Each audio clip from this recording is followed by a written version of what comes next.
This is Audible. #blur GearShark. Written by Cambria Hebert. Narrated by Michael Fell. The most beautiful stories always start with wreckage. Jack London. The Past. Arrow. I'm not going to say I always knew I was different. We're all different. And at some point in everyone's life, I think we all feel like we don't fit in, like we don't belong, or that no one understands us. We're all human. We're all flesh and bone. But no one is the same. I think it's just a matter of discovering what it is that makes each of us different. In my case, there was no aha moment. There was no light bulb to blink on over my head. It would have been easier that way. Instead, it was a slow realization, a series of moments, sometimes far between, that showed me what made me different. Sometimes I wish I ignored those signs. Sometimes I wonder where I'd be right now if I had. Less me? Happier? Not here. Everything I went through led me here. Isn't that the way of the universe? I think I wanted to be here right now. I'm standing at the edge of a precipice. I feel it. Deep. I'm not sure if where I go from here is going to be everything I want. Hell, I'm not even sure what that is. But I do believe something. I have to, because if I don't, misery will be my only companion.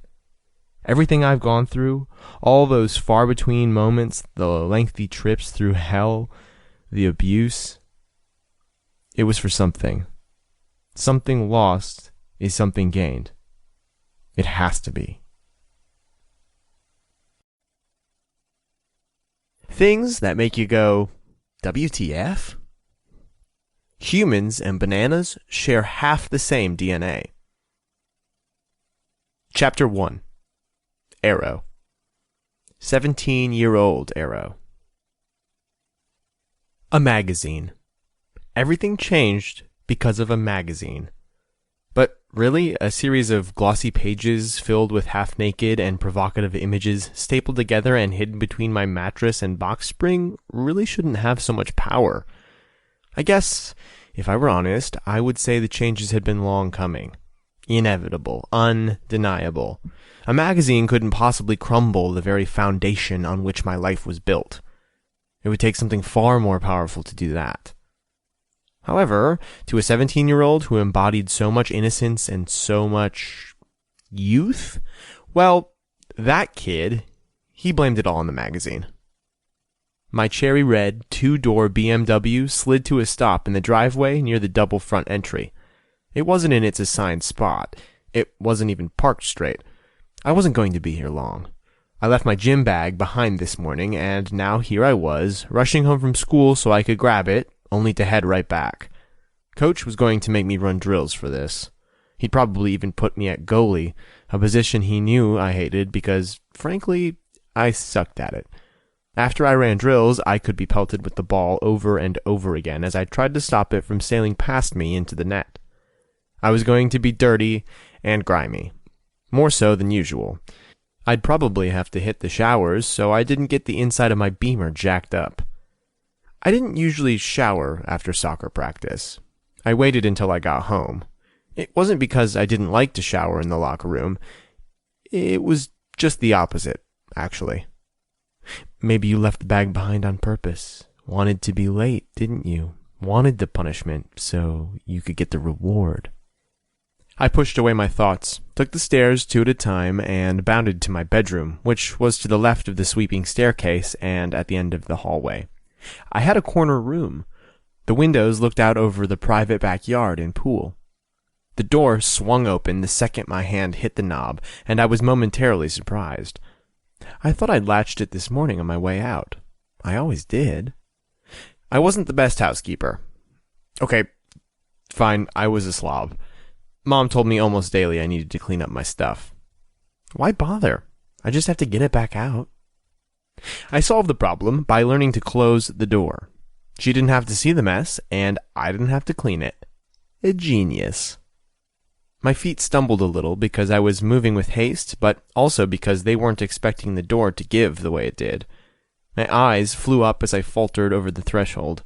I met another pair of surprised eyes. "Mom?" I straightened away from the door. "Arrow," she half gasped. "I thought you had soccer practice?" "I left my gym bag. Can't play without my shoes."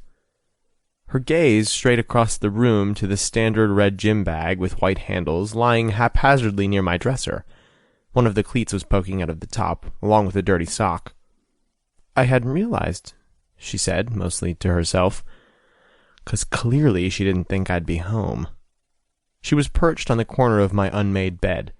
Neat and put together as always, she was a stark contrast to the twisted navy blue comforter and white sheets basically piled in the corner of the mattress. A few pillows still bore the indent from my head up near the wooden headboard, and my earbuds lay tangled off to the side. The wooden blinds were open now, letting in sunlight, something this room didn't often see. Again, why were the blinds open when I would just close them a few hours later? I could see small particles of dust floating around lazily in the brightest beam streaking across the room. Yeah, maybe I should clean up a little in here. Oddly enough, it wasn't the mess that bothered me. Neither was finding her in here snooping. She was totally snooping. It was just easier to focus on the mess in here instead of everything else that was going on. Like what she'd found. What she currently gripped in her hands. My stomach felt as if it had been stabbed with an ice pick.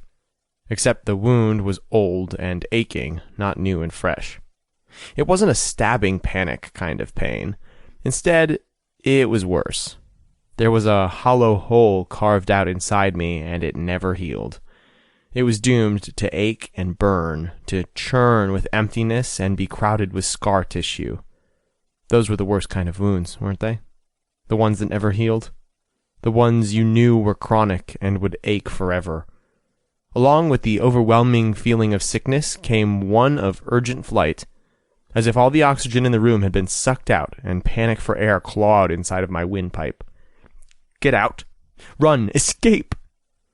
Trying my best not to stare or even glance at the offending item in her hands, I jolted into motion, swiping the bag off the floor.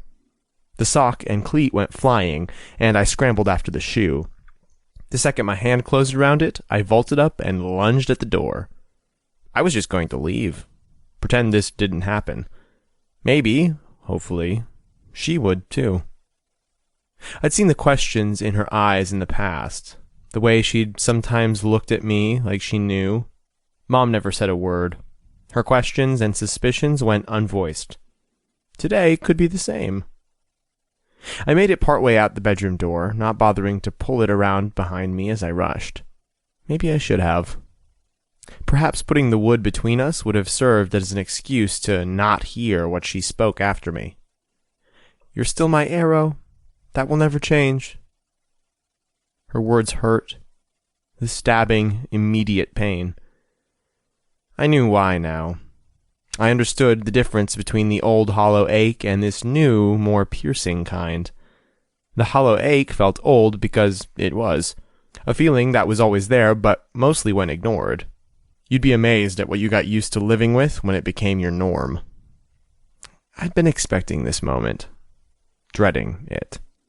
I hadn't been expecting her words. The soft way she said them, the acceptance in her voice. I'd never known that. Not even within myself. It hurt. God, it cut deep. Piercing, quick, and almost numbing. When someone gives you something you truly didn't think you'd ever get, it stings. You go through a whole host of fleeting but totally felt emotions in rapid fire. Shock. She didn't say that. Disbelief. Is my mind playing tricks on me? Desperate want. Does she know what she's saying? Does she mean it? Relief. Would someone understand? After I let the strongest of emotions pummel me, I pivoted and the gym bag fell from my grip to land abandoned in the hall. I looked up at her from beneath the light brown wave of hair falling over my forehead, timid, afraid to acknowledge her words. From the moment the doctor handed you over to me in the delivery room, she began. I knew this story. She told it to me all the time. Hell, it was how I got my name. Usually, I rolled my eyes and interrupted her. I didn't, this time. This time, I listened. This time, it was important. My love for you was like the strongest, purest arrow shot directly into my heart. I can't explain it to you because you aren't a parent yourself, but something happened the moment I formally met you. The second I wrapped my arms around you, the second I looked into your wide eyes, my world tilted. Not so it was crooked, but so it was straight. I will never love anyone like I do you, son. Never. This changes nothing. Cautiously, I moved back into the room, crossing the threshold as if she'd cast a line with her words, and the hook on the end sank deep. I was reeled in by her. Not just by her words, but by the look on her face. She was upset, concerned, and even hurt. I was glad. It made it more real, more honest, and somehow a little easier to comprehend.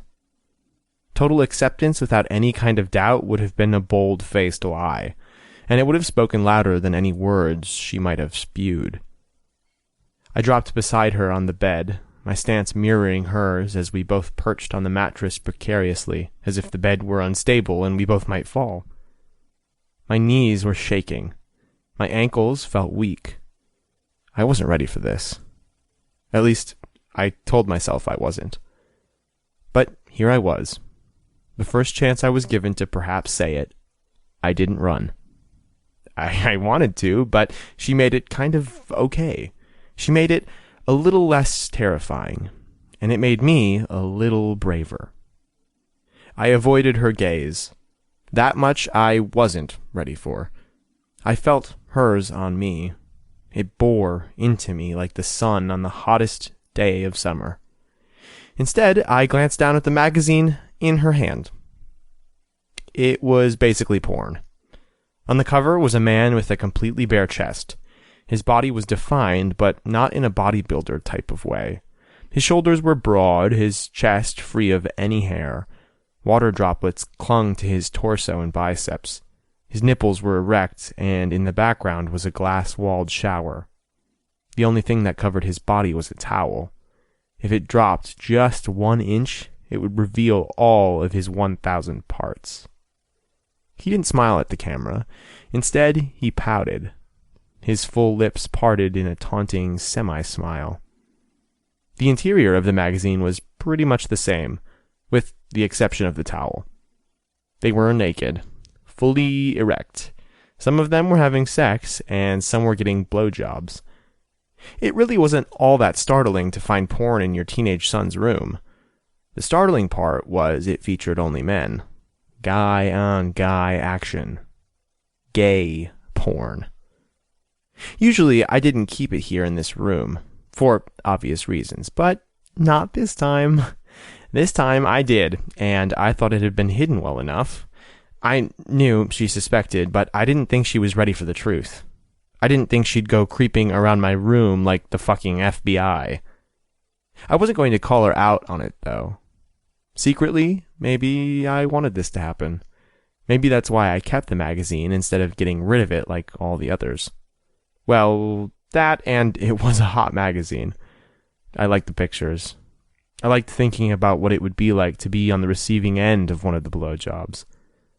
At first, I started looking at gay porn out of curiosity. Then, it became more of a test. Male-female action didn't do anything for me. The female body just didn't hold my attention like it did for everyone else. Sure, I joined in on titty ratting, ass conversation, and I even watched my fair share of MF porn. It made me uncomfortable. Not the sex, either. Not the bad porn music or the way some women didn't shave their bush. Okay, the bush and the music were pretty raunchy.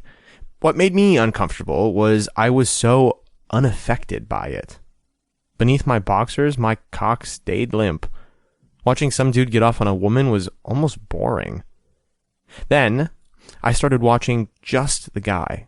The way he'd stroke himself, the way his cock would pulse when he came. That stirred my desire. It scared the shit out of me. I tried. I really did. I got really drunk one night and lost my virginity to a cheerleader. It sucked, and the only way I kept it up was because there was a couple going at it in the room beside us, and the guy was moaning so loud it filtered through the walls. That was the night I had to stop kind of pretending. I couldn't really ignore all the feelings inside me, but I could hide them until I figured out what to do. Mom just waited for me to speak.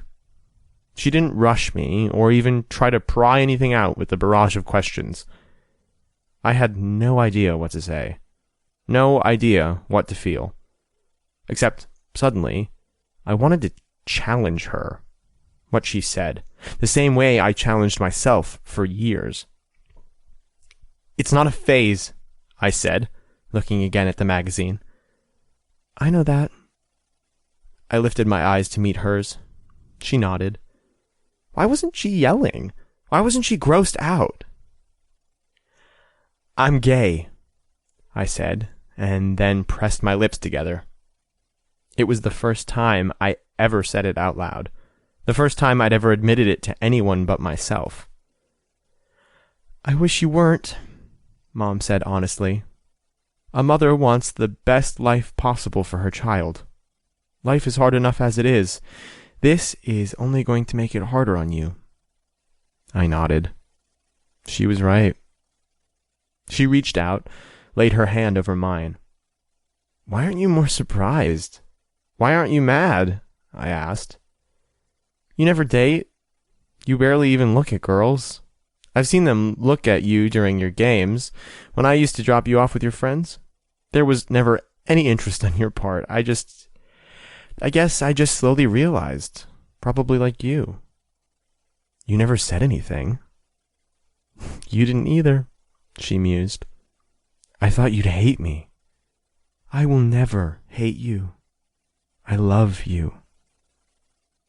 I knew my mother loved me, but I hadn't known she loved me enough to accept this. Some of the weight I carried lifted off my shoulders. Some of that hollow pain inside me suddenly seemed a lot less. She loved me anyway. Even though I felt relief, even though some of the self-loathing and doubt I held inside didn't seem so fierce, I still felt guarded. I still had no idea what to say here. I didn't know how to be myself. Not really. I never allowed it. What I had was pieces of who I was, pieces of who I knew I should be, and pieces of the way I felt inside. I never put them all together. I still couldn't. I wasn't sure I was ready. "You need to go to practice," she said. "You're already late." I blinked. How many more times was she going to surprise me today? "We'll talk when you want to, on your own time. Just know I'll be here when you're ready." I stood from the bed, relieved to be dismissed from this conversation. Before walking away, I glanced down at the magazine still in her hands. I wanted to grimace. God, my mother holding a gay porn issue? My eyes needed to be bleached. I might have nightmares. That magazine was officially the last thing on earth that would ever turn me on again. With embarrassed haste, I reached for it. I faltered. "Take that." "Take it with you," Mom said, releasing it. "Probably not best to have that lying around the house." "It wasn't lying around," I said. "It was hidden in my room."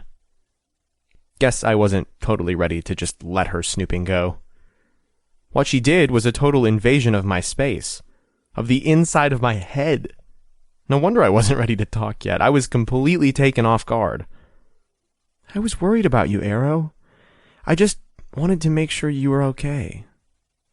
"Whatever," I muttered and tucked the mag underneath my arm. "I'm just trying to protect you," she said, a different note coming into her voice. Her words were more guarded than before. It was odd. Protect me from what? She paused. I saw her debating, like she was picking and choosing her words carefully. I think it may be best if we kept your... She paused. Lifestyle choice between me and you right now, until we've had a chance to talk. I recoiled for 2 reasons. 1, being gay wasn't a choice. I didn't know a lot, but that I knew. It wasn't even a lifestyle. It just was. That hollow pain inside me, the one I mostly ignored, groaned through me like a cold wind on a gusty day. And 2, she didn't want me to tell Dad. You think you'll hate me. It was a direct accusation, even though I said it as more of a statement. Of course not, Mom soothed, but I saw it. I saw the doubt in her eyes. Opposition and anger flared inside me. He couldn't. He wouldn't. He loved me. Right? Then why don't you want me to tell him? Your father can be very... There was that pause again, while she weighed her words. Cold, at times, very narrow-minded. He is not, I argued. I know you don't see him that way, she agreed, but he's never showed you that side of himself. Just because you don't see something doesn't mean it isn't there. There's a reason your brother isn't around very much. A reason your father spends so much time at the office. I was reeling inside, smacked in the face with the discovery of my deepest secret, and now the possibility that my father would reject me for it. I couldn't believe it. I wouldn't. You said you didn't care, I rebutted. And I meant that, but your father and I are different people. I shook my head. The little boy inside me stomped his feet and shook his fist. Every kid wanted to believe his parents were superheroes. Even when we began to grow up, we still clung to the idea. If you really believe he'll accept you, why haven't you said anything? You're wrong, I argued. Beneath my skin, I was shaking. Dad won't care. I'd been afraid of this very thing, of both my parents and even my brother rejecting me, of my friends turning their backs and everything I knew in life just slipping away. It's why I never said a word, why I kept it all inside. So why was I fighting against the truth of it now? Why was I taking it out on the person who bucked my fears and offered me acceptance? I think this is something your father will not be expecting, and something that will upset him, she said, honest but gently. After you and I talk, we can decide on the best way to handle your father. As in what? Never tell him? Her stare dropped to the floor. Possibly. I laughed, but it was a terrible, rotten sound. How can you tell me you accept me and then tell me to shut up about it? You can't have it both ways, Mom. You either don't care I'm gay, or you do. She started to say something, but I made a sound. Unbelievable, I yelled. You come in here snooping around like you think I'm some serial killer or drug addict. You say you're worried about me, but then when you find something, you want to pretend you didn't? What the fuck, Mom? You should just have pretended to never see this. I brandished the magazine in front of her like a weapon. Don't you take that tone with me, she warned. Whatever, I snarled and marched past her into the hall where I scooped up the gym bag. Arrow, she called out behind me as I stormed down the hallway. Don't leave like this. Let's talk. You've said enough already. I tossed the words over my shoulder, then disappeared down the wide staircase. With a heaving chest, I slammed into my Beamer. I turned up the stereo so the bass practically rattled my chest and threw the car into drive. Before I peeled away from the house, I glanced over at my gym bag and magazine I'd thrown on the seat. Defiance sparkled in me. The need to prove her wrong, to prove the anguish and fear inside me wrong, was so strong I could barely think straight. I wasn't ready to talk about this yet, to try and make sense of the way I was made. But now my thoughts and feelings were muddled and jumbled up. The burning, almost itching need to prove my mother wrong, to have that acceptance from my father, almost overruled everything else.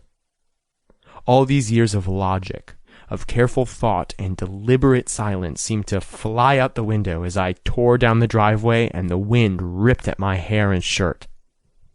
Ready or not, here I come.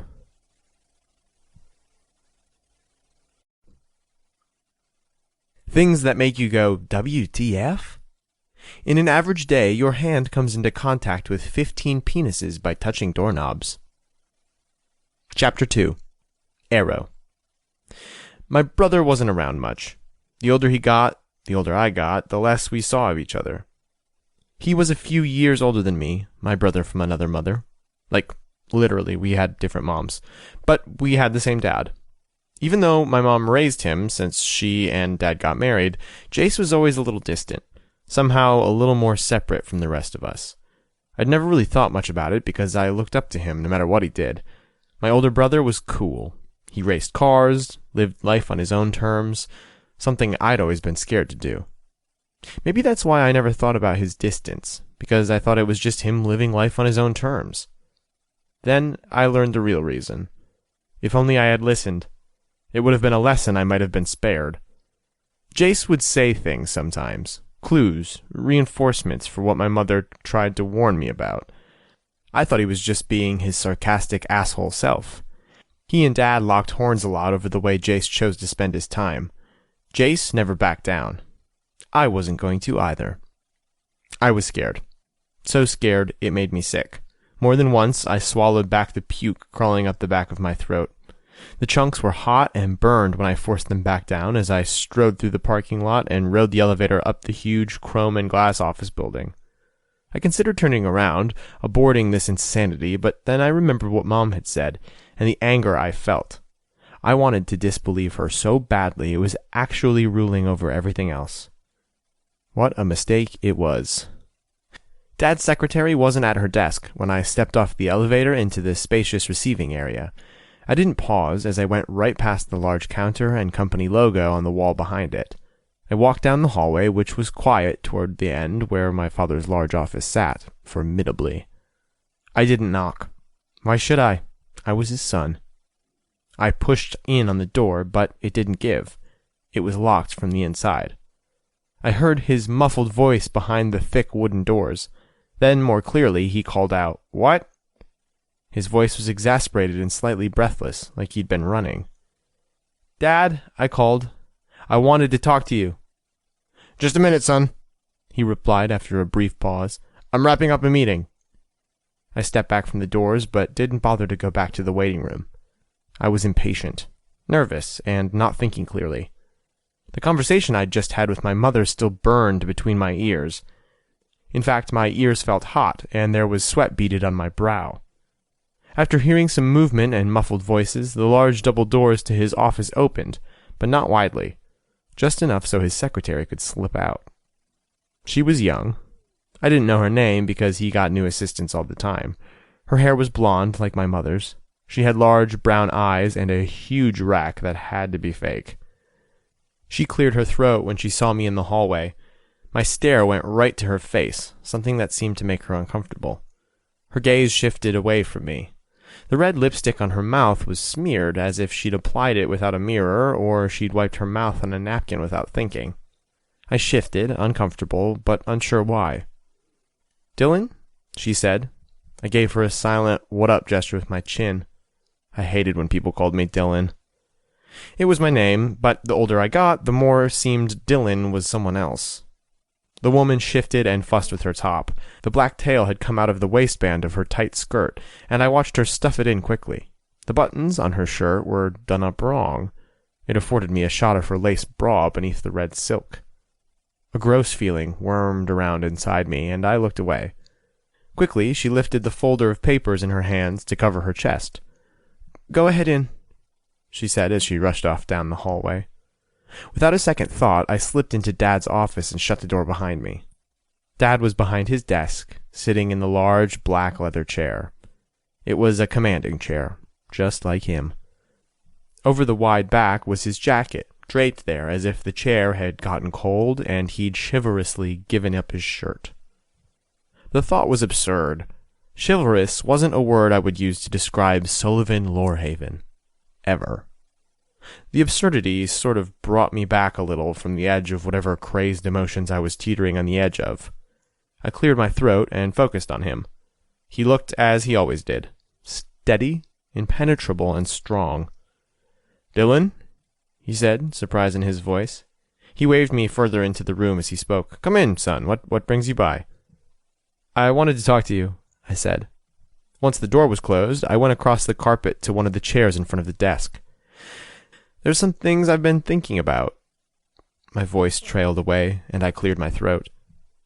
My mother's warning and the tone of her voice filled my head. Maybe not ever.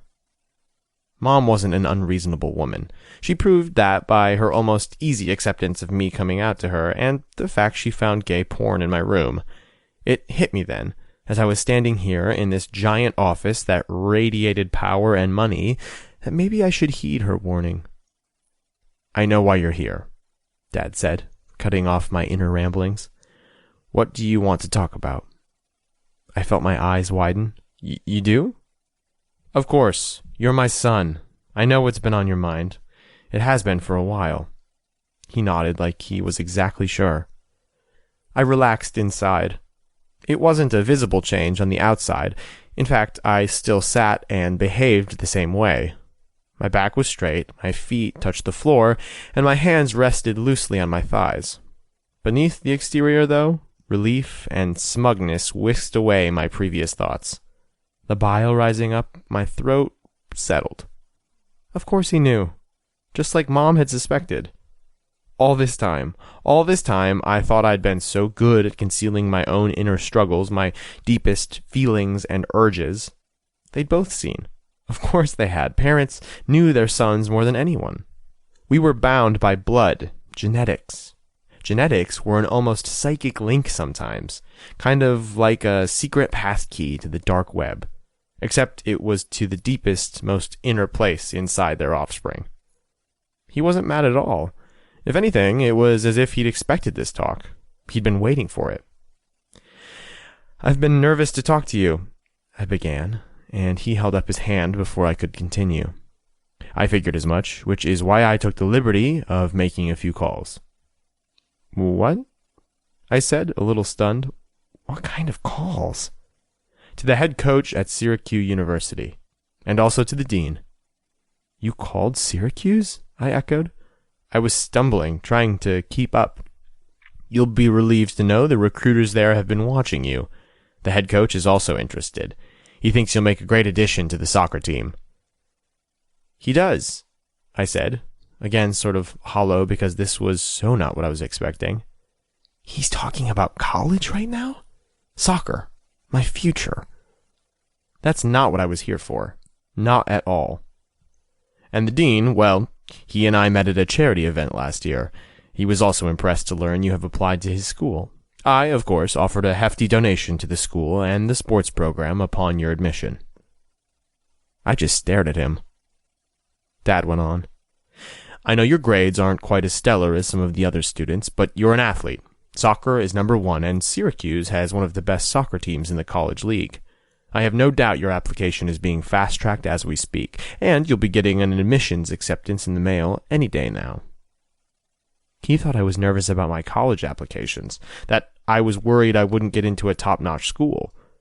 I always knew it was important to him that I went somewhere prestigious and that I played soccer at the college level. Me playing soccer was something he was very proud of, even though he'd only been to a handful of my games. I liked soccer, but it wasn't my dream. I played mainly because it made him proud, and because it was a good way to get out energy, frustration, and it was a good guise. Playing soccer made me a jock. Jocks were macho. They were womanizers. They weren't gay. Truth was, I didn't even want to go to college. I didn't know what I wanted to do. I never really thought about it. Honestly, in a lot of ways, it didn't matter. I'd go to Syracuse, I'd play soccer, and I'd make my father proud. Perhaps doing everything he wanted would make it easier for him to understand how I felt inside. "That's awesome, Dad," I said, interjecting excitement into my tone. "I'll keep a lookout for the admissions letter. Mom is going to be thrilled." "We're all very proud, Dylan. Keep up the good work, son." I nodded. "So don't you worry about a thing. Your tuition will be taken care of, you'll get a nice apartment right off campus, and all you have to focus on is going to class and playing soccer." "It's definitely a load off my shoulders," I said, even though I hadn't been worried about this shit at all. I barely ever thought about college, but moving to my own place would be nice. More room to be more me. Dad smiled and pushed back from his desk. "Good talk." "There was something else," I said, before I chickened out. "Oh?" he asked, mildly surprised. "What is it?" I watched him walk toward the bar on the other side of the room in his black dress slacks and white button-up. He picked up a decanter of dark liquid and poured some into a clear glass. While his back was to me, I made a snap decision. "Don't be a pussy." "I'm gay." The words whooshed out, just like that. I didn't do a lead-up or even try to say it in a roundabout way. Sully Lorhaven was a straightforward businessman. I could be that way, too. The room went dead silent. My father almost froze in time, like someone hit stop on a movie screen and everything ceased to move. He stared straight ahead, the decanter in his hand midair on the way back to the bar top. The muscles in his back bunched together, tense, and stayed that way. The bile in my gut rose again. I gulped it down. I wasn't sure what else to say. I wasn't sure what to do. Now that the words were out there, all the anger and bravado I felt was rapidly draining away. I grabbed at it, holding on. This was my father. He'd been proud of me my entire life. He'd never said otherwise. I've always done everything I thought would make him happy. I played soccer. I got decent grades. I never talked back. I was good. I didn't get into trouble. This was big. But it wasn't so big it would cancel out all those things. He would love me anyway, just like Mom. Because he was my father. That's what fathers did. The glass decanter hit the bar with a sharp cracking sound. I sat a little further upright and stared at his back as he drained the entire contents of his glass in one large swallow, then slapped it down on the top as well. "What did you just say?" he rasped. "I've known a long time. I just never wanted to say anything. But Mom knows, and I wanted to be the one to tell you." He spun, looking at me with hard, cool eyes. They were the eyes of a stranger, of a businessman with no soul. I'd never seen him look at me that way. "You told your mother?" I nodded. She sort of figured it out. "Who else knows?" he asked, his voice cold, void of emotion. "No one. I don't plan on telling anyone else. I just wanted you to know. I wanted you to know the real me."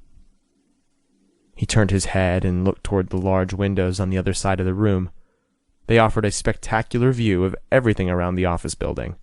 At night, it was even better, when everything was all lit up against the darkness.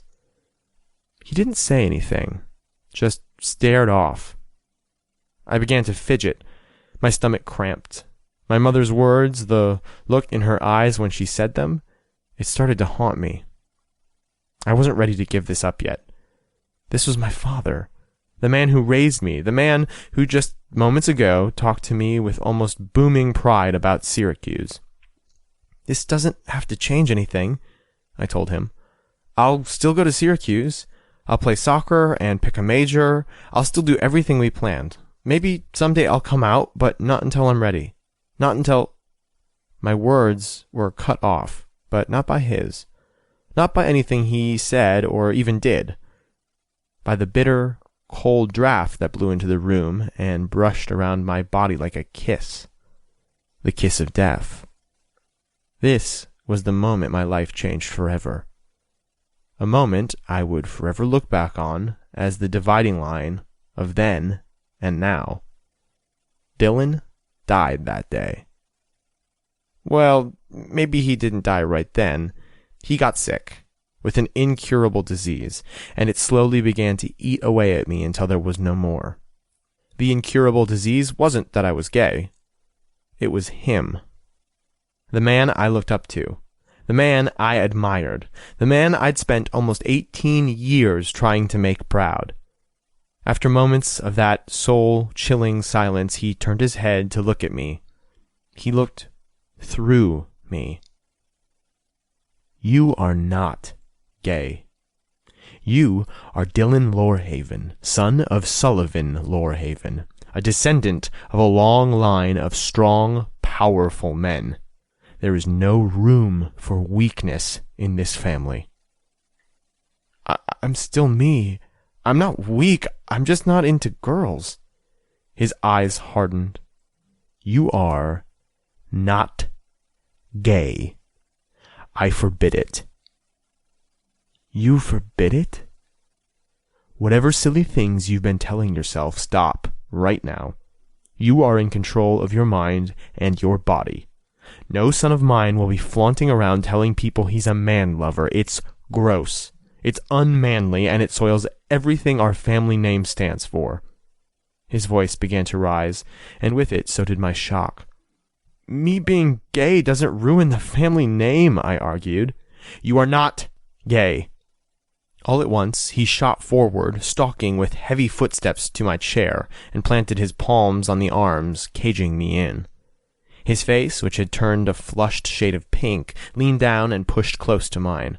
His eyes drilled into mine, his stare intense and dark. I forbid you to be gay.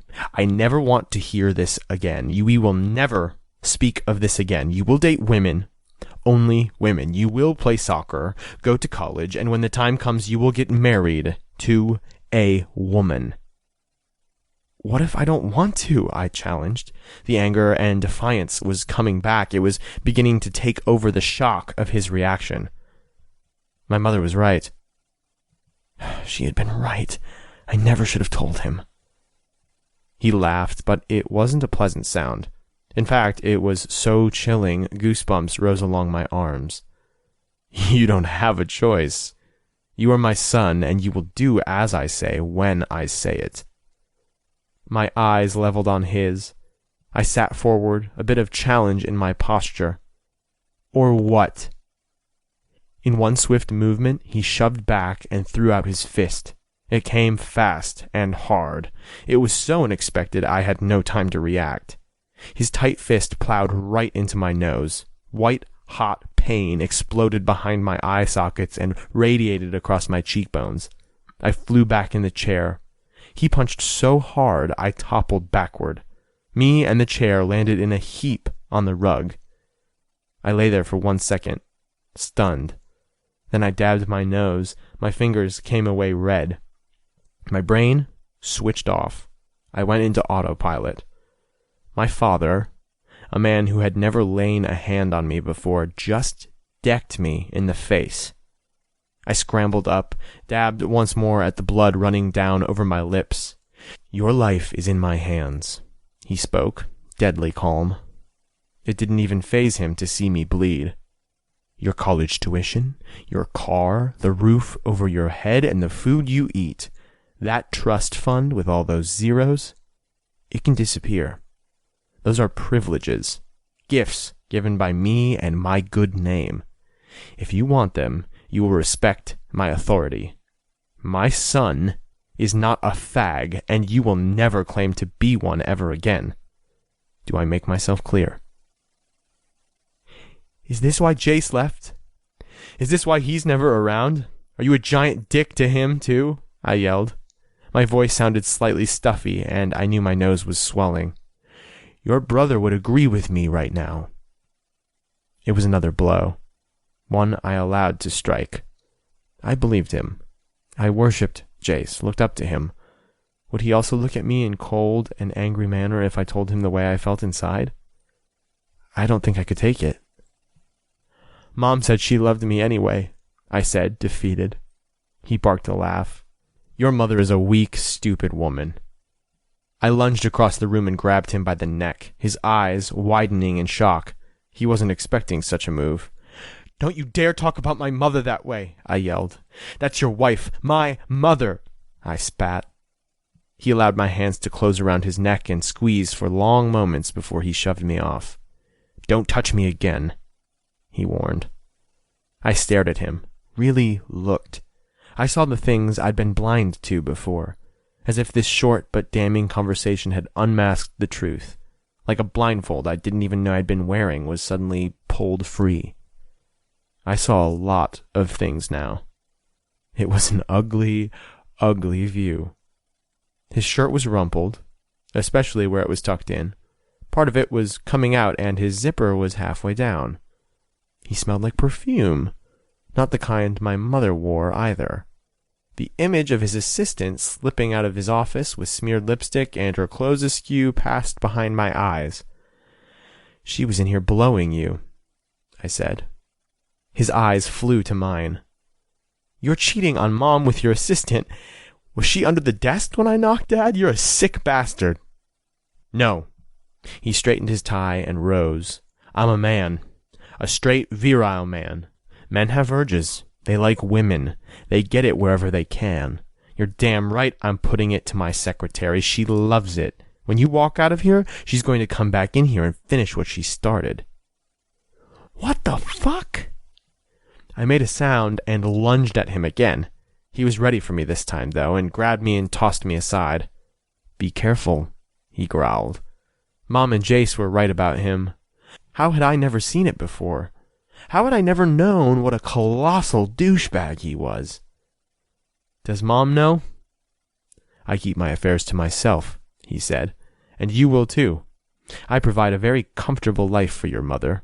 You wouldn't want to do anything to disrupt that, would you, Dylan? I felt my eyes flash. Is that a threat? Lorhavens don't threaten, he instructed. You can't stop me from being gay. I can. I will. I swiped at the blood on my lip and turned to go. This wasn't at all what I thought it would be. Sure, I didn't expect it to be how it was with Mom, but this? This was something I hadn't even imagined. We have dinner this weekend at 7. A colleague of mine is coming. Bring a date. An attractive one. I left the room with all the pride I could muster. I admit it felt like the only bit left clung to the bottom of my shoe, like a used toilet paper abandoned on the bathroom floor. Once in the hallway, I gave a shuddering breath and leaned against the closed door. Numb. I was numb. I felt nothing. Shock pressed in on me like frostbite. It took away all my feelings. All that remained was burning pain. I lifted the hem of my shirt and used it to clean up the blood on my face.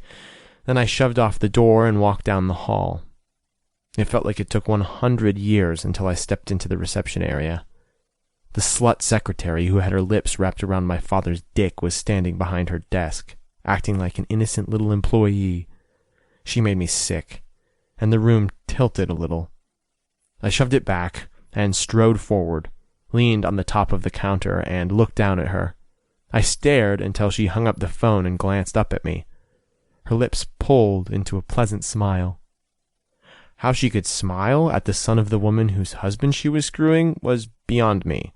So messed up. Everything was much more convoluted than I'd ever let myself see. I fished my lip balm out of my jeans as I stood there and smirked. Carefully, I stood the small tube on its end right there on the counter in front of her. What's that for? She asked. You'll probably need it when you're finished blowing your boss, I said. Her eyes widened. I leaned in and whispered, Might want to get checked for STDs. According to the old man, he gets around. She made a sound. I pushed off the counter. See you later, slut, I called over my shoulder and strolled to the elevator. Once inside, I leaned against the paneled walls and took a deep breath. I realized something. When I first arrived, he hadn't noticed. He didn't ask why I wasn't at practice. It was the first thing Mom noted. He hadn't even known I was supposed to be at practice. He didn't know anything about me at all. He didn't care who I really was.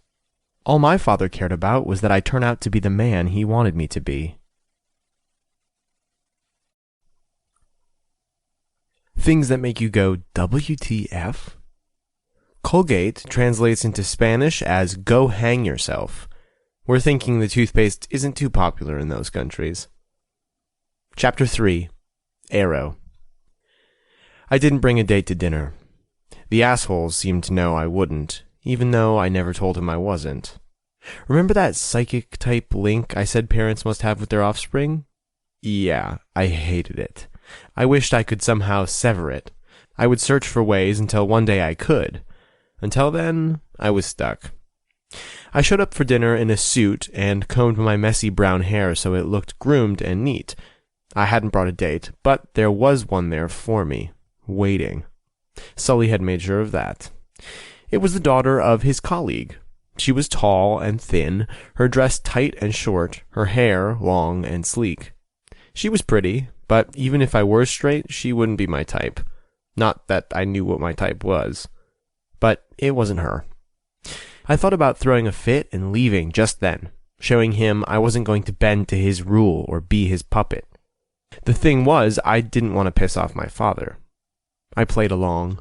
She groped me under the dinner table the entire night, and I sat there with food lodged in my throat while my father gave me knowing looks all throughout the meal, like he knew she had her hand on my crotch and was trying to get me to come in my dress pants. He probably paid her to do it. A thought I never would have had in the past, but now I knew it was the truth. It was just one more way he could prove I wasn't gay. Because, some girl with her hand on my dick made me a hetero. When the dinner was over, I did my duty and escorted her out of the room so they could talk business. Mom retreated to her suite, and I was treated to a blowjob by my date. I let her blow me. It felt good to get off. I closed my eyes and pretended I was somewhere else, with someone else, and gave myself the escape for a few. When the night was over, Dad slapped me on the back like he was proud. It made me feel sick. I was pissed off with him, hurt, so incredibly hurt I still felt numb. I lay in bed at night and stared at the ceiling. I replayed the day in his office over and over again. I replayed the look in his eyes, the way his words cut deep, and I heard the sounds of his fist plowing into my face. Jace came by once. I hid in my room, pretending not to be home. I didn't want to see him. I was too afraid he'd disappoint me like our father had. Part of me knew Jace wouldn't be like that. The logical side to me knew the reason Jace was never around was because he knew who our father really was. Now I did too. Then there was the illogical side of me, the emotional one, the one that just been pummeled by a man I'd foolishly thought would love me when I told him my deepest secret. What if I told my brother and he rejected me too? Well, then what? How could I be myself if it cost me everything? What would I have left? My ideals? My feelings? Sure, I'd have my mother, but come on. I might be gay, but I wasn't a mama's boy. But don't get me wrong, I loved my mother. I always had. In fact, I probably did more now. She earned my respect, something I hadn't realized until recently parents had to earn. It was because I loved her, I couldn't lean too heavily on her for this. She'd seen my face when I walked in the door that day. She'd seen my puffy nose and the dried blood on the hem of my shirt. She knew. She knew without me saying a word or confirming he was the one who did this. I couldn't tell her he was cheating. I should have, but I couldn't. My life was blown apart enough already. It seemed cruel to blow hers apart, too. Besides, I'd already sort of done that. I heard them fighting that night. I heard her yelling at him, something I'd not heard very often in my entire life. My father yelled, too, but she didn't back down. I stood in my room, in the dark, listening with muscles so tense they ached the next morning. If he dared raise one hand to her, he'd see just how much of a man he didn't think I was. They just argued and fought. He worked so late the next night and the night after, I'd fallen asleep before I even heard him come home. Mom never asked me what he said that day. She didn't tell me I told you so, either. She just hugged me and whispered she loved me. I knew my parents' marriage wasn't great. Hell, even a guy with his head on the sand couldn't miss that. But it was much worse now. Because of me. Because of who I was. I tried not to be gay for years. Even now, I sometimes tried. Especially now. It was like telling the sun not to come out. Even when it was behind a cloud, it was still there. The sun was still the sun. It had been a mistake, a naive thought that I could come out to my parents and still live my life the way I had. It was too hard to process the ramifications of this, the reason I insisted on outing myself when I hadn't had to. Being gay was so easy, perhaps that's where I went wrong. It was so easy inside me, so natural of a thing, realizing others would hate it so ferociously was almost impossible to fathom. I walked around in a state of perpetual shock, everything just moving on autopilot. I smiled at the dinner, spoke when spoken to, and went to soccer practice and school. I watched normal porn on my laptop and tried to like it. One night, my father came home early, though it was already dark outside. I was laying across my bed, playing some mindless game on my phone, when the bedroom door swung in and he filled the doorway. "Dylan," he said. I winced. I hated that name more than ever now. "Your date will be here in 5 minutes." I whipped around. "My date?" "A client's daughter. I told him you would show her a good time on the town tonight." I turned away. Gotta be hard to do that, considering I don't have a car anymore. He'd taken it right after the night I showed up with no date and got a shitty blowjob from the whore he'd paid. He was having it serviced. New tires, the works. And he was sending it away for the work because he only wanted the best. It was a lie, he told, to placate my mother. He really did think she was stupid. He took my BMW as another way to prove he was in control. Another way to make me not gay. Almost 18 years I lived with him, and never in all that time had I thought he was capable of treating me this way.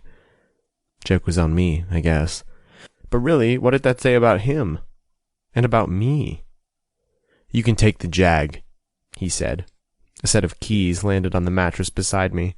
I didn't spare them a glance. "I'm busy." It wasn't a request. "Arrow, honey?" My mother's voice came down the hallway. "What did I tell you about calling him that?" my father snapped. I glanced up to see him scowling in the direction from which her voice had come. "His name is Dylan. Quit coddling him, Donna. It's probably the thing that put the fag thought in his head." There was a beat of electrified silence following his declaration. Order. Or maybe it was just a plain asshole slur. I couldn't tell with him anymore. I was used to him telling me certain things I was doing were making me gay. It was the first time I'd heard him tell Mom not to call me Arrow. She'd been calling me that from the day I was born. She wanted to put it on my birth certificate, but, big surprise, Sullivan had wanted something less weird and hippie. "How dare you?" Mom gasped. "Don't ever talk to him like that again." "Do not tell me what to do," he intoned, then turned away from her, dismissing her words. I felt my stare narrow in challenge. He met my gaze, full on, but I didn't back down. He smirked, as if my challenge gave him pleasure, as if it made me more a man. It just made me more like him. More of an asshole. Downstairs, the sound of the doorbell rang through the house. "She's here," he said. "If you're so interested in her, you take her out. It's what men do, after all." I sensed Mom's presence and immediately felt contrite. I glanced at her, standing just behind my father. She didn't seem to catch my double meaning. "I look forward to hearing about how your date went tomorrow," Dad said, disregarding me and striding down the hall. Mom came in the room, closing the door softly behind her. Her eyes were sympathetic, and oddly, it just pissed me off. In that moment, it seemed both she and I were weak, pawns on my father's chessboard, nothing more than pieces he played.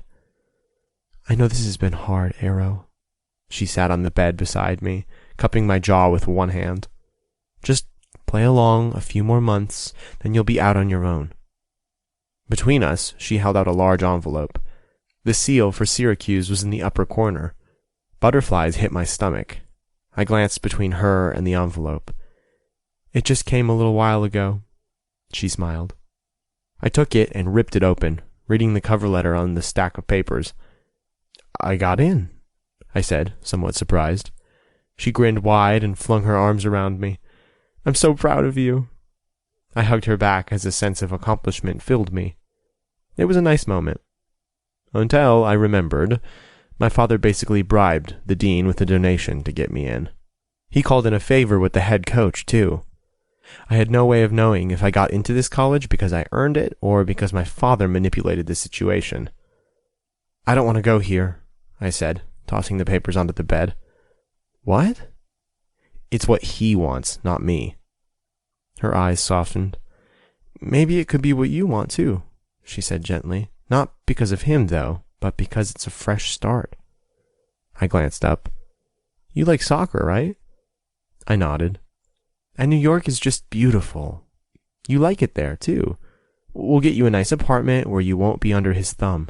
You'll have freedom, sports, classes, and a new place. It won't be so hard. She paused. To be happier. I noticed she didn't say to be who I really was. I was starting to wonder if maybe she was hoping I'd decide I wasn't gay after all. Like it or not, Mom had a point. Moving to New York would be fucking bomb. I could get away from my father, which I would do almost anything for at this point, including enrolling in college. Yeah, it sounds like a good idea, I agreed. Mom beamed. The relief in her face was obvious. I wasn't sure what the relief was for, but I let myself believe it was just because she wanted me to be happy. Just stick it out until after graduation. We'll get you moved up to New York this summer. Until then, maybe just play along with what he wants. Is that what you do, Mom? I asked. Play along with what he wants? Her face paled slightly. I felt bad, but not bad enough. I stood from the bed and snatched up the keys. I have a date, I said, bitter, and walked away without looking back. My date was a wild child, dressed in conservative clothes. The second I pulled the Jag out of the driveway, she started pulling off layers and tossing them into her bag. I glanced at her once, not because I wanted to check out her skin, but because I thought it was fucking amusing. Clearly, I wasn't the only one playing along with what our parents thought we should be. Not as wholesome as you'd like them all to believe, I see, I mused. If you rat on me, I'll deny it, she informed me as she applied a thick coat of something shiny to her lips. When I didn't say anything, she glanced over. I can always add in you touched me in places you weren't supposed to. I rolled my eyes at the way she made her voice sound wispy and innocent. Then I made a rude sound. Are you kidding? My father would be proud of that macho behavior. I see we have the same kind of parents. She relaxed back into the seat, as if my admission upped her impression of me. I don't think there's anyone quite like my father, I said, dark. There's a party across town. I want to go. Is it loud? And do they have beer? I asked. Duh. Tell me the way. I followed her directions to some big party in an abandoned building on the other side of town. There was graffiti on the walls and broken bottles in the parking lot. The music was loud. So loud I wondered why the hell the cops weren't there, and so many people milled about they were spilling out of the building onto the sidewalk. I parked the Jag somewhere my father would probably have a coronary about, and enjoyed every second of it. I thought about leaving it unlocked and hoped it got lifted. Hell, it would serve him right. But he'd punish me later. So I locked it, pocketed the keys, and told myself if it got damaged or stolen while it was parked, it was his fault for letting me drive it and taking away my BMW in the first place. My scantily clothed date, who said her name was Giselle, flipped her long brown hair. So hey, how about you go your way and I go mine? She yelled in my ear when we finally got close to the entrance. Find me if you need a ride home, I yelled back. She nodded. Oh, and I'll be sure to tell the rents what a great time I had and what a gentleman you were. I rolled my eyes. She grinned. I stepped toward the door, toward the flashing lights and pounding bass, but she caught my wrist. I turned around and glanced down into her stare. She leaned up next to my ear to say, The gay crowd hangs near the back. I jerked back and stared down at her. I knew I looked astonished. She laughed and patted my t-shirt covered chest. No worries, I won't tell, especially your father. My eyes bounced between hers, searching for something. Anything. All I saw was she honestly didn't give a shit. How the fuck did she know? Was there something about me that screamed gay? Feel free to tell your father you screwed my brains out and I was hot for your cock, she whispered in my ear before kissing me on the cheek and disappearing into the suddenly foggy doorway. Literal fog. Someone had turned on a fog machine. I stared into the vapor and the strobing light. I could just leave right now, drive around until enough time had passed for my date, or I could hang at this party, maybe wander toward the back. It called to me, the so-called gay crowd. It was so stupid, the fact that there was a crowd of any type of person. I wasn't any type of guy. I was just me. All these people were just people. Likely, most of them were pretending to be someone they weren't, just like me and Giselle. I stayed. I went inside, found the keg, and downed a beer. Then I downed another. The music was loud and drowned out the thoughts in my head. It was hot in here. Bodies were everywhere, and the room was dark except for flashing lights and glowing people brought out of the shadows by blacklight paint. A killer song came on, and I started to dance. Some chick beside me grabbed my hand and pulled me around, and we started grinding together while the music thumped. It was good to let loose. Good to just be. After a while, she moved off, and I danced through the crowd, stopping every once in a while to dance with someone new. Eventually, I made it towards the back. People were still dancing here, too. Funny, I expected it to look different, like there would be a giant lit-up sign or something. I was a fucking moron. It looked exactly like the rest of the party. In fact, as I danced and finished off my beer, I was beginning to think Giselle had just been messing with me. There probably wasn't a gay crowd that hung here at all. I crunched my cup and dropped it on the concrete floor. It disappeared almost immediately into the crowd of gyrating bodies. I turned to go, but something wrapped around my wrist. I glanced over my shoulder. Then my whole body followed. He had dark hair, so dark that it blended in with the night. It was cut short, and he was dressed in a pair of ripped-up jeans, a big white t-shirt, and a pair of Nikes. I guess he was around my age, maybe a year or two older. Another thing my attention seemed to zero in on were his lips. They were full and tilted into a smile as he looked at me. "Want to dance?" he yelled out. I nodded. I let him pull me a little closer, and we started moving to a new song that just blasted over the speakers. The undertones of this one spoke sex. The beat was heavy, and it made you want to move your hips. When my partner palmed my waist and pulled it in so he could fit his knee between my legs, I froze for a second. I'd never had much contact with another guy. Not much equals none. I'd been with a few girls, and none of it was enjoyable. All my experience with other men was through magazines and videos online. "Relax," he said, and one of his hands slid down to my hip. The center of his body rotated toward me. I thrust out, and I felt his jeans brush against mine. I liked it. I liked it more than I thought I would. We were barely touching, yet my heart hammered, my balls tingled, and my fingers itched with the need to touch him. I glanced up again, and he gave me a flirtatious smile. I'm dancing and flirting with a guy. I smiled back, suddenly bold, and grabbed his hips, pulling him right up against my body. We danced and grinded to the music. Feeling his body so close to mine, feeling his hands run down my back and over my arms, turned me on in ways I didn't know were possible. If this were an experiment, I would call it a success. But maybe it was too soon. Maybe I was drunk.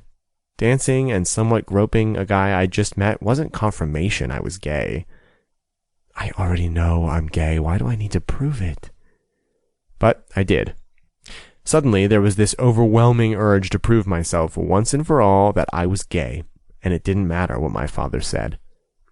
After about 5 songs, we were both sweating and grinding against each other pretty hard. I was rocking a hard-on I wasn't even embarrassed about. "Let's get a beer," the guy called over the music, and I nodded. He took my hand like it was a natural, no-big-deal thing, and led me off the dance floor and out of the crowd. Instead of heading over to the beer, he headed for a side door I hadn't noticed before, and into a stairwell that went up and down. He went down, into the darkness.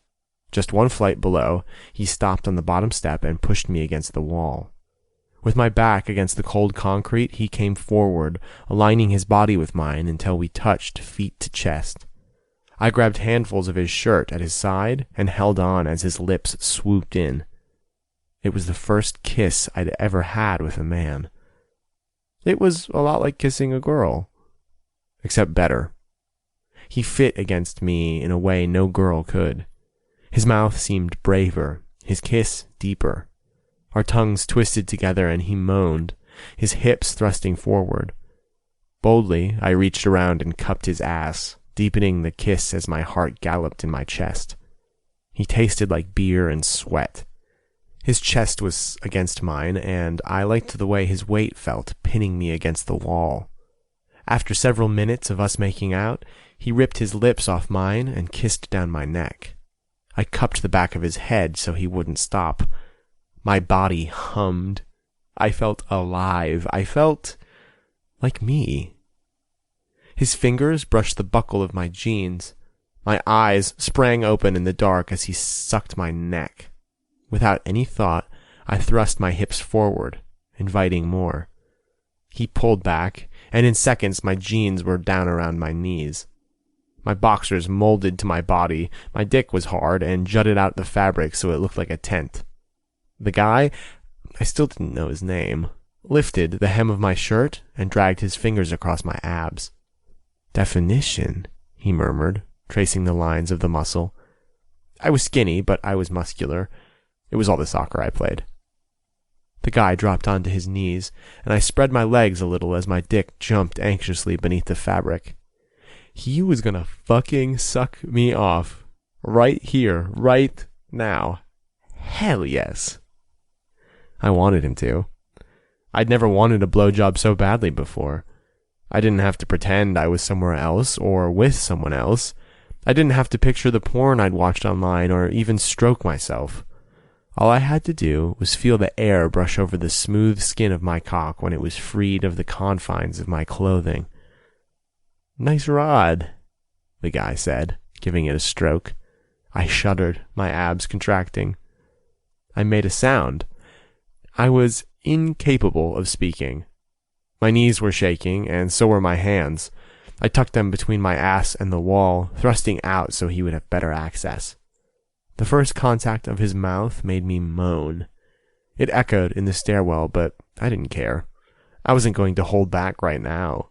Everything inside me was screaming yes. His lips were silky smooth and warm. His mouth was wet, and he applied the perfect amount of pressure as he moved his head back and forth. I looked down, watching the dark head bob at the center of my body, and rocked into his mouth. He took me deep as he could. I wanted deeper, so I thrust just a little more. He pulled back, licked up the rod, and circled his tongue around my head. I shuddered. It wasn't going to last much longer. This was too fucking good. He felt me trembling. He grabbed my sack, felt how tight it was drawn against my body, and then sucked my head into his mouth. He licked and sucked like an expert until I was rigid and gave a shout. His fingertips gripped my hips, and I started to move. I pumped into him, fucking his lips as an orgasm ripped through my body. I yelled and moaned, the sound of it bouncing around and filling my ears. When at last he pulled back and my cock fell against my body, completely satiated and spent, my legs felt like jello, and I was glad to be leaning against the wall. "I like a guy who yells," the guy said, standing. "You yell too?" I asked. My voice sounded drunk and heavy. "Maybe you should find out," he suggested, and reached for his buckle. I reached for his fly and guided it over his already hard length. He sank down on the steps, sitting on the center and spreading his knees wide. I sat down between them and freed his dick. So the first night I got head from another man was also the first night I gave it. I didn't make him yell, which awakened some kind of lion inside of me. I liked hearing him moan and feeling him buck beneath my mouth. I even liked the salty flavor of his orgasm as it shot across my tongue. It was the best sexual encounter I'd had yet. It was with another man. No, I didn't have to prove I was gay. But if I did, this would have done it. Things that make you go, WTF? Disney World is larger than 17 countries. Chapter 4. Arrow. Conversion therapy. Something I'd never heard of until I heard my parents fighting. Again. My father knew his tough love and demands that I be straight weren't working. I didn't give him any reason to think it wasn't, except for the fact I wasn't dating or being caught with girls racing out of my room at all hours of the night. I thought about doing it. I thought about playing his game. Fuck that. Fuck him. I didn't want to pretend. I didn't even want to be all out and waving it in his face that I preferred men. If anything, I'd just become more withdrawn. I stayed out late, avoided him when I knew he'd be home, and when he'd arrive when we weren't expecting, I'd hide in the house or bury my nose in homework and pretend I didn't know he was there. I snuck out a couple times, too. I went back to that party place. Faces were becoming more familiar there. People would what-up me when I walked through the fog. I hooked up with the same guy a few more times. We never exchanged names. It didn't matter. I went for the blowjobs and making out. I had a feeling it was the same for him. Maybe he couldn't be himself when he wasn't there either. Maybe those nights were all he had, just like me. The admission papers for Syracuse were filled out and ready to mail in. All they needed was a signature from my father and a check for tuition. I was anxious to get the hell out, to not feel like I was unwanted in my own house. He hadn't signed them yet. I wasn't sure why he was waiting. I felt like everything hinged on something, some test I wasn't aware of. Maybe he didn't know what it was either. Maybe that's why the words conversion therapy floated along the hall at night when everyone was supposed to be in bed. Bedtime now consisted of us going to our rooms, my parents fighting, and me sitting in the center of my room listening. It was odd because Mom never wanted to make him angry. She tended to just go along with what he wanted. I hated to say it, but now that I was seeing things more clearly and had a lot of time to think and reflect, my mother was a doormat. My father stepped on her constantly. I had to wonder if she knew about all his affairs and just turned a blind eye. I didn't want to think she would. I hoped she knew she was worth more than that, but just because I didn't want to think it didn't mean it wasn't true. I learned that lesson the hard way. Doormat or not, it seemed the one thing my mom refused to back down on was me. She hated the way he treated me, something she told him almost every night.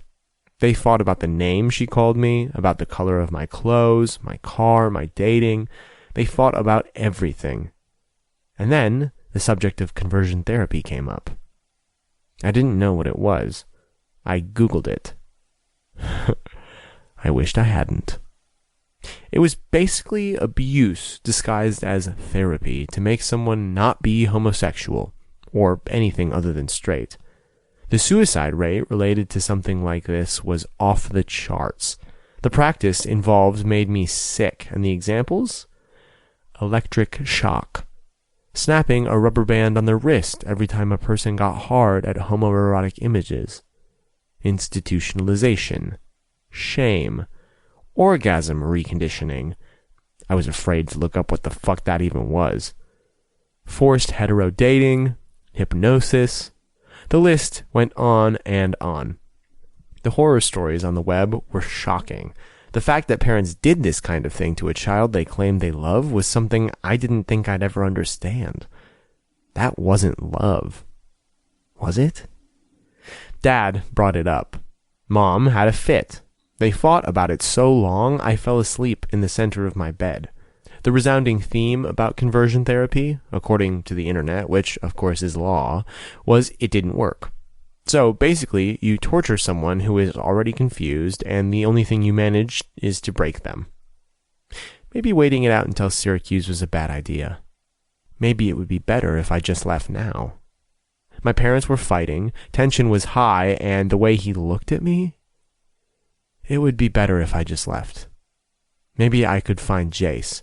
Maybe he would understand. He was basically my last hope. My 18th birthday came. In the eyes of the law, I was an adult.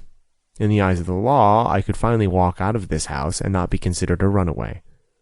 I was already planning my escape, planning on calling Jace as soon as I could slip up to my room the second I got home. It was already dark out. I'd gone to school like any other ordinary day, gone to practice, and then some of us went out for pizza and women to celebrate my birthday. I just had pizza. I left the women to all my friends. They were planning a big party this weekend. Beer, more beer, and probably some weed. One of the guys' parents were going out of town, and my birthday was the perfect excuse to throw a rager. Of course, I said I'd be there. It was for me. But I wouldn't. I'd be gone. I had no idea where, just not here. I had no earthly idea what my life would be like tomorrow, but I knew it wouldn't be the same. I hoped my brother would know what to do, because, in all honesty, I didn't. Here I was, 18 years old, a man, but still a kid. The shock I felt that first day I'd boldly told my father I was gay hadn't worn off. I was still surprised, still slightly numb from the way everything had shifted. He wasn't at all who I thought. It was almost like I'd been living a lie up until recent months, but the lie hadn't been my sexuality. It had been everything else. I bounded in the door and stopped dead in my tracks. He was the last person I expected to see, the last one I wanted to see. Something went flat inside me, like soda that suddenly lost all its fizz. The numbness I'd just mentioned, I grabbed it, tugged it around me like a thick blanket, like armor one dressed in before a battle. He'd yet to say one word, not a single syllable, but I knew what he was doing, waiting for me. "Dylan," he said, almost jovial. I didn't know how he did it, how one minute he sounded like the father I always thought he was, and the next he was some complete stranger. It was like two people lived inside one skin. I hadn't seen this side of him since that day in his office, the father I thought he was. He smiled at me, like the past few months had never happened, like I was still the son who made him proud. "What are you doing here?" I asked, cautious. "It's my son's 18th birthday. Where else would I be?" "Work?" I deadpanned. "With your trashy hoe bag of a secretary." "Work can wait. This is a big day. I have plans for us." "I already have plans." I shook my head and started past him. There was no way in hell I was going to celebrate turning into a legal adult with him. I wanted to celebrate by getting as far away as I could. "Cancel them," he replied. That fatherly tone I hadn't heard in so long vanished, replaced by the one I was all too familiar with. Even though I'd heard it less than the previous, I understood this was the real Sullivan Lorhaven. The man I thought he was all these years? A lie. A fabrication. A wish. I think that hurt worse than anything he'd said or done. I'd longed for the man who didn't exist. I missed the lie I'd so comfortably lived.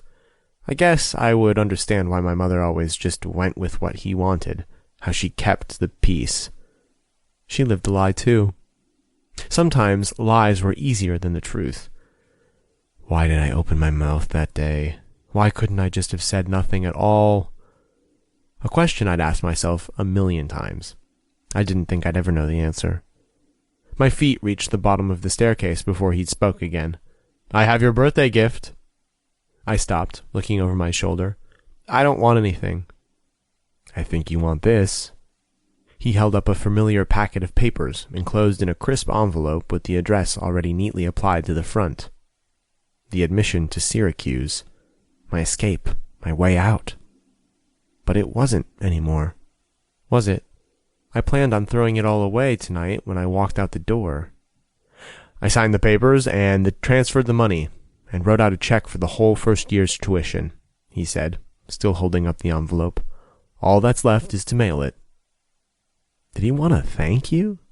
I wasn't going to give him one. "I'll drop it in the mail tomorrow," I lied. It was a painful lie. Soccer wasn't my life. I didn't really want to go to college, and Syracuse was his choice, not mine. But it was still something to me. A way out, a fresh start, a chance to be something other than what he wanted.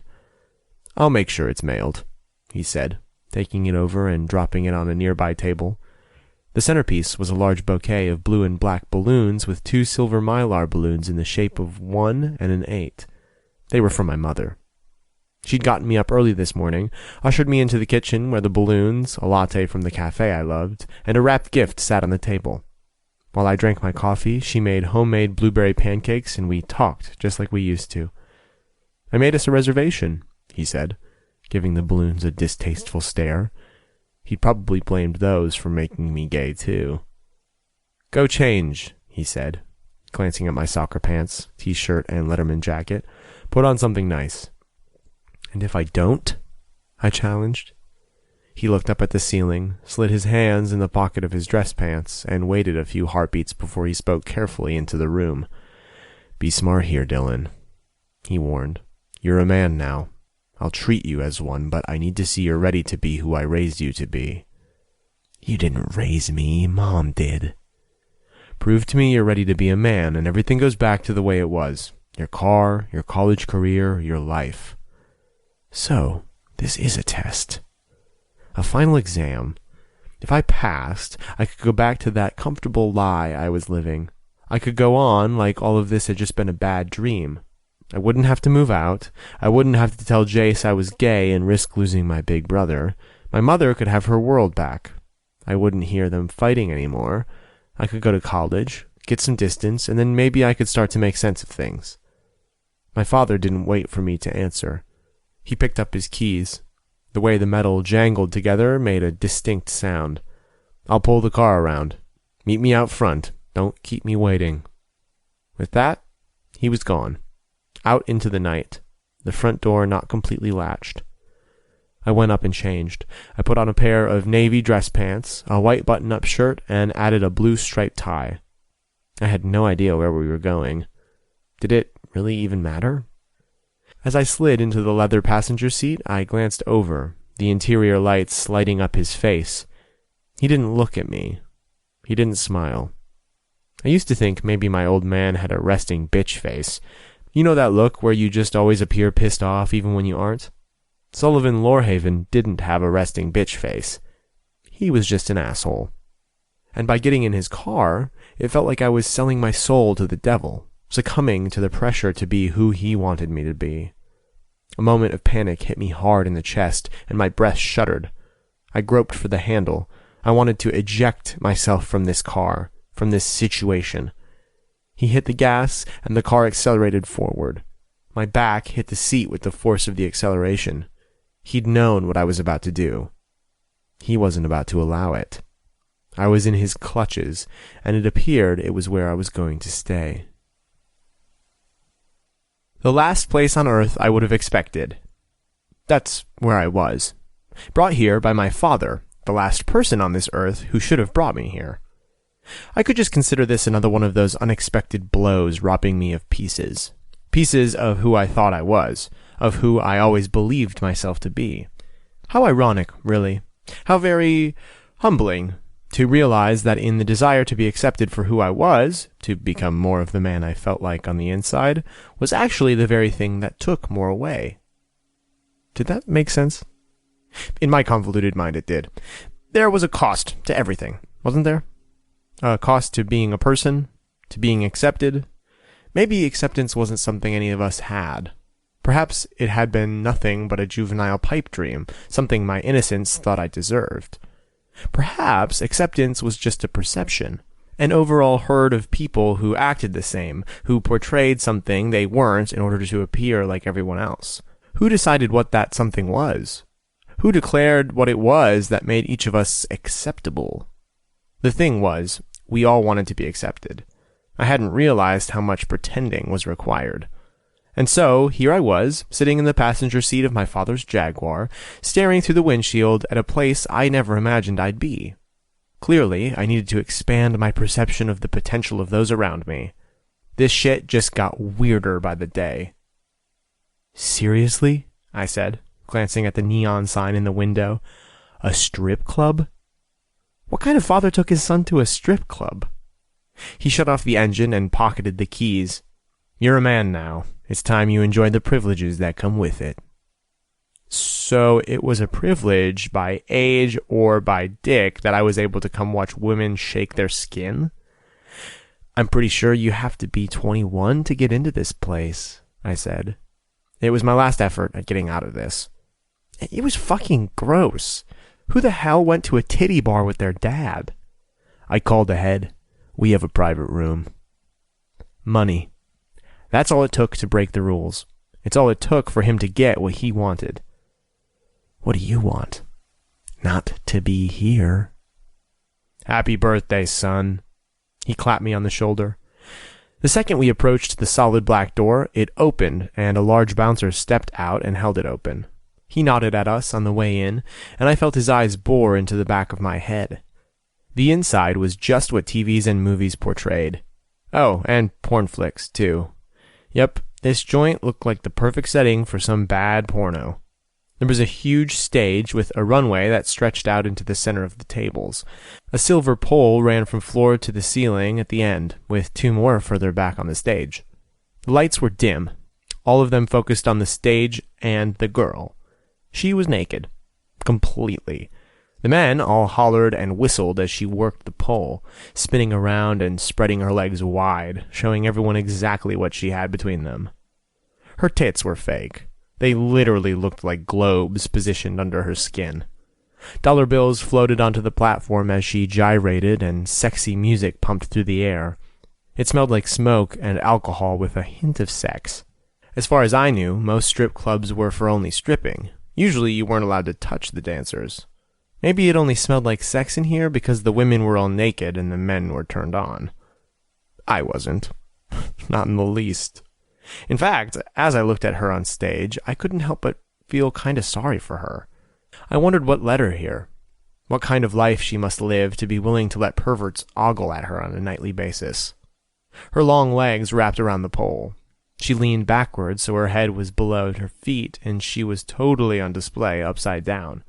The long length of her blonde hair fell like a curtain toward the floor, and body glitter glistened across her stomach. I was staring, and she must have felt it because our eyes locked. A mutual understanding tethered us. I had a lot in common with that girl. Neither of us wanted to be there. And whatever it was that led her to that stage, something equally as shitty had me standing in front of it. This way. A woman appeared with a small round tray in her hands and a tiny pink G-string on her bottom. Her top was bare, her chest glistening with oil or something. My father's eyes went right to her rack, and then locked on her ass as she sashayed ahead. She stopped in front of a velvet curtain and motioned for us to go ahead. Dad went first. Then I ducked in right after. The heavy fabric fell immediately back into place, closing in the private room. There was a single table, 2 chairs, and several drinks already waiting. Looked like several shots of an amber-colored liquid, and a few mixed drinks with small straws bobbing at the top. There was also an ashtray in the center and a stack of what looked like dollar bills. My stomach rolled. Instead of being excited or turned on by any of this, I felt embarrassed, humiliated, and, honestly, bullied. This was my test. Be a man, get drunk, grope naked women. Do it all right here in front of a man who should have wanted better for me. Why didn't he want better? And if I succeeded in being enough of a pig, I would get my future. A future that came with a whole lot of strings. But freedom, too. Have a seat, Dad said, already pulling out a chair. He took off his suit jacket, hung it over the back of the seat, and then loosened his tie and the buttons around his neck. I pulled out the chair and sank into it. He handed me a shot. Bottoms up, he said, lifting an identical-looking glass into the air. I emulated his action, and we both tossed back the tequila. Mine had the worm in it. I fought back a gag and hoped it didn't get stuck on its way down. Dad laughed and slapped me on the back. That'll put some hair on your chest. He picked up another shot and glanced at me. Quickly, I reached for the mixed drink and took a swig of it. He seemed placated as he tossed back his second shot. I'd only ever seen him drink expensive shit. I'd never seen him do shots. After he slammed the glass down, 2 cigars appeared out of his jacket.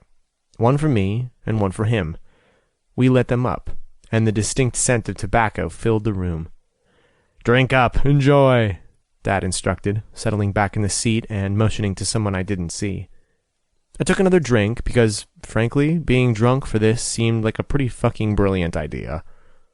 A dim red light came across the room, and 3 women dressed in what looked like lingerie appeared.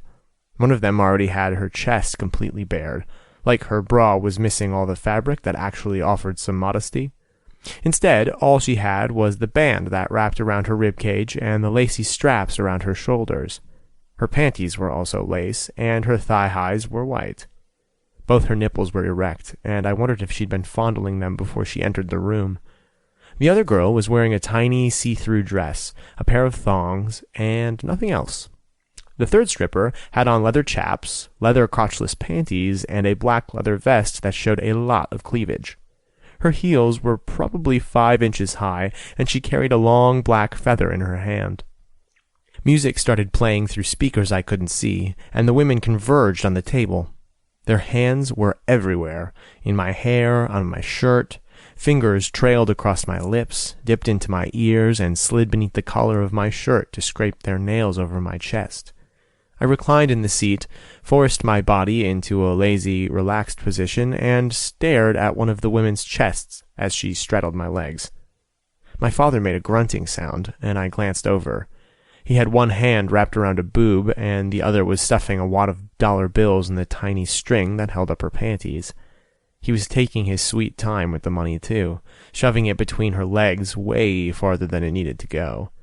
She giggled and purred like she liked it a lot and ran her hands through his thick hair. He noted me watching.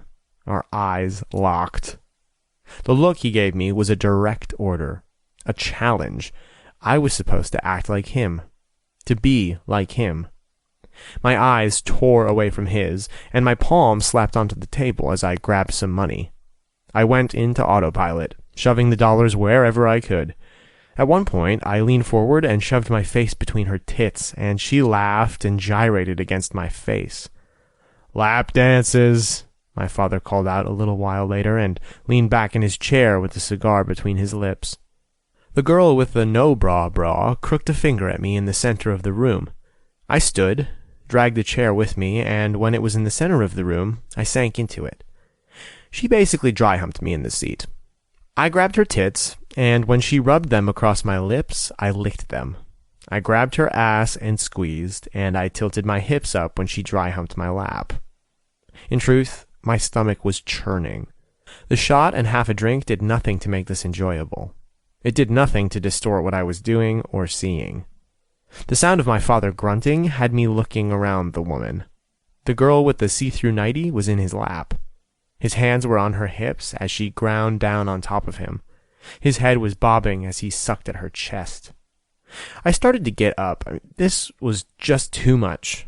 Hands grabbed me from behind, pushing me into the chair. Next thing I knew, I was being serviced by 2 dancers. My tie disappeared. My shirt was ripped open, and the belt on my dress pants was abandoned to the floor. I squirmed in the chair. Disgust and humiliation warred inside me. I just wanted this to be over. I wanted to get through it. In frustration, I made a sound, grabbed the girl straddling my lap, and squeezed her hips and ass. She gave a squeak, and I knew she'd likely have fingerprints on her ass, but I was beyond caring. "I think it's time he gets his gift," my father said, the girl still in his lap. "You mean this isn't it?" Fuck. All 3 girls assembled in a line in front of me. I stared at them, wondering what the fuck was happening now.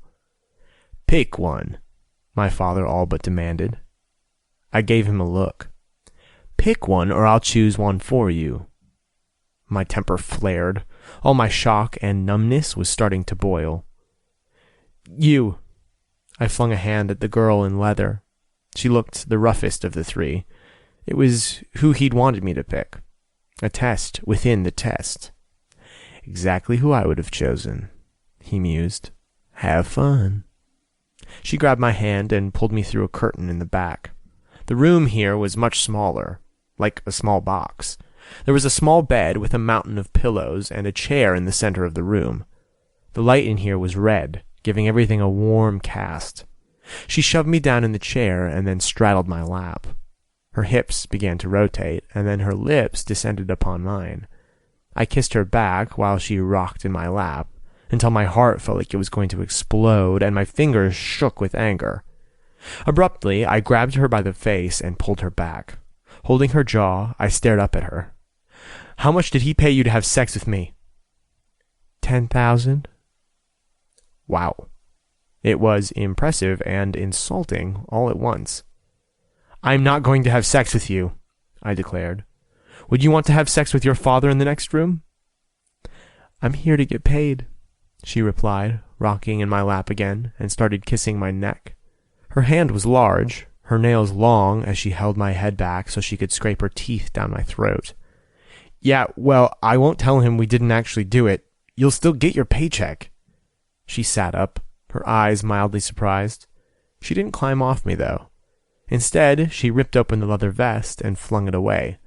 Her large breasts spilled out. She took my hands and placed them on the flesh. Doesn't work that way.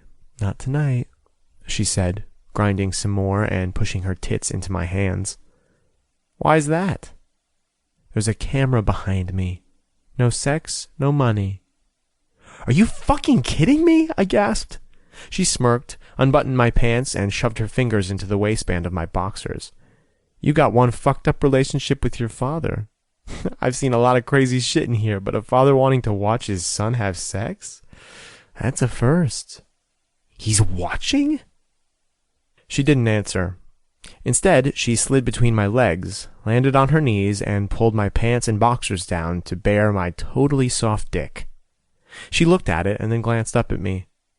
I don't turn you on at all? Not in the least, I spat. She shifted in a way that made me think she was using her body to block the fact I wasn't rocking a raging boner. Look, I'll make it good and quick, okay? I know what I'm doing. She picked my cock up and started massaging it in her hands. I wondered how many other dicks she'd touched this week. Tonight. I'll put on a good show for your old man. I'll get paid, then you can go. Her lips wrapped around my cock. Her head began to bob up and down. I fisted a hand in her hair, giving it a tug. She made a sound like she liked it, so I pulled her hair again. Her nails dug into my inner thigh. I figured it was payback, but I didn't care. I leaned back and let my head tilt up toward the ceiling like I was enjoying myself. My father wanted to watch me have sex. He was so desperate to prove to me that I wasn't gay, he was willing to set up dates, get me drunk, bribe me with my future, and pay some hoe 10 grand to screw me so he could watch. This was beyond sick. It was demoralizing, humiliating. Did he really think this made me a better man? Was this the person he truly wanted me to be? He would rather I be some depraved womanizer than be gay? No. No. It was wrong to come here. Wrong to allow myself to be led by him once again. I was stupid to believe if I just passed his test, my life would be mine again.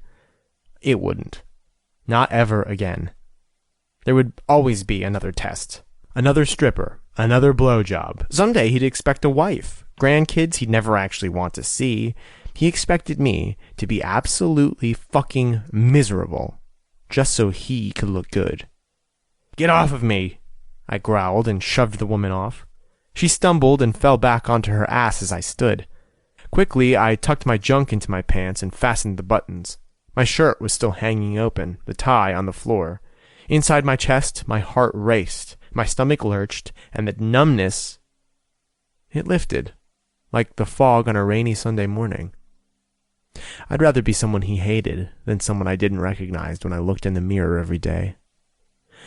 You're going to have to get your paycheck somewhere else tonight, I spat, wiping my mouth with the back of my hand, wiping away the stench of her kiss. Go sleep with my father since he's so hard up for some action. Behind the curtain, I heard a curse. I barged out, the curtain swinging wide with my deft movements. My father was at the table, a tablet in front of him. There was a cigar in one hand and a drink in the other. This son of a bitch was kicked back, watching the feat of me about to nail a slut. He was enjoying this. Our eyes locked. My temper flared. "Get back in there," he silently demanded. "You are a sick fucking pervert," I spat. I was impressed because I didn't yell. In fact, my tone was similar to his. Guess I learned something from him after all. "If you think I'm going to stick my dick in some girl you paid and let you watch just to prove to you I'm a real man, then you're the one who needs fucking therapy." He tossed down the cigar and the drink to stand. "Don't you talk to me that way." "Or what?" I spat. "You'll take my car? My bank account? My college education?" His eyes narrowed. "You already did." I spread my arms wide. "I'm still here, and I'm still gay. Nothing you do is going to change that." He lunged forward and punched me in the face. I was ready this time. One free surprise punch. That's all this man would ever get from me. My head snapped back, and then I swung, catching him right in the jaw. He looked at me with shock rippling over his features. I enjoyed the look. "Keep your money, your cars, and your fancy school. I don't want any of it. It's dirty money, blood money. From here on out, I'm going to live life the way I want to, not the way you declare." "Dylan!" he roared as I headed for the curtain. I stopped, turned back. "My name is Arrow." "You little son of a bitch," he growled and lunged at me again. His hands wrapped around my throat and squeezed. Oxygen stopped flowing down my windpipe. My airway seized. I stared at him with wide eyes, scared but refusing to struggle. If he wanted to kill me, I'd let him. Hell, it might be easier that way. "Get out of my house. Get out of my life. Get out, you faggot, and don't you ever come back." Tears burned the backs of my eyes. I told myself it was because I couldn't breathe, not because he just disowned me. My body was tossed back, and I stumbled, falling into thick, heavy folds of the velvet floor. I gasped and wheezed. I was absolutely reeling, beyond shock, beyond disappointment. I pulled up to my full height and gave him one last look, searching, desperately searching for the man I'd always thought he was. I wanted just a glimpse, even just a nanosecond of confirmation he ever existed. His upper lip curled as he stared back. Disgust was the only thing I saw. I stopped searching. He wasn't there. Out in the main room, I felt the stares of 1,000 eyes. I kept moving. I didn't look back. The bouncer opened the door before I even got there, and I ejected myself into the night like an emergency flotation device. The night air was cold, clear, brisk. I inhaled deep, sharp lungfuls, letting the stinging cold bring back some feeling. I stood there for long moments, still stunned, not knowing what to do. I had nothing. No car, no money, no place to live. I could call my mother. She'd come get me. She'd find me somewhere to stay. In that moment, I blamed her as well. This was her fault, too. I was here because she wasn't strong enough. Because she married that asshole and made him my father. Something whispered in the back of my mind. She wasn't really to blame, but I didn't hear those whispers just then. All I heard was the loud screams of rejection and anger. I pulled out my phone and dialed my brother. His voicemail picked up. Hey, Lorhaven, I said, realizing I sounded like the wreck I was. Pull it together. You were right about Dad. He's a world-class asshole. I need somewhere to stay. If you could call me back... yeah, thanks. I disconnected the call. He was probably driving tonight. He drove every night. I'd go to him. He'd know what to do. Unless he rejected me too. The thought was sobering, like a kick to my nads. It didn't matter. I didn't have a choice. Jace was my last option, my last hope. He was all I had left.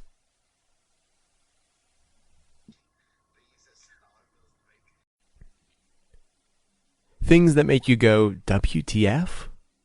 The world's largest traffic jam was in Beijing, China. It was over 60 miles long and lasted 11 days. Chapter 5. Arrow. They say your life flashes before your eyes when you die, like a mirage or images, a slideshow of the highlights and even the lows of your existence. As I walked, as I put distance between me and that strip club, a movie played in my head. It seemed stupid and silly, melodramatic and even kinda corny, but the images stayed. They replayed on a loop that didn't have an off button. I watched them because I didn't have any choice. My brain was a TV without an off switch. I saw myself running across a bright green soccer field. I felt the wind rush through my hair and the way my jersey molded against my body as I ran. I recalled the joy and endorphins rushing through me as I worked with my team as the crowd cheered. Soccer was never my favorite thing in life, but I would miss it. I would miss the camaraderie, the sense of normalcy it gave. The images faded out, and a new one took its place. My mother and me and Lorhaven sitting in the living room on a large fur blanket. The sound of muted Christmas carols played in the background and a crackling fire popping and hissing as heat from the flames brushed over my cheeks. I was smaller. My hands were chubby, and I still remembered the innocence in the way I felt. All was right then. The three of us spent a lot of nights during the holiday seasons roasting marshmallows in front of a large fireplace in the living room. The picture of my cherry-red BMW broke into the Christmas scene. What a sweet ride it had been. A 16-year-old's dream. Then I was walking down the hallway at school. The bright blue lockers lined the walls, and people stood around in groups, laughing. I was smiling, smirking at something my friends said, and people would call out my name, slap me high fives, and wave from the other end of the hall. People liked me. I was never the one who wasn't liked. Even when I felt like I was the kid on the outside looking in, I wasn't. Not to everyone else. I seemed to fit in with every crowd, something I'd always taken for granted, probably because I didn't realize just how much of a blessing it was. I didn't know why the inside of my mind was like a reel of home movies that refused to shut down. It served as a distraction from the scene I'd just lived through back at the club, but it also brought me further down, almost as if the memories were taunting me with things that would never be again. I walked for several miles towards the turf Lorhaven drove on. He had a reputation there. He was well known. All I had to do was say his name. Someone would find him. I was anxious to see his face. I wanted to hear him say it would all be okay, and I wanted him to sympathize with me about the total douche our father was. I pulled out my cell and checked the time. It was getting late, but not so late he was probably done driving. By the time I got there, maybe he would be. Maybe I'd catch the end of his race. I always liked watching him drive. I liked sitting shotgun, too. It was a rush, and something I envied. Hell, now that I seem to have a hell of a lot of time on my hands, maybe I'd take up driving, too. If I was half as good as my brother, it would be an accomplishment. The sound of a purring engine cut through the dark and loudest places in my head. Headlights bounced on the pavement around me, stretching past and down the road. I glanced around, squinting into the bright light. I couldn't tell who it was, only that it wasn't Lorhaven because his car wasn't blue.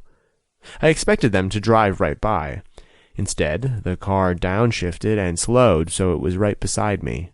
I kept walking, but glanced over.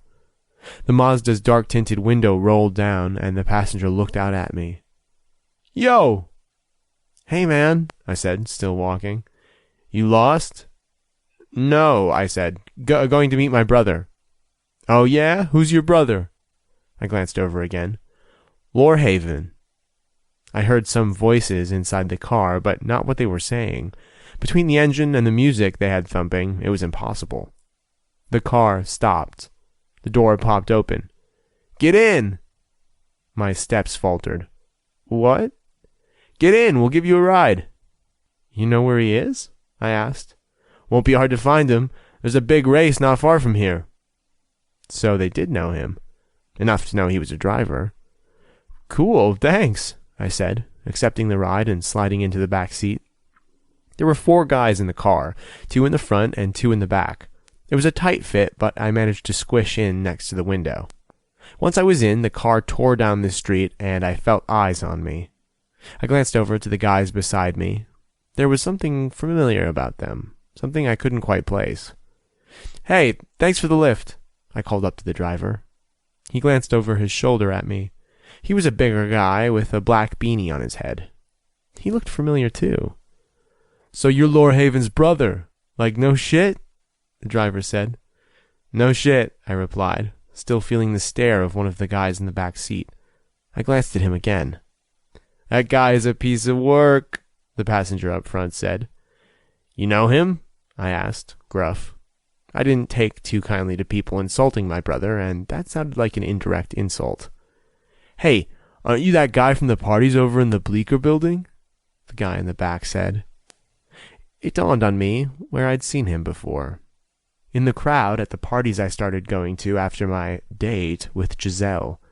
I'd seen both guys in the back seat, and I was pretty sure the driver, too. It was possible I'd seen them all, but I hadn't gotten a good enough look at the other guy in front. "Yeah, I've been to a few. You guys go much?" "Every weekend," the guy beside me drawled. "That's our turf." I nodded, and an uncomfortable sort of feeling prickled at the back of my neck. Of course that building was on someone's turf. I'd never really thought about it before. In this part of town, everywhere was part of someone's turf. I had no idea how many there were, only that there was more than one. And usually, all the different groups hated each other. I swallowed. This was Lorhaven's turf I was on, wasn't it? "You're the one who hangs out in the back," the other guy on the end said. "Ain't that right?" "I hang out by the keg," I replied, trying to keep it light. Had he seen me with the guy I met up with there? He shook his head. "No, you're always there dancing with that guy. I've seen you disappear with him a few times." I swallowed. "You a flamer?" the driver asked, suddenly not so friendly. "A what?" I asked, playing dumb. "A twink, a sausage jockey." He looked over his shoulder, and I just stared. "Are you a fucking fag?" he yelled. "Fuck no," I lied. It turned my stomach to lie about myself that way. However, it turned it more to actually admit it. "No way," the guy beside me said. "I've seen him, G," he told the driver, whose name I could now assume was G. "He was always grinding on the same guy. They're always in the back, and they always disappear into the stairwell." "You don't know what the fuck you're talking about," I spat. "You want to spew shit? You go ahead and do it, but I'm not going to step in it." I hit the back of the driver's seat. "Let me the fuck out." "So you're saying you ain't a fag, but my boy here says you are. You know how Johnny feels about butt pirates on his turf," the guy in front said. Oh shit, I was in the wrong turf. That meant they likely didn't like my brother, and judging from their very colorful terms, they weren't so fond of me either. I let out a sigh. I really wasn't in the goddamn mood for this. Putting up with my father had been more than enough for a lifetime. "Who do you think I should believe, kid? You or my boy?" "I don't give a fuck who you believe," I tossed the words out. "My ride ends here." The driver kept driving, picked up his cell, hit a button, and held it to his ear. "Picked up some trash on the property tonight, Johnny," he said after a few. "Seems he belongs to the West. Says he's Lorhaven's brother." G listened for a few, then whistled and tossed me a look. "Another thing, he's a fag. My boy has seen it with his own eyes." A beat of silence. "Oh yeah, right here on your property, wandering around like he owned the place." I didn't say anything, though I was sorely tempted to unleash a bunch of colorful words on my own. "Will do," he said, and then the phone disappeared. Seconds later, the car pulled over, screeched to a stop, and I almost flattened against the back of the seat in front of me with the force of the halt. Both doors opened, and the second the guy in front was out, I shoved the seat up and got out. I started walking without looking back. These guys were bad news, and I was outnumbered. The sound of rushing feet behind me clenched my muscles, and I swung around so I wasn't taken off guard. 4 guys stood in front of me, all looking at me with dark expressions on their faces. "You a fag?" one of them asked. "No," I denied. "So what are you doing in that stairwell, baking cookies?" I didn't say anything. What the fuck was I supposed to say? Of course, I figured people saw us dancing, maybe even touching, but it never occurred to me someone might actually recognize me, actually know the reason I went to those parties. What a blow it was to have something else taken from me. Those parties had become a refuge, a place where I could learn about myself, a place where I had some firsts and no one seemed to care. Just one more thing to add to the long list of losses tonight. "Got nothing to say?" One of the guys, the bigger one, the one who'd been driving, took a step forward. "All out of denials?" "What do you want me to say?" I asked. "I already said I wasn't gay. You don't believe me." "Guys like you make me sick," he spat.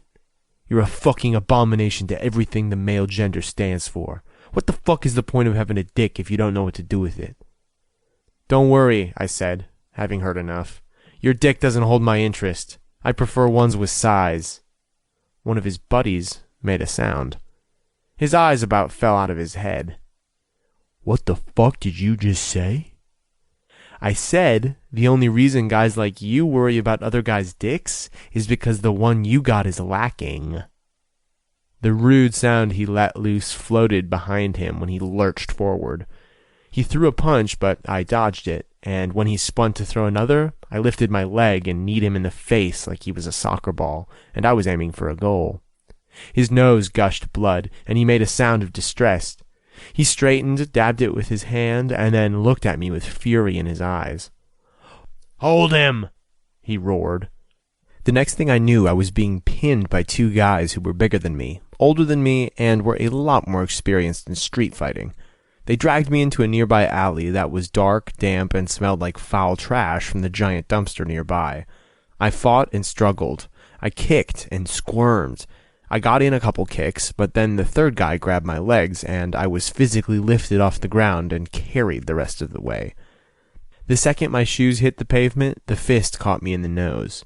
My head snapped back, and as it flung forward, he hit me again. Pain exploded behind my eyes, splintering across my jaw, and a burning sensation filled my lower lip. The warm ooze of blood coated my chin, and I felt the splatter of more across my forehead when he hit me again. I don't know how many times he hit me before I sagged, unable to hold my own weight. I was still held prone, a guy on each side and one at my back. They let me hang, dangling from their grasp. He kicked me in the side once, twice, a third time. I sank onto the ground, and they dumped my body there as I coughed and wheezed. I thought maybe they would leave then, that getting my ass beat was the worst they would do. I was so terribly wrong. One of the other guys, the one I didn't knee in the face, leaned down, grabbed a handful of my hair, and slammed my face into the pavement. "I'm gonna ask you a question," he said. "If you lie, I'll know, and I'll bash your head on the ground until your nose falls off your face." His words were muddled in my brain a little. The pain made it hard to focus. I squinted up at him through a swollen eye. He spit in my face. "You a fag?" he demanded. Somewhere from the side, the toe of a shoe buried in my ribs. I retched to the side and fell onto my back, 4 angry faces peering down at me. "Are you?" he demanded. I nodded. Maybe if I told them, they would just go away. I started coughing, the copper metallic flavor of blood splashing over my tongue. I rolled onto my side, pain nearly cracking me in half. I spitted onto the pavement, seeing the dark splatters beside my head. "I told you! I fucking knew it was that gay boy!" "I hate fags," a low voice growled. "I think he broke my nose." "You worked him over good, G. He learned his lesson." "Not good enough," he said. I pushed to my hands and knees. I was leaving. I just wanted to go home, wherever that was. "What are you going to do?" one of the guys questioned. "Where the fuck do you think you're going?" he yelled and kicked me in the side. I fell onto my stomach, groaning. Another punch clipped me in the back of my head, and I felt my ear scrape open on the road. I glanced up, blinking at the dumpster, wondering if there was something nearby I could brandish as a weapon. I was shoved roughly onto my back. G thrust his broken, bloody face into mine. "You like men, huh? You like taking it in the ass?" I didn't say anything. He grabbed my jaw and squared my face. "You think I have a tiny dick? I don't know what to do with it? Well, fuckboy, do I have a treat for you." My brain was sluggish. I didn't quite understand what he was saying until he reached for my pants. I started fighting then, like a hellcat with renewed energy. I kicked and screamed. I punched the side of his head.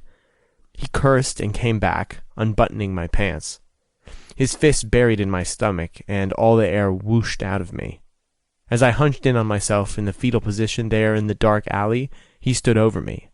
The distinct rattle of his zipper caused a horror of which I'd never known to rise inside me. "What are you doing, man?" one of his buddies yelled. "Hold him," he said. "Fuck no," someone replied. I heard a pair of retreating footsteps. I started to get up. I was getting the fuck out of there. "I said hold him," he roared. I made it to my feet, wobbled, and took a step. Suddenly, I was surrounded. Two guys grabbed my arms and dragged me farther behind the dumpster. I started yelling, fighting, cussing. It didn't matter. I was given another blow to the head, and everything went fuzzy. It all became clear again when the worst pain I'd ever felt in my entire life ripped me in two. That's what it felt like, as if I were being sawed in two. The pain was excruciating, so bad I almost passed out. I wished I had. Instead, I was painfully aware of what was happening to me. Pinned by two men, beaten until I almost blacked out, and the sounds, the slapping of skin, the grunting, and the feel of his fingers digging into my hips from behind. Tears fell from my eyes, mixing with the blood already on my face. I stopped yelling out. My voice had already gone hoarse. "You like that, fag?" His voice grunted as he shoved himself inside my body. My knees buckled. "Come on, man, that's enough," someone else said. He didn't stop. The arms that held me let go. I sagged. Would have fallen if he didn't hold me up and shove me against a wall for added support. I didn't know how long it went on, how long I was raped by a hater in the alleyway. It didn't matter, really. 1 second or an hour, I was never going to be the same again. I now know why my life had flashed before my eyes. I was dying. I died that night. Again. Somewhere between the stripper and being raped, Dylan Lorhaven died, and Arrow Ambrose was born. Arrow, a shattered, jaded, and untrusting soul who sometimes wanted to be dead so badly he often fantasized about it. Maybe once he tried. But just like his father, death didn't want him either. All he could do was exist, bleach his hair, shave half his head, and get a dozen tattoos, all to cover up the boy he was forced to bury. And though Dylan was gone and dead, his ghost still occasionally rattled beneath my skin. He haunted me just like an insidious demon, the kind there was no exorcism for. Sometimes, when I looked in the mirror, it wasn't Arrow I saw at all, but the boy who just wanted to be accepted. Hopper. To the extreme. That explains a lot of the things in my life. It explains me. When I do something, I'm borderline obsessive-compulsive about it. Attractive character trait, isn't it? No. Well, it's who I am. If I've learned one thing in my 26 years on this planet, it's I am who I am, and it isn't going to change, like it or not. In fact, one might argue the more time goes on, the more me I become. I guess I'm pretty good at talking in tongues, too, because sometimes the shit that swirls around in my own brain, marauding as thoughts, confuses even me. Regardless, I'm trying to learn to accept myself, maybe even give myself a break. Currently, it isn't something I'm excelling at. That's the thing about being OCD. It isn't just for the world around me, but also for me and the expectations I hold myself to. It's those extreme expectations that are my ultimate downfall. And the downfall of someone who was my infinity. Things that make you go, WTF? Before the eraser, bread was used to remove pencil marks.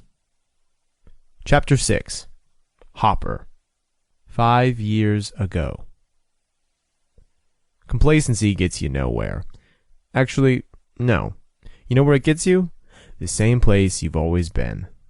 To improve, to make headway in anything in life, like racing, you need to push the envelope. Or the throttle, if you want to make a racing pun. You must be comfortable with being uncomfortable. Being uncomfortable was the new black. Okay, I don't know what the fuck that means, but it sounded good, right? No? Whatever. Change wasn't easy. It never would be. But nothing worth having ever came easy, and I wanted this. I wanted this so goddamn bad I could actually taste it. The flavor? Hopes and dreams. Not. It tasted a lot like exhaust and felt more like road rash. I was obsessed with pushing myself, insistent on being better than I was the day before. Racing was a high, but success? That was an addiction. I'd been on the pro moto circuit for 2 years now. I debuted with good numbers and fought my way into the top 10 motorcycle racers in North America. It all came down to this moment. This race. This bike. And this track. I was dressed in my typical one-piece leathers, which wasn't as fashionable as it sounded. It wasn't as comfortable, either. It wasn't like the supple leather pants every rocker wore in the 80s. This kind of leather was thicker, tougher, and didn't give as much when you moved. I was used to it, though. In fact, sometimes when I was off the track, I moved like I still had it on. My leathers were red and white. They molded to my body like a glove because I'd worn them often enough. The elbows, spine, and shoulder areas were heavily guarded. You know, in case I ate the pavement. My knees were also well protected, something I learned to ensure because I was the kind of racer who liked to get low. So low, my knee dragged the pavement as I turned. I had permanent scars on my kneecaps. I considered them trophies. The Kevlar gloves I wore, the specialty-made helmet and boots, it was all part of me.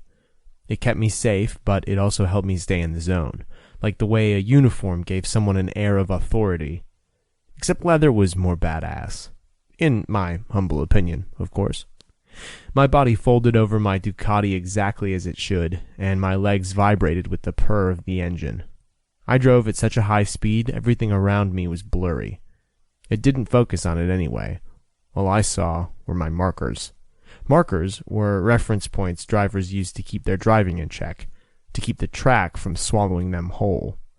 If a driver lost track of his markers, he'd end up like Alice in Wonderland, falling down a deep, endless hole trying to find his way out.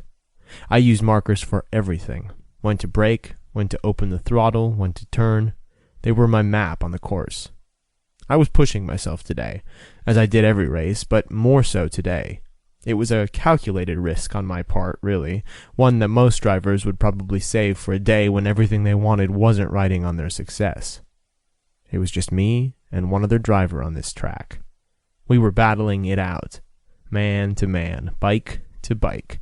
This was a match of skill, a match of endurance, and to me, a match of who was willing to take enough risk to get just a quarter of a second faster.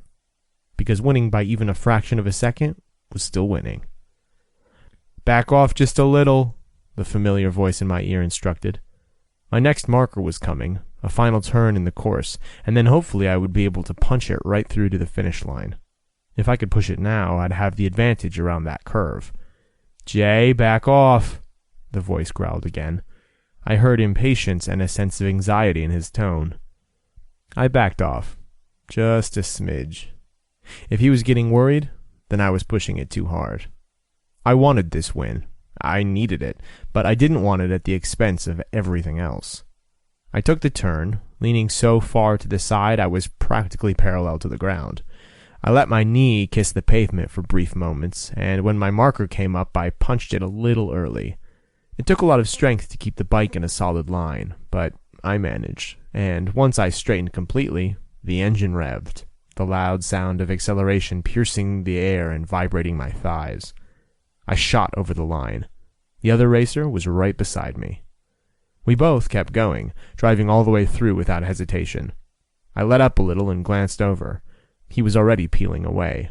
A wake of smoke rose from his tire, burning with the forced U-turn. I grinned and punched my fist in the air. He might have been beside me, but he was pissed off. I knew what that meant. I managed to get that half-second advantage. I was going international, and not just small-time international. This was top level. I'd just earned the single spot left in my division to invigorate the American motorsport with an international spotlight. The next time my tires touched down, it would be in an entirely different country. I would be racing the best of the best, a gathering of top-notch moto heads, all from different countries in the granddaddy of all races. Moto Intercontinental, here I come. After my engine cooled a little, I looped around and buzzed over where everyone gathered. I grinned wide, even though they couldn't see it through my helmet. The second the bike stopped, I ripped it off and vaulted off. Matt leapt forward with the biggest grin I'd ever seen on his face and smacked me in the middle with his clipboard, his headset still around his neck. "Fucking yeah!" he yelled. I felt a little wobbly since I'd just been on a vibrating speed machine, but I shook it off and whooped with pleasure. Matt came in fast, wrapping his arms around my shoulders for a quick congratulatory hug. "When I get you alone, I'll congratulate you properly," he whispered, then backed up. Heat suffused the back of my neck, and I tucked away that little promise so I could pull it back out when we were indeed alone. Even though everyone pretty much knew Matt and I were together, we still didn't shove it down people's throats. It made me uncomfortable, him uncomfortable, and honestly, everyone else too. Roger Epps, the big man in my division, came striding over, a large smile on his face. I wiped at the sweat on my forehead and straightened as he reached me. "Congratulations, Jason, that was some damn fine driving. You earned your spot at the Moto Intercontinental." I shook his hand, giving his entire arm a full, hard shake. "Thank you. I'll definitely show them all what America has." Roger chuckled. "I have no doubt you will." I grinned, barely able to contain my glee, but needing to remain professional. "Paperwork and everything will be done by Monday. You can sit down with your team, review it all, and then travel arrangements, training, etc. will be arranged," he added. "Yes, sir," I nodded, eager. Adrenaline still pumped through my veins. I was hungry to succeed, to push my career on a multinational level. "Make us here in North America proud. Show the world just how serious we take our moto," Epps encouraged. I smiled lightning fast. "Consider it done." Matt slapped me on the back, and I glanced at him and grinned. "If you want to show the rest of the world what our country is made of, you picked the wrong racer." A bitter, yet self-assured voice injected itself into our private conversation. Private equals it didn't include him. Blaine was my opponent in this race. He was the best of the best, but I had beat him. Was it wrong to basically pit two fellow drivers against the other for the high-stakes prize of worldwide glory? Hell yes. But that was what this sport was made of. It would only be wrong if they didn't give the top drivers in this division a final chance to battle it out. Epps turned so he was angled toward me and Matt, but also Blaine, who approached. He was dressed like me, in leathers and boots. His helmet and gloves were gone, and sweat beaded his hairline. He was pissed off. Sour. I could tell by the look in his eyes he wasn't going to give up that easily. I couldn't really blame the guy. This was a huge deal. However, I wasn't giving it up. "You were given an audition," Epps told him. "You're a damn fine motor racer, but Jason was a little better today." "Today?" he scoffed. "But what about the other days?" "I'm up for the challenge," I replied, tossing him a look. "I believe it." Epps held out his hand one last time, and I shook it. "Bring us home a trophy." On his way past, he offered Blaine a hand, and as they shook, he congratulated him on his kick-ass driving as well. But when he was gone, the crews were off doing whatever they had to do, and I was left standing there with Blaine. "We both know I deserve this spot more than you," he deadpanned. It was like he expected me to bow down and agree. What the fuck ever. "Why's that?" I scoffed. "Because you've been racing longer? Because you feel like you're due? Or maybe because you know your days in the moto world are numbered and this might be your last shot at Intercontinental?" The words were harsh, but they were reality. He was older than me, more experienced. It pissed him off that I was better. In his eyes, he should have had that second half because he was the more seasoned of us. It didn't work that way. Not on the track. Pretty soon, his body wouldn't be able to keep up with the demands of racing, not because he was so terribly old, because he wasn't. However, in this world, you burned out fast. I was younger, more able-bodied. Maybe that was why I was able to push it more today. Or maybe I was just better. Either way, it was no secret Blaine was on his way out. Guess he was feeling the burn. "You self-righteous little prick," he ground out.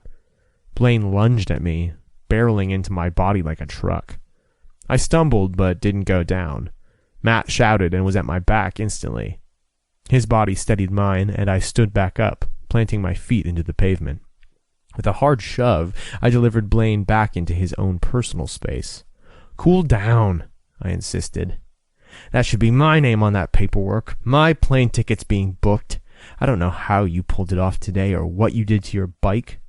He eyed my Ducati suspiciously, as if he possessed X-ray vision that would somehow point out an obvious illegal alteration. But that was a lucky win, a one-time success you just happened to achieve on the right day. It pissed me off. It pissed me off more than him openly telling everyone I wasn't good enough. To suggest that I had to resort to cheating to win? Or that I just got lucky, that my hard work and dedication over the last few years had nothing to do with it? Unacceptable. "We both know I'm not a cheat," I spat. "And as for luck, I'll beat you any time, any place." "Care to put that to the test?" he dared. Matt made a sound. "You seriously want to race again? You must like losing." Blaine gave him a harsh stare. "Maybe your boy here is afraid I'm right." "Fine," I spat. "You want a rematch? I'm down. Name your time, your place. Stack the odds against me. When I beat you anyway, you will shut the fuck up about me not deserving the spot I earned." Blaine shrugged. "Fine. And when I win, you'll go to Epps and withdraw. Tell him you have to give your spot to me." "Are you high?" Matt scoffed. Blaine crossed his arms and stared at us, challenge glittering in his eyes. I sighed. "Fine." I held out my hand. "You got yourself a deal. Tomorrow, noon, Pinnacle Ridge." "You want to street race on Pinnacle Ridge?" I deadpanned. What the fuck? He was that pissed? Pinnacle Ridge wasn't just a road. It wasn't just a flat surface. It was a challenging maze of curves and twists over hilly terrain. He nodded decisively. "If you can win there, you can win anywhere." I stuck out my hand again. As we shook, he said, "A no-show is a forfeit, so don't even think about playing sick." "I don't play," I responded, the urge to put this guy into his place once and for all strong. It was the handshake that signaled the beginning of my end. Things that make you go, WTF? Stomach acid is strong enough to dissolve razor blades. Chapter 7. Hopper. The fresh scent of pine clung to the sheets and lingered in my nose as daylight broke into my sleep-drunk mind. It wasn't Christmas time. It wasn't even winter. But to me, pine wasn't regulated to just that time of year. It was Matt's signature. The woodsy, earthy aroma embodied the guy I loved. I inhaled deep before I even opened my eyes. My fingers came up empty when they reached for him, so they fisted in his pillow and pulled it against my face. My body felt languid, lazy, and in no hurry to remove itself from the warm, delicious confines of his bed. His scent lingered all around me, and the touch of his hands and lips from last night still echoed in my body. Even though I'd been beyond hyped after the race yesterday, and then after the challenge from Blaine, the second we walked into our place, those things took a back seat. We ordered Thai food, ate on the couch, and made out like we used to when we first started dating. Matt was my perspective in life, the brake to the drive inside me. He didn't slow me down, he balanced me out. He helped me appreciate there was more to life than just motorcycles. He also taught me about love, about generosity, and that sometimes, even in the face of defiance, love really could win. We only lived together about 6 months, but I already couldn't remember what it was like to be alone. Sure, we dated a lot longer than 6 months.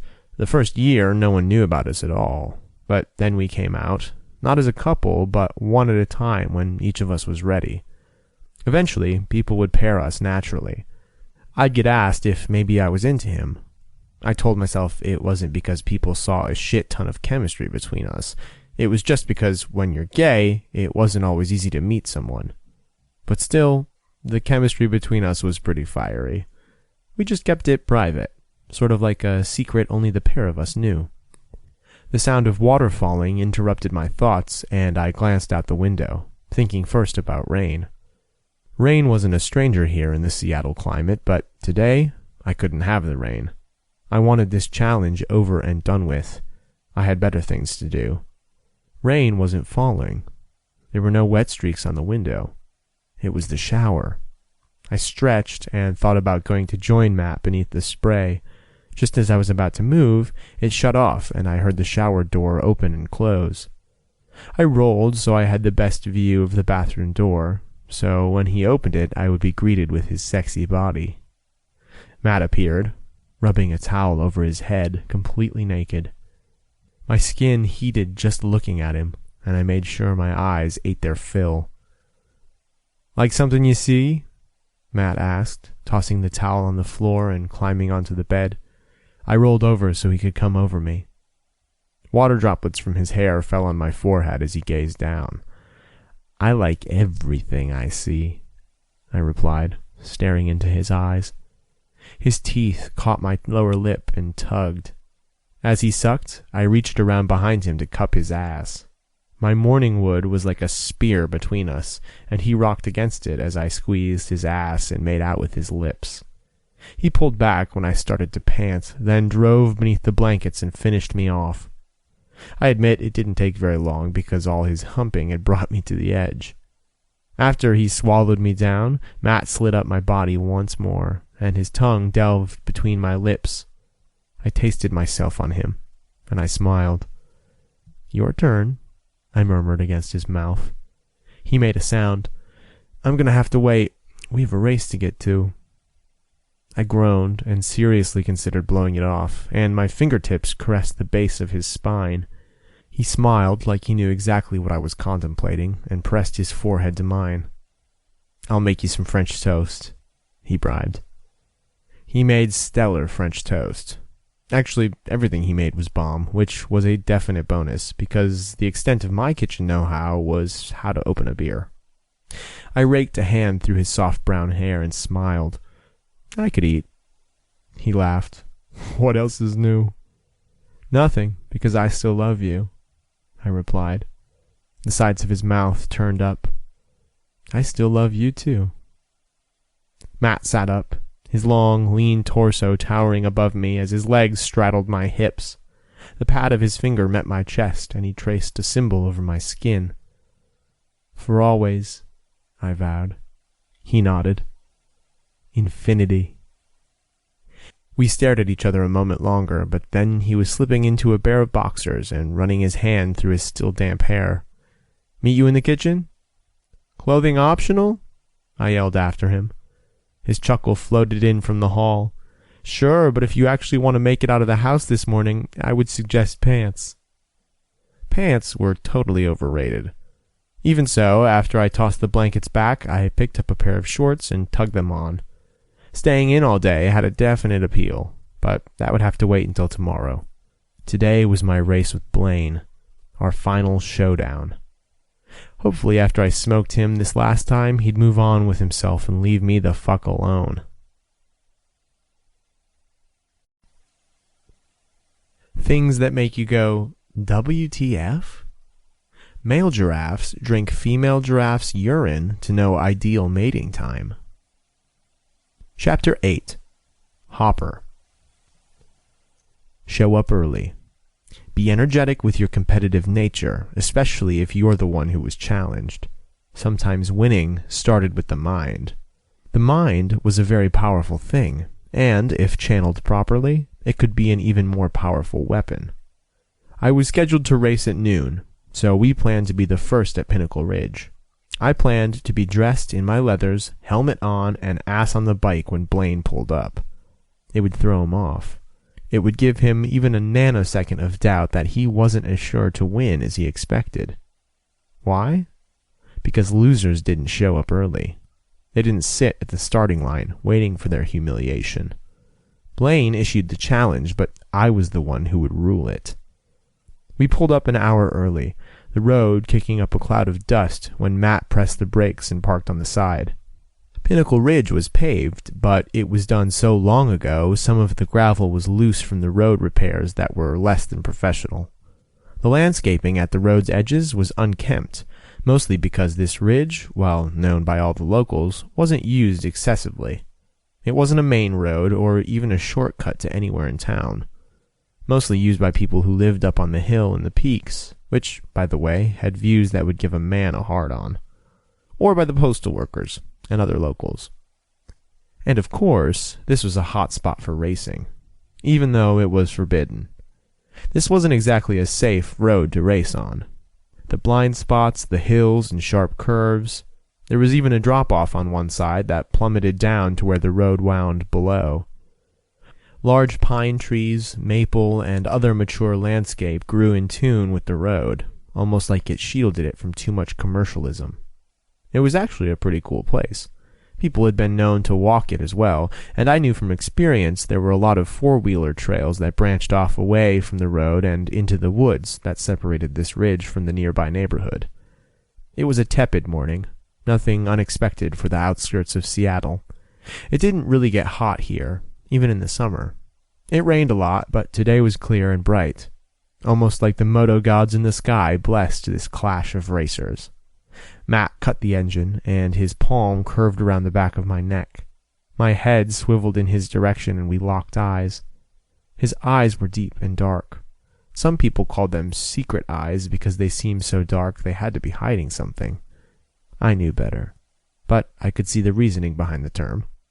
The thick pads of his fingers rubbed over the back of my neck and base of my skull. He liked the way my buzzed hair tickled his rough hands. Once he told me it was like a light massage for his senses. Goose flesh broke out over my scalp, and I closed my eyes. "You're going to own this," he said, not speaking loud. He didn't have to shout. We were in our own little universe inside the car. "Once I do, we can check international travel off our bucket list," I mused. I was hyped for Moto Intercontinental, but I was also looking forward to traveling the world with Matt. A lot of the countries we would be visiting were a lot more relaxed about men in relationships. I didn't know if it would make it easier to hold hands with him on the street, or let my hand rest on his thigh in plain sight at a restaurant, or even go in for his lips at a cafe, but I sure as hell wanted to find out. "I'm proud of you," he told me. My chest swelled. Praise from him was like getting it from the highest order. "Couldn't have gotten this far without you," he scoffed. I grabbed his jaw and forced his head around. "Seriously, Matt, you are just as good a racer as me, but you've put so much into my career, I think maybe it hampered your own." His hand wrapped around my wrist, giving it a gentle squeeze, and I dislodged my hold. He kissed the inside of my palm. The scruff on his jaw added a layer of sensation. "My career is where I want it to be. I'm happy, and I win enough. Besides, if we were both racing gods, how the hell would we ever see each other?" He was pretty incredible. He made a choice, one I honestly wasn't sure I could have made. When it came down to it, between our relationship and our careers, he decided for us to have both. A sacrifice had to be made. And he made it. For me. For us. "I love you," I told him. He smirked. "I know. You screamed it last night when I was sucking your dick." I made a sound of appreciation. That was a good fucking blowjob. But not quite as good as feeling him fill me with his length, which he did right after I exploded. With our hands linked, he leaned over the stick shift and connected our mouths. The kiss was leisurely, slow, and full contact. Matt's tongue was wide and thick. He knew how to wield it, so my mouth was completely owned. My full lips rubbed over his, refusing to separate even as my lungs lurched for oxygen. It was him who broke away first, slowly, languidly, but enough so I could breathe once more. "I love you too," he whispered, pressing one last kiss against my lips before pulling away completely. "You know what?" I said, grabbing his forearm as he turned to get out of the driver's seat. He glanced back around, an expectant look on his features. "I think we should use this tour at Intercontinental to learn inside secrets, tips, and tricks." He tilted his head as if to say, "What for?" "That way, when the North American circuit starts back up next season, you'll have a ton of advantage to get there yourself." His eyes lit up deep in their depths. I smiled, satisfied. That was the look I wanted to see. It proved that even though he wanted us, he wanted to race just as much as me. I didn't want to be the only one fulfilling that dream. Sure, Matt was an awesome racer. He had good sponsorship deals, trophies, and a high placement in the division, but he was held back by us. By me. This season had been mine, and now Intercontinental would be too. Next year? That was going to be for Matt. "I like it," he mused. "I know." I wagged my eyebrows and he laughed. We got out of the truck and walked around to the trailer hitched to the back. Both Ducatis were enclosed inside. We always traveled with our bikes this way to keep them protected and to give us a little more anonymity. These were expensive pieces of equipment and they caught attention. Matt's was in the back as well, even though he wasn't racing. You know, in case we wanted to do some touring after I beat Blaine. I waited while he undid the lock on the back doors, perusing the street, trying to get a lay of the land. I'd driven this road numerous times. It wasn't something I was used to racing on, but I wasn't starting out blind. I heard the lock give, metal scrape metal, and I glanced back around as Matt removed the padlock. He grabbed the handle and tugged, but the door didn't open. We needed a new trailer. This one was a piece of shit. For as much as I paid for it, you'd think it would have lasted a little longer. Damn doors always stuck. They never wanted to open. Shit, we probably didn't even need to bother with the lock. It practically took an act of God to get the damn things open regardless. I made a mental note to start shopping for a new one. He tugged again. The doors rumbled under his strength, but didn't budge. He cursed, and I chuckled. "Here, let me mess with them. Don't get the boxers molded perfectly to your fine ass in a bunch." Matt barked a laugh, but continued to fight with the stubborn metal doors. I moved in behind him, ready to step in, when the doors popped open like they'd released a ton of pressure. "Whoa!" Matt yelled, surprised as they burst open. He lunged back to catch them, but only succeeded in catching one. I caught the other one. With my face. Ugh! The sound oozed out of me when the edge of the thick metal smacked me in the side of the head. It swung with such force it knocked me onto my ass. Pain exploded on the side of my head the second I fell back. The pavement was cold even through my hoodie, but I barely noticed. I lay there stunned for long moments as sharp, piercing shocks of pain electrified my head. "Jason!" Matt worried, leaning over me, his hands hovering nearby without touching. "Shit, I'm sorry." "It's not your fault. Those doors are assholes," I muttered and pushed myself up. "Easy," Matt urged, putting his arms around my back and helping me sit up. "That fucking hurt," I cursed. I pressed a palm to my temple. "You're bleeding," he said softly, taking my hand to stop me from smearing the blood. "Shit," I muttered, reaching for the hem of my hoodie to wipe it away. I didn't have time for this shit. Behind us, the metal doors rattled as the wind blew, banging around like the bunch of peckers they were. "Stop," Matt ordered, but there was no bite in his voice. There hardly ever was when he spoke to me.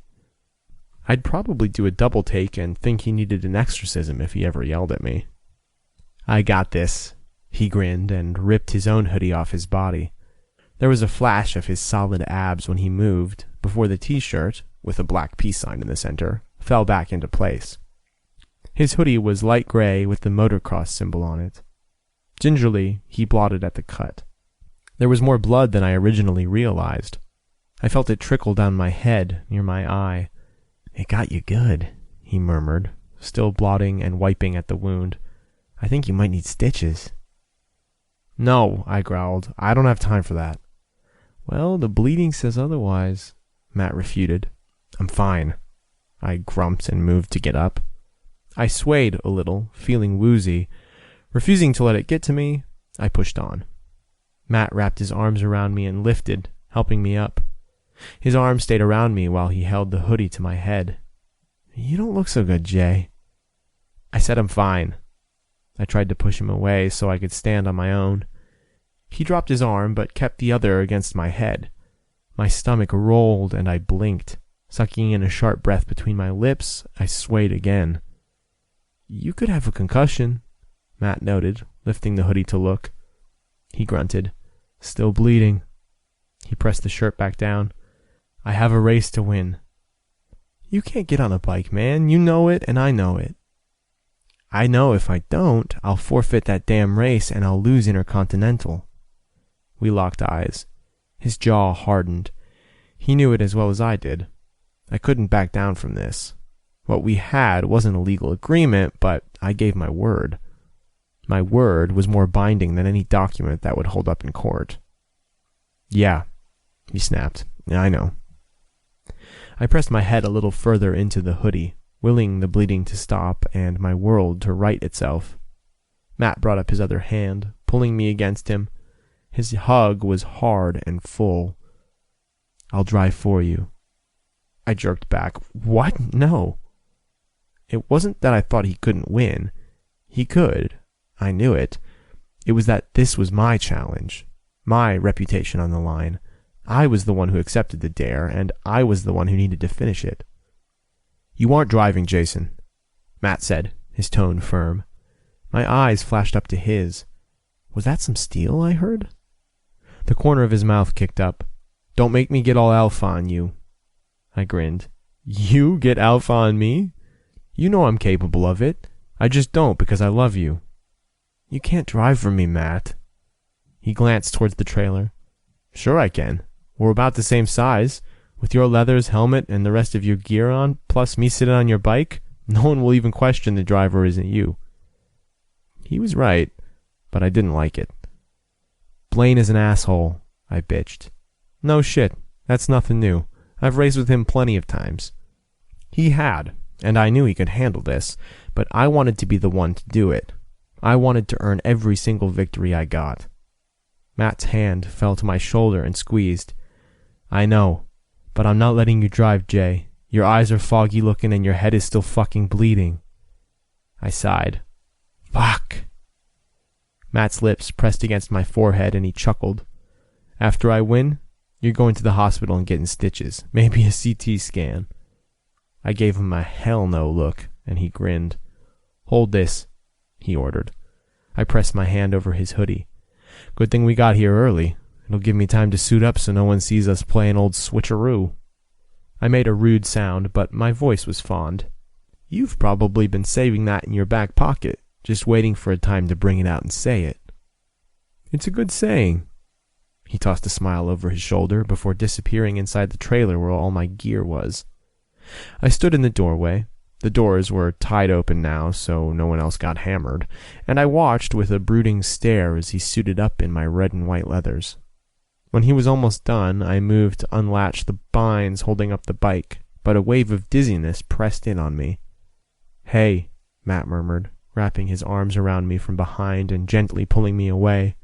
"Sit, I got this."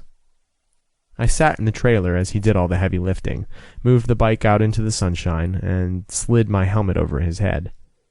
He had a pair of dimples that charmed everyone. They made him look younger than he was. They were basically a permanent fountain of youth built right into his olive-toned skin. His high cheekbones and pair of dark eyes stared out at me from the helmet. I knew he was smiling, even though his mouth was covered. I saw it in his stare. I smiled back, though I felt like shit and was livid I wasn't driving. Still, he was right. My head was foggy and my hands felt unsteady. Driving like this was basically handing over my win yesterday. Not going to happen. I trusted Matt. I knew he'd win this. For me. For him. For us. Just stay in the trailer. He crouched between my open legs. That way no one sees you. They won't even think to question I'm not you. If anyone asks, I'll tell them I stayed home. I nodded miserably. The helmet was thick enough that it muffled his voice. If they weren't expecting it, they wouldn't even know it wasn't me talking. Thanks for doing this, man. Anything for you, he replied. The smile was back in his eyes again. He leaned down, pressing the forehead of the helmet gently into mine. Don't pass out while I'm racing. If you do, I'll kick your ass. I laughed. I'll be fine. You better be. I need you around. I smiled. Our eyes connected. As he watched, I kissed the tips of 2 of my fingers and pressed them through the opening of the helmet to touch his skin. I love you, Jay, he said, muffled, but I still heard it loud and clear. I love you too. The sound of another car pulling up and slowing had our attention turning to the outside world. He held his fist out between us. I hit mine against his. See you in a few, he said, then left me there, letting the doors close, but not latch, behind him. I leaned my head against the metal wall and stared up at the ceiling. This fucking blew. A short while went by, and then the sound of a bike firing up filled the air. With a deep breath, I shoved up off my ass. I swayed a little, blinked against the blurriness in my sight, and went to a small window on the side of the trailer. The window was tinted and small. It was also at an angle where I didn't think anyone would notice me standing there watching. Matt was on my bike, looking ready in all my gear. Blaine's bike was right beside him, but he wasn't on it. I glanced around, noting him standing beside his trailer a few yards away. His buddy, Rockford, who was also a racer, was in front of him.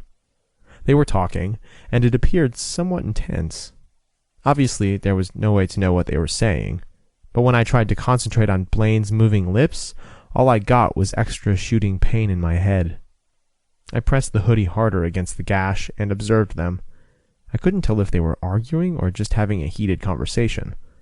Finally, Blaine ripped the helmet out of Rockford's hands and jabbed it at him in the space between them. Rockford nodded as if he were conceding.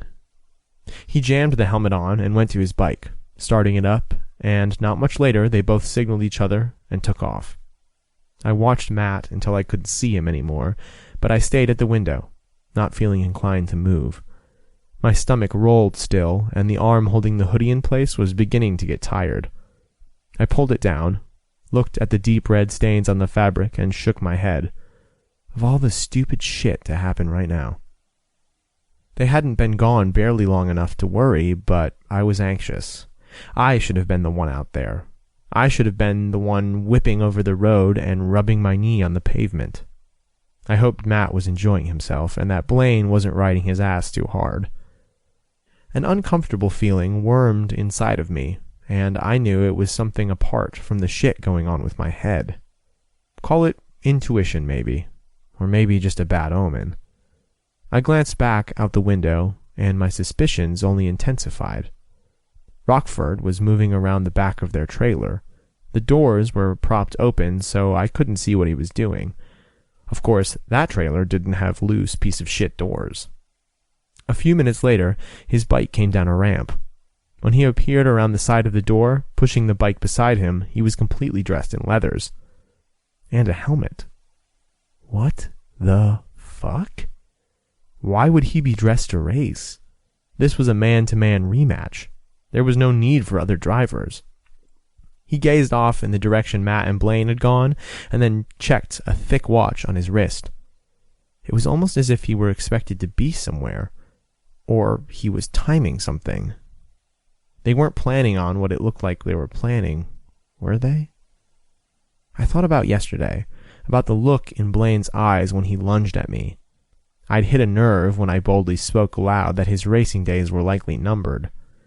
I watched Rockford glance around like he was suddenly worried about being seen. Sabotage. Blaine was totally planning to sabotage my driving today, and Rockford was going to help him. Except I wasn't the one driving. Matt was. He was out there right now, taking the brunt of anger and aggression meant for me. Not only that, but Rockford was about to join in and make it worse. Son of a bitch. We weren't wearing any kind of communication or headsets. Matt was out there on his own on the ridge, 2 against 1. Adrenaline and worry for Matt was stronger than the concussion I likely had. My body shoved away from the window as the bike started up. The nausea and fogginess that clung to me was disregarded. I didn't have time for this. Matt needed me. But what the fuck had I been thinking? I should have known Blaine was going to pull something. I moved fast, able to do so because these tasks had been done by my hands thousands of times. The second Matt's Ducati was unhooked, I shoved it towards the doors and kicked them open. They banged and wobbled under the force of my boot, and I rushed to roll the bike down the ramp. Rockford had taken off seconds before. I glanced up to see him disappear around a turn. Without hesitation, I jumped on the bike and started the engine. I revved her as hard as I could, not milking it at all today. I needed results, and I needed them now. The bike shot forward, and I blinked against the wind and the sudden pressure I felt in my skull. I wasn't wearing any kind of protective gear, gloves, a helmet, or even leather. All I had on was a pair of well-loved jeans, boots that weren't made for driving, and my hoodie. The gash on my head felt weird, numb, but not so numb I could forget it was there. It almost felt like it was bleeding again, but I pushed away the thought. Beneath my hands, the bike fishtailed a little, and I righted it. I could do this. I could operate this machine in my sleep. I could certainly do it if I wasn't firing on all cylinders. I raced after Rockford and the other two, flying around the curves and up the ridge as my eyes sought out any of the others. The knee in my jeans ripped out. Gravel and pavement burned my skin, and I gritted my teeth against the pain as I navigated a sharp turn and then gradually came out on the other side. As I drove, I caught sight of them up ahead. What I saw made my blood run cold. I was right. Rockford and Blaine were trying to make me lose. Why bother asking for a rematch if you know you can't win fair? It was pretty fucking stupid of me not to think about the fact that people didn't often care about fair. They only cared about getting what they wanted. The 2 bikes were boxing in Matt. He was holding his own. He didn't seem rattled. But I was. Fuck. This could go so bad. Matt wasn't as strong on the inside as I was, and right now, he was boxed in on the inside. I wanted to scream. In fact, I did, but of course the wind whipped away that sound, sending my voice trailing behind me. I blinked, my vision slightly blurry, and my stomach lurched, but I swallowed it all back. Get to Matt. Rockford squeezed in farther. Blaine tightened the gap between them. I raced forward, pushing the bike as hard as I could until I was close enough I could feel the way their bikes disrupted the wind and energy around us all. My bike was doing the same, but there was no one behind me to notice. Rockford glanced around, then did a double-take. I gave him the finger and then pointed at the side of the road, the opposite side from where Matt was racing. His bike wavered, the speed dipped a little. But then he sped back up, glancing at me every couple seconds. Blaine noticed Rockford change speed and placement, and his head swiveled around as well. I knew the moment he saw me, the moment he realized he was chasing the wrong guy. I felt his shock, then his anger. He swerved toward Matt. I screamed. Matt swerved with him, avoiding contact. His bike went off the road for just a second before he righted it. That second changed everything. He hit a patch of gravel. The tire jolted and slid out from beneath him. "No!" I screamed. I watched his arms fight. I watched his body struggle to keep the bike upright. Fear clogged my throat. Pain filled my head and my eyes. Surely they played tricks on me. Even as I flew closer, I saw Blaine, who now knew it wasn't me on that bike, nudge Matt's Ducati, giving it just that little last push. Everything happened at once then. so fast. The Ducati flipped. Matt was slammed into the ground, then flung into the air, discharged off the bike, and hit the side of the road with such force that I felt it. But he didn't stop there. His body skidded over a hill, disappearing from sight. "Matt!" I roared. I was on Blaine now, and I used my bike to ram him. I didn't slow down. I didn't even hesitate. This motherfucker deserved to die, and if I had to take myself out to make sure he got his just rewards, then I would. Our tires locked up. The bikes went spinning, and then everything was nothing but darkness, filled with the sounds of crunching metal.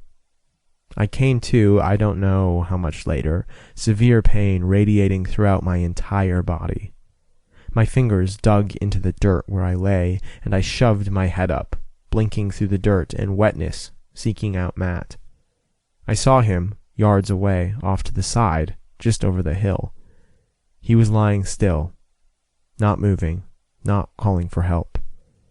I pushed up to run to him, but my body refused to obey.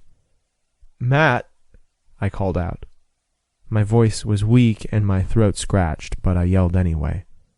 He didn't reply. He acted as if he didn't even hear. I heard other sounds, shouts behind me somewhere nearby, but I blocked it all out.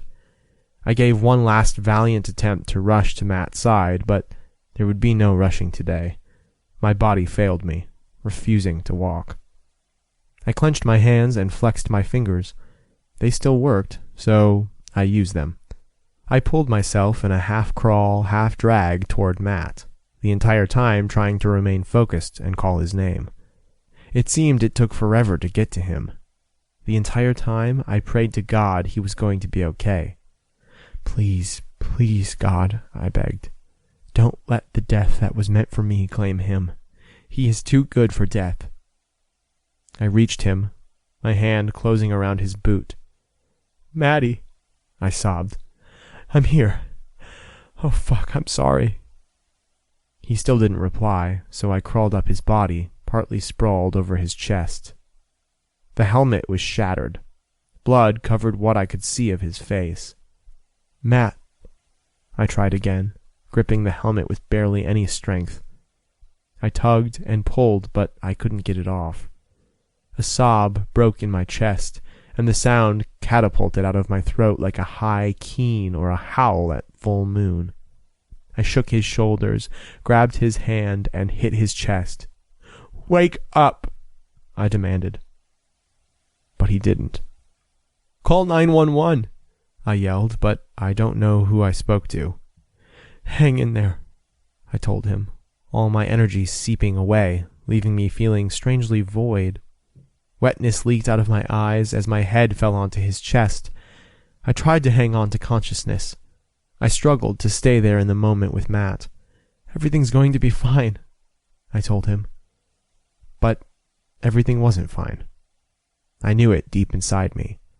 Even the blow to my head, the wreck, and then literally crawling to his body wasn't enough to block out the fact that this was all my fault. Sirens in the distance were a welcome sound. Help for Matt was on the way. The beckoning darkness swallowed me whole.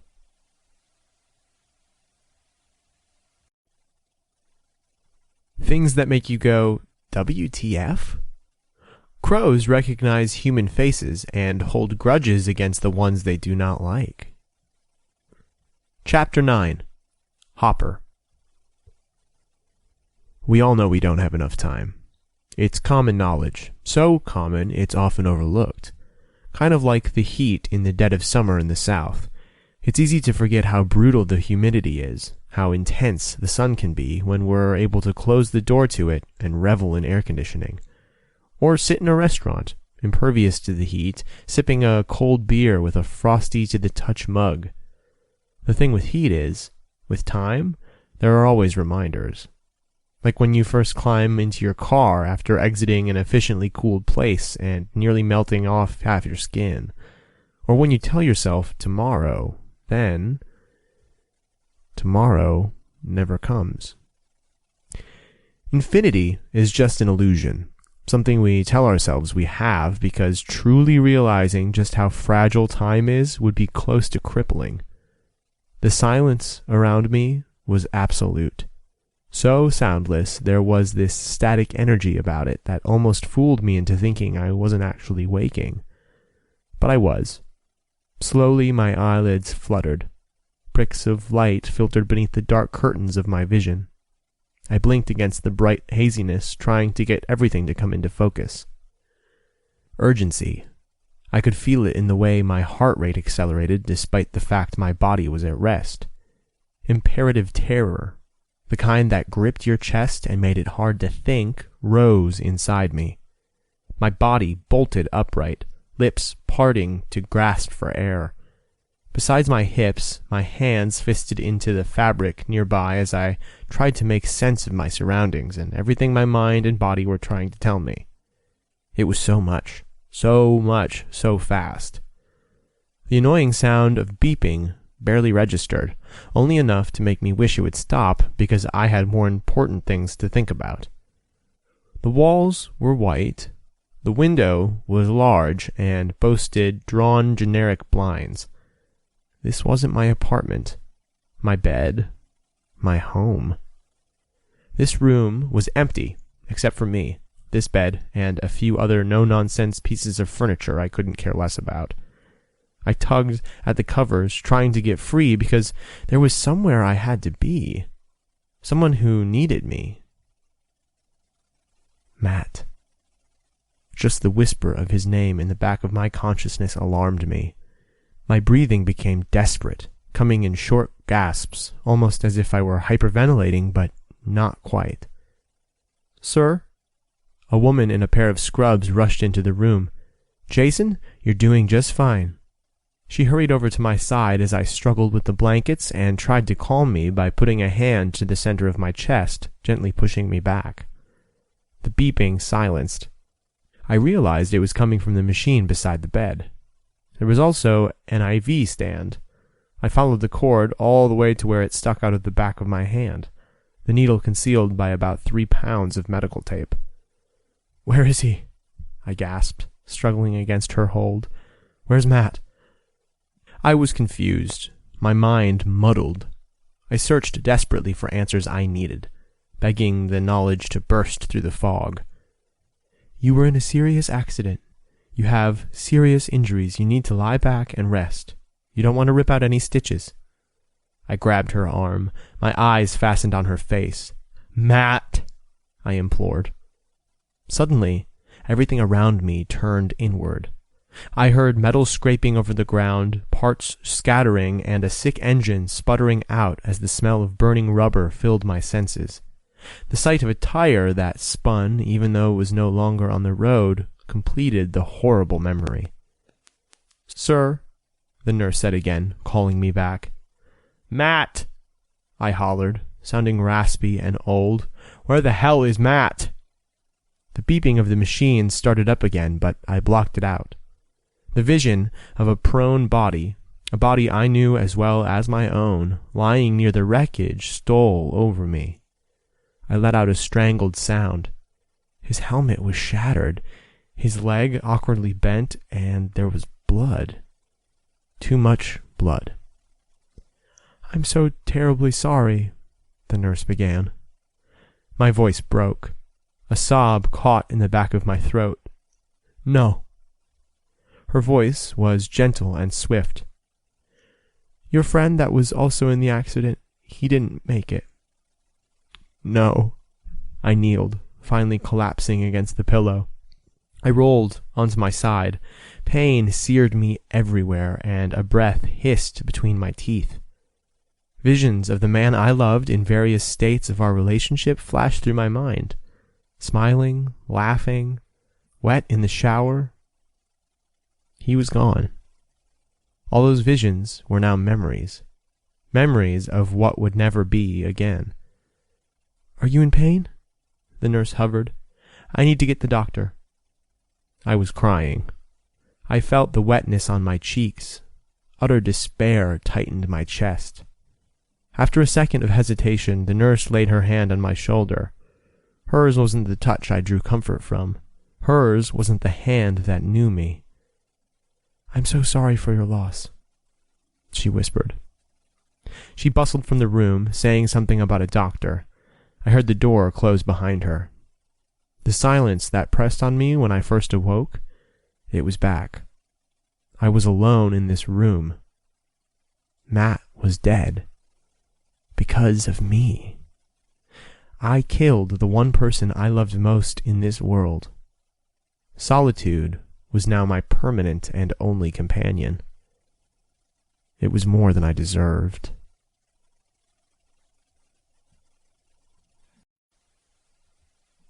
Things that make you go, WTF? The human brain cannot create faces.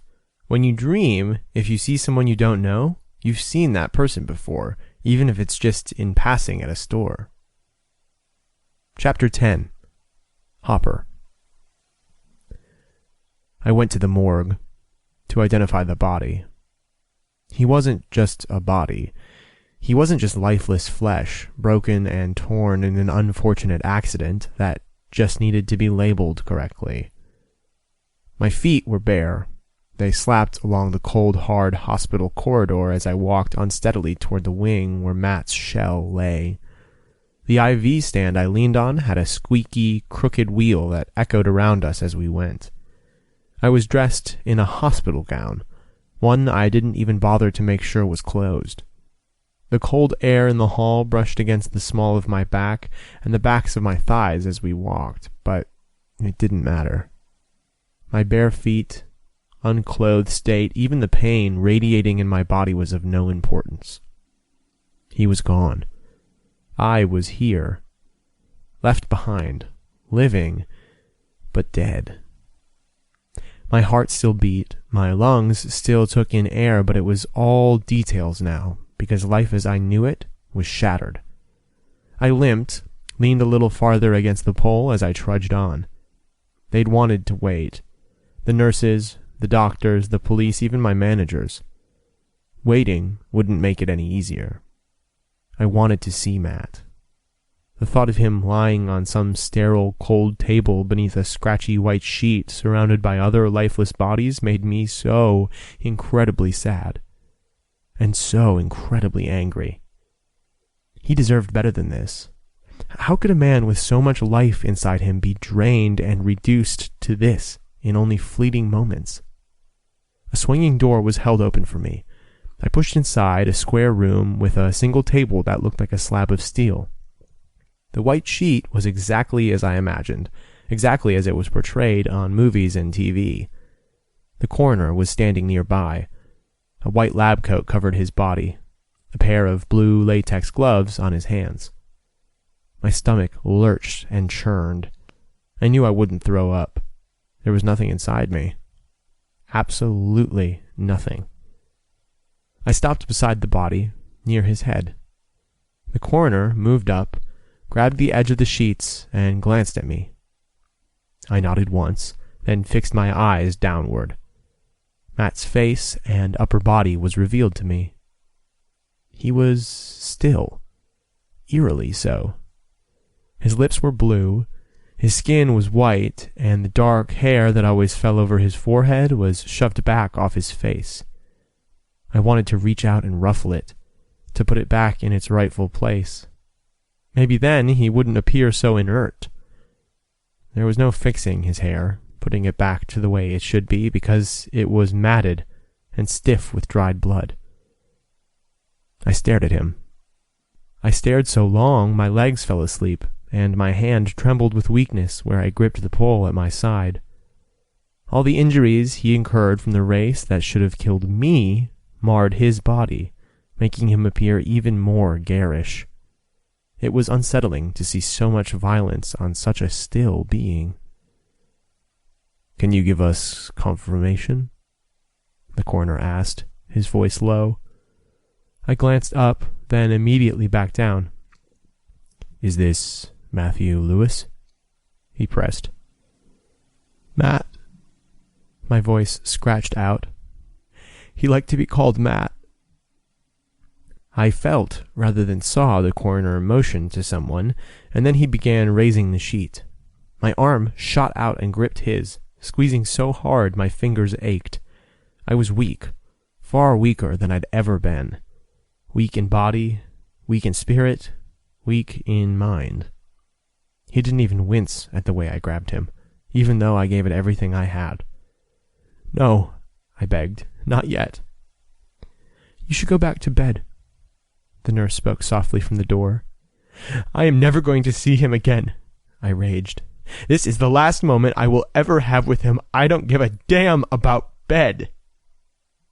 The coroner cleared his throat, smoothed the sheet back, and stepped away. "We'll give you a few moments." The door closed audibly. I sucked in a shuddering breath. Tears blurred my vision as I clung to the image of my lover's face. I stepped forward until my body hit the side of the table. I smoothed a shaking hand over his bare shoulder.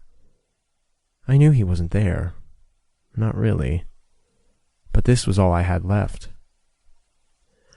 "I'm sorry, Matt," I told him, my voice shattering.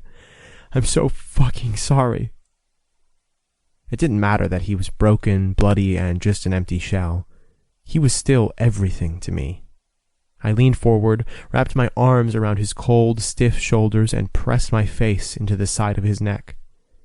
He wasn't warm like usual. He didn't smell of pine and dirt. It was then I truly realized just how quickly infinity can be ripped away. In many respects, it left me crippled.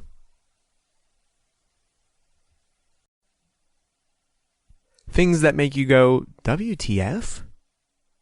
Adolf Hitler had only one testicle. Chapter 11. Arrow. I found myself caught between two different worlds. How did I end up here again? I told myself the last time there would never be another. I would always remain true to who I was, no matter the cost. After all, I had already paid so heavy a price. There couldn't possibly be anything worse. Regardless, choices were heavy. Perhaps that was why so many of us lived in limbo. Sometimes the discomfort of indecision was preferable to the pain of choice, especially when so many of the decisions we made in a moment could alter the rest of our lives. I knew that better than most. Maybe life was a series of crossroads, and it seemed I was doomed to stay at the junction and debate which way to go so long it was almost crippling. Maybe that's why I was always alone, left behind. Everyone else was whizzing past me as I stood still, waiting for some sign I wasn't going to do something that would cause a bellyful of regret. Thing was, I didn't want to stand still. I was a racer, destined for speed, destined to go until everything around me was a blur. What a giant juxtaposition I'd become, wanting badly to drive fast, but always hitting the brakes. My life didn't turn out the way I expected. Hell, where I was now wasn't even something I'd ever imagined. However, where I was, it wasn't a bad place to be. I found myself in a unique situation with a unique opportunity. Not one, actually, but two. Indie or pro. To some, this was a no-brainer. Not for me. The decision to drive in the NRR with my brother, my new sister, and my best friend Drew, or take a spot up for grabs with NASCAR with a heavyweight sponsor was something I'd been sitting on for months. Months. The clock on patience was running down with everyone involved. Pretty soon, I was going to have to put up or shut up. I couldn't shut up. This was my chance, an opportunity to break free of where I was and start over. I was no stranger to starting over. Or was I? Maybe that's why this choice was so hard. Maybe it was why the call to take a spot right next to my family wasn't such a no-brainer. Perhaps all this time, I'd only been in limbo. I jumped in the car, sped away from what used to be me, but the engine stalled on the side of an empty road. There I sat. Lorhaven tried to tow me. In fact, he did. But a man can only be carried so far until he must stand on his own 2 feet. The clock was ticking. Days rolled by on the calendar. I felt a season of change in the air, something inside me unsettling more every day. My phone taunted me with the voicemail. Ron Gamble had called. He wanted to see me. He wanted a decision. Only problem? I was scared.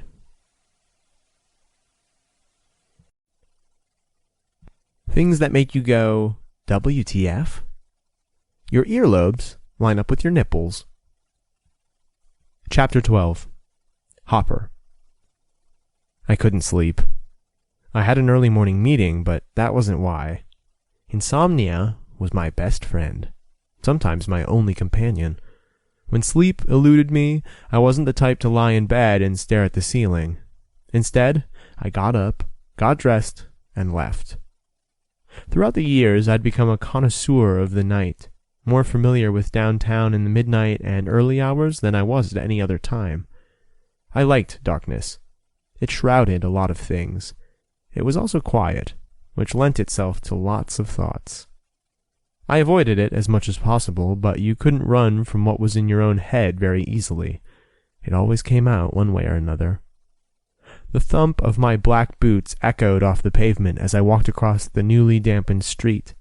The rain had stopped, but the air was still thick with the kind of cold drizzle that possessed the ability to seep past your skin and deep into your bones.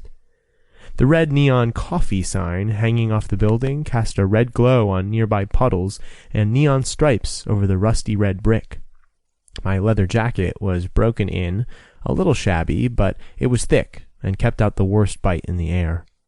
Beneath it, I wore a plain black hoodie, the hood pulled up, concealing my hair and face. I walked hunched in on myself, my shoulders drawn up beneath my ears and both hands shoved deep into the pockets of my jeans. The large glass window at the front of the coffee shop was lit up from inside. Why the place stayed open practically all night was something I never bothered to ask. I was just glad it did. I ended up here more often than not, me and a few other night refugees who never spoke to one another. No one was there to talk, but, in a way, it was a support group, all the same.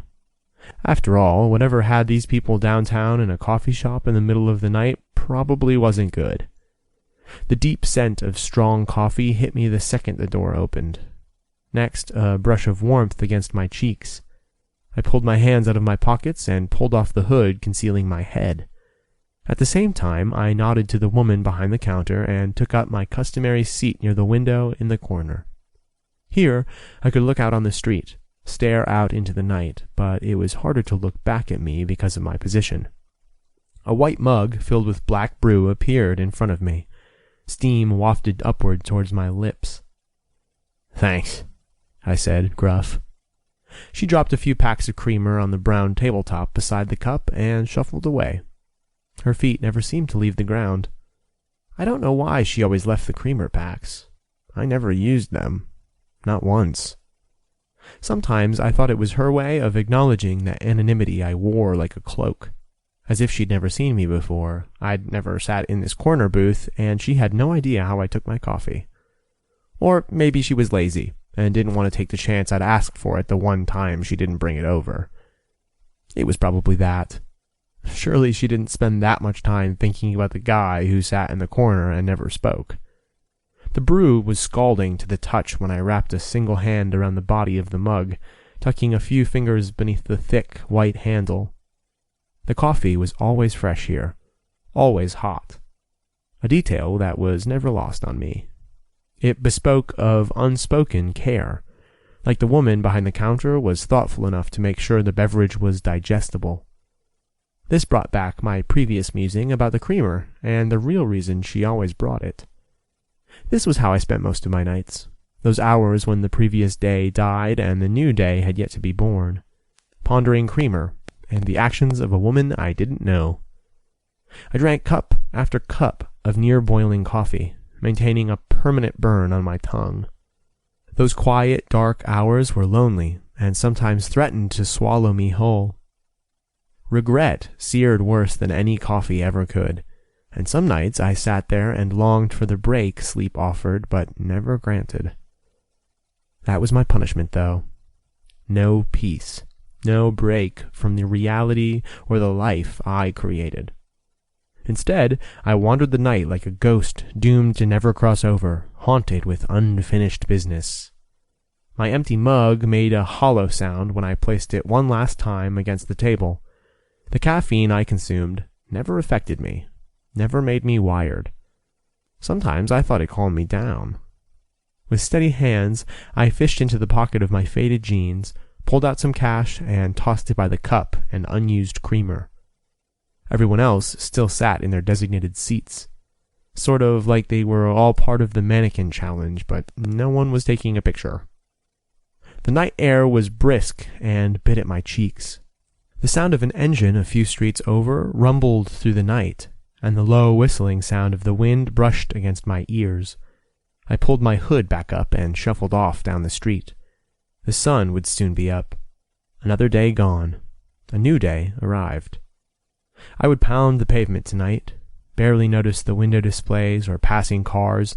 Just when the sky began to brighten, I would drive back home, shower, and change, and head into work.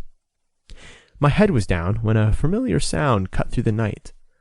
Just like that, a million memories washed over me like a rainstorm. A tidal wave of homesickness and guilt threatened to drown me, and I was left gasping for breath. Then I remembered. I wouldn't drown. Not tonight. Not ever. Apparently, I could breathe underwater. Another cruel joke. Another punishment. I didn't live anymore. I merely survived.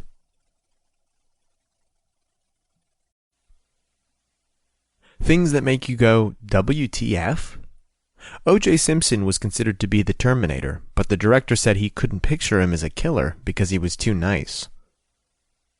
Chapter 13. Arrow. Someone was breathing over me. The tiny hairs on the back of my neck rose, and I lay there with closed eyes and listened to the in and out of air, right over my head. "Don't you ever knock," I groaned, whipping the pillow from beneath my head and throwing it toward the annoying sound. "I don't knock," Lorhaven intoned, sounding like the ass he wanted everyone to think he was. I cracked open an eye to see him towering over me, my pillow in his clutches. "You're being creepy. You're being lazy." I rubbed a hand over my face. "What time is it?" He grunted. 9. My hand fell onto the bed. "It's still the middle of the night." "Get up, asshole," he muttered and threw the pillow in my face. "I missed you, Lore," I yelled from beneath the white fluff. His chuckle made me smile, and I sat up. "You didn't bring me coffee?" I bitched, knowing it would annoy him. "Get dressed. We're going out for waffles." I didn't have to be told twice. I loved me some waffles. Actually, I loved any food. I rushed into the bathroom, did everything I needed to do, then threw on a pair of jeans and a long-sleeved black shirt. His White Lotus was spotless, even with all the wintry weather, salty roads, and snow. "Where's Joey?" I asked as he sped down the street toward our favorite breakfast place, the Waffle Shack. "Home. I'm driving there after we eat. We have to go out of town. Work shit." "How long you gonna be gone?" I asked, my mood darkening a little, knowing he was leaving. "Few days, a week, tops." I digested that as he pulled into a front parking spot by the shack. The parking lot was pretty vacant, as usual. I didn't know why more people didn't come here. Their waffles were the bomb. We got out of the car and headed towards the door. I grimaced. I guess I kinda understood why people didn't come here. It wasn't called a shack for nothing. But I didn't care. I didn't need fancy. Hell, I wouldn't know what to do with it. I liked this place. I liked its dilapidated exterior and old, sort of run-down interior. It didn't try to be anything it wasn't. It never claimed to be some 5-star dining experience. All they claimed to have was waffles, which happened to be the best in town. Rough on the outside, kinda sketchy on the inside, but deep at their center was a warm, fluffy concoction that made a man's mouth water. Maybe I identified with the place. Except, of course, for making a man's mouth water. That thought made my stomach twist. We slid into a booth near a window, and a waitress appeared wearing a pair of jeans and a shirt that read "Waffles" across it. That was one way, no, the only way, to get me to stare at a woman's rack. "Haven't seen you boys in a while," she said, snapping her gum. "Looking good, Shirley," Lorhaven said with a smile. "Charmer," she crooned. "Coffee?" Lor nodded. "Waffles, too." Shirley glanced at me, and I nodded. "Coming right up," she called as she walked away. "Frank, get off your ass and turn off that TV. We got customers." "Why did we come here?" Jace muttered. "Because it's cheap?" I suggested. He rolled his eyes. I glanced out the window at the Lotus, and Jace knocked on the table in front of me. "Hey, you want to come with?" "Out of town with you and Joey?" He nodded and sat back. "Sure, it's NRR shit. It'll be good for you. I'll introduce you around so when the season starts, you'll have an edge over all the new drivers." Even though the thought of being here alone for a week was less than desirable, going with my brother wasn't an option. "Nah, but thanks." His eyes narrowed. "You signed the contract yet?" I averted my gaze. "Arrow," he growled. Shirley appeared with 2 white mugs filled with coffee that kinda looked like oil, and set them up in front of us. "Waffles are coming up." "Thanks," Lorhaven said, and then his stare returned to me. I pushed away the mug. Coffee wasn't my favorite to begin with, but having to chew it? Gross. "Why the hell haven't you signed? The sooner you sign, the sooner we can get your name out there." I shrugged. "I still haven't decided." "What's to decide? I get NASCAR is a big deal, but the NRR is almost just as big. Give it another year or two and we'll be giving the pros a run for their money. Besides, the NRR is family." "I know." He was right. It was completely logical for me to sign with the NRR. Shit, I'd been driving with most of the drivers for the division for months and months now. I did some qualifying races, hung out in Lorhaven's pit. My name had been building, getting out there, and it was because of the NRR. Lor, Joey, Trent, and Drew. Yet I still hesitated. Why? "Arrow," Lorhaven demanded, and I glanced up. His face softened. Lorhaven disappeared, and Jace took front and center. "What's going on in your head? You need to talk?" Shirley appeared and slid 2 huge plates piled high with golden brown steaming waffles in front of us. Butter melted over them, trickling into every groove and soaking into the fluffy pastry. A jar of maple syrup appeared, and I snatched it up and poured it generously all over the plate. When I was done, I slid it across the table to my brother, who was still staring at me. "I don't need to talk," I relented. "I'm fine. As fine as I normally am.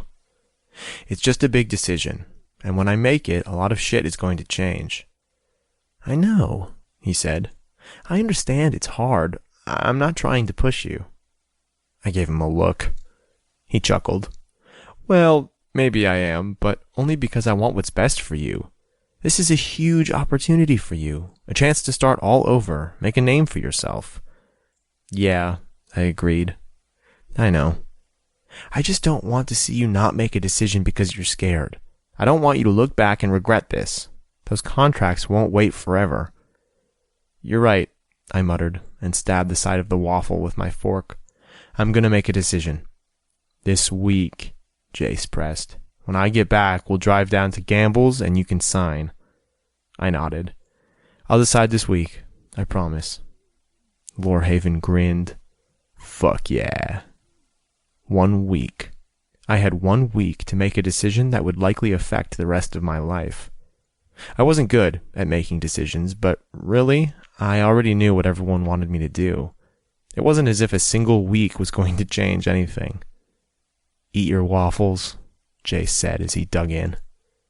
As I chewed the delectable concoction, I couldn't help but wonder why I suddenly had a twisty feeling that everything in my life was about to change. Things that make you go, WTF? There is a rain room in London that makes rain fall everywhere except the place you are standing. Chapter 14. Hopper. Early morning meetings weren't unusual. Being summoned to the boss's mansion for said meeting? a little unorthodox, especially lately. Ron Gamble and I had more than a business relationship. At least that's what I'd always believed up until a few months ago. For the past several months, our meetings had been at headquarters only. I hadn't been to any family dinners or any other social or family events that Gamble hosted. In all honesty, the blackout stung. But I understood it. Hell, I expected worse. Joey suffered at the hands of men I'd been managing. Men I was basically in charge of. When I say suffered, I mean she was bullied, harassed, and physically assaulted. I probably should have been fired. I had my shit packed when it all hit the fan, and Ron called me for a meeting. He didn't fire me, though. I did get punished. Being on the receiving end of the ire of a powerful man like Gamble wasn't something I enjoyed, especially when the powerful man was someone you looked up to, someone you considered a friend, and someone who was basically your savior. I deserved the punishment I got, welcomed it as much as I hated it. I guess I was a glutton for punishment. The truth was, I didn't realize Joey was being hazed the way she was. It was the lamest, likely most unbelievable truth I'd ever tell. Didn't make it any less so. I was selfish. The obsessive-compulsive way I sometimes got wasn't a strength, but a major weakness. Matt was the first victim. Joey was the second. I was grateful to Ron Gamble for so many reasons. I loved my job because it allowed me to still connect to the racing world I had walked away from, but it also allowed some distance and anonymity. I was a good manager. On the track, that is. I knew racing, I knew cars, and I understood sometimes it was about more than the time you put in on the asphalt. I was also solely dedicated, with almost single-minded precision. It was the almost that got me in the most trouble. Not to mention, I was loyal as a Labrador. Ron Gamble earned my loyalty when he basically pulled me out of a ditch and helped me reconstruct some kind of life. It was because of Ron and Joey I began putting one foot in front of the other, the reason I didn't fall into the bottom of a bottle and never found my way out. And this was how I repaid them, by allowing Joey, Ron's only child, to be tortured on my watch. As I said, I was selfish. Sometimes I got lost in my own head. Sometimes I didn't see things that were right in front of me because I chose not to look. I avoided conflict, avoided pain. I avoided a lot of shit. I focused on the cars, the racing, and driver performance. Of course, I knew about the early hazing. I caught the bastards. Put the hammer down, too, or so I thought. I restricted driving time, made them pay a fine, and set them up on cleaning duty in the garage, community bathrooms, and the cars. I watched them closely, and I thought I made it clear that that kind of asshole behavior was a no-go. So when Joey told me everything was okay, I believed her. Maybe, if I looked deeper, paid better attention, I would have seen she was lying. I took the punishment I was served. No more managing Joey, my favorite driver, and that meant I wasn't crossing over into the NRR Indy division with her. I'd wanted to go there. It was exciting, faster paced. Maybe a little of the energy reminded me of the kind of racing I used to do. It was the past, though, not my future. I was staying on with NASCAR and cleaning up the mess the scandal with Joey left behind. We fired all the drivers but one. There was a strict no-tolerance policy when it came to hazing, and Gamble saw to it personally that anyone who even breathed in a way he found offensive was escorted off the property. Building a new NASCAR team for Gamble was no easy feat, but I was doing it. The guys were coming along. Come spring, our drivers would be ready. Unless, of course, I was still living with blinders on, still too focused internally that I missed more crucial information. Perhaps I was being summoned to Gamble Mansion because I was getting the axe. I parked my matte black Audi R8 near the large front doors, pocketed the keys, and strode toward the house like I wasn't wondering if it was the last time I'd drive that car. It was my car. I'd been driving it a while, but technically it belonged to Gamble Enterprises. It was a company car I was given to drive. NASCAR managers had images to uphold, you know. It was a sweet-ass car, but my preference would always be a large pickup. However, even if my Audi were confiscated today, I wouldn't get a pickup. It was too much of who I once was, not enough of who I was now. You don't even know who that is. I was dressed in a pair of very dark jeans, tan suede loafers, a gray crew-neck sweater with a checked dress shirt beneath it, and a matching tie. After I showered this morning, I combed my hair back so it looked like I attempted to control the unruliness, even though I hadn't. The front door opened before I knocked. I was ushered inside to the Gamble's study, which was basically an old-school version of an office. Old school equals no foosball table or anything else entertaining. He was already behind his desk, dressed in a full suit with a tie and a cup of coffee at his elbow. "Hopper," Gamble said by way of greeting. "Thanks for meeting me here this morning. Coffee?" He gestured towards a polished cart that had all the fixings for the perfect cup. He legit had kitchen help that wheeled in coffee service to him in the morning. "Thank you," I said, going to the cart and pouring myself some of the liquid crack. Once it was in hand, I carried it to the chair directly across from his desk and sat down. "Are you firing me?" I asked, direct. I didn't want to sit here and wonder. I liked to know what I was dealing with. Gamble looked up, surprised. "Firing you? Why would you think that?" I glanced at him dryly. "Because I'm here, and not at the office. Last time I was here, I was interrogated about Joey and put on probation." "You're not being fired," Gamble answered, just as direct. "How is Joey?" I asked, taking a sip of the coffee. I hadn't seen her in several months. "My daughter is doing just fine. She's happier than I've ever seen her. The NRR agrees with her." "I imagine Lorhaven has something to do with it as well," I added. Bringing up her boyfriend didn't feel out of line because at one time I considered her a friend. "I wouldn't disagree." "So why the meeting at home?" I went right for it. This conversation felt slightly awkward, and that alone was making me uncomfortable. I was used to an easy dialogue, not something slightly stiff and almost polite. "I wanted to speak to you without the listening ears of all the other staff members at headquarters." I waited. He picked up his coffee, sipping at it while staring at me over the rim of the mug. Gamble was a formidable man. His presence alone exuded power. I wasn't intimidated by him, though. I wasn't intimidated by much these days. When you go through hell and survive, there isn't much that can inspire such a feeling. "I've been keeping a close eye on the new team you're building, and I'm impressed. I want your input on how it's going."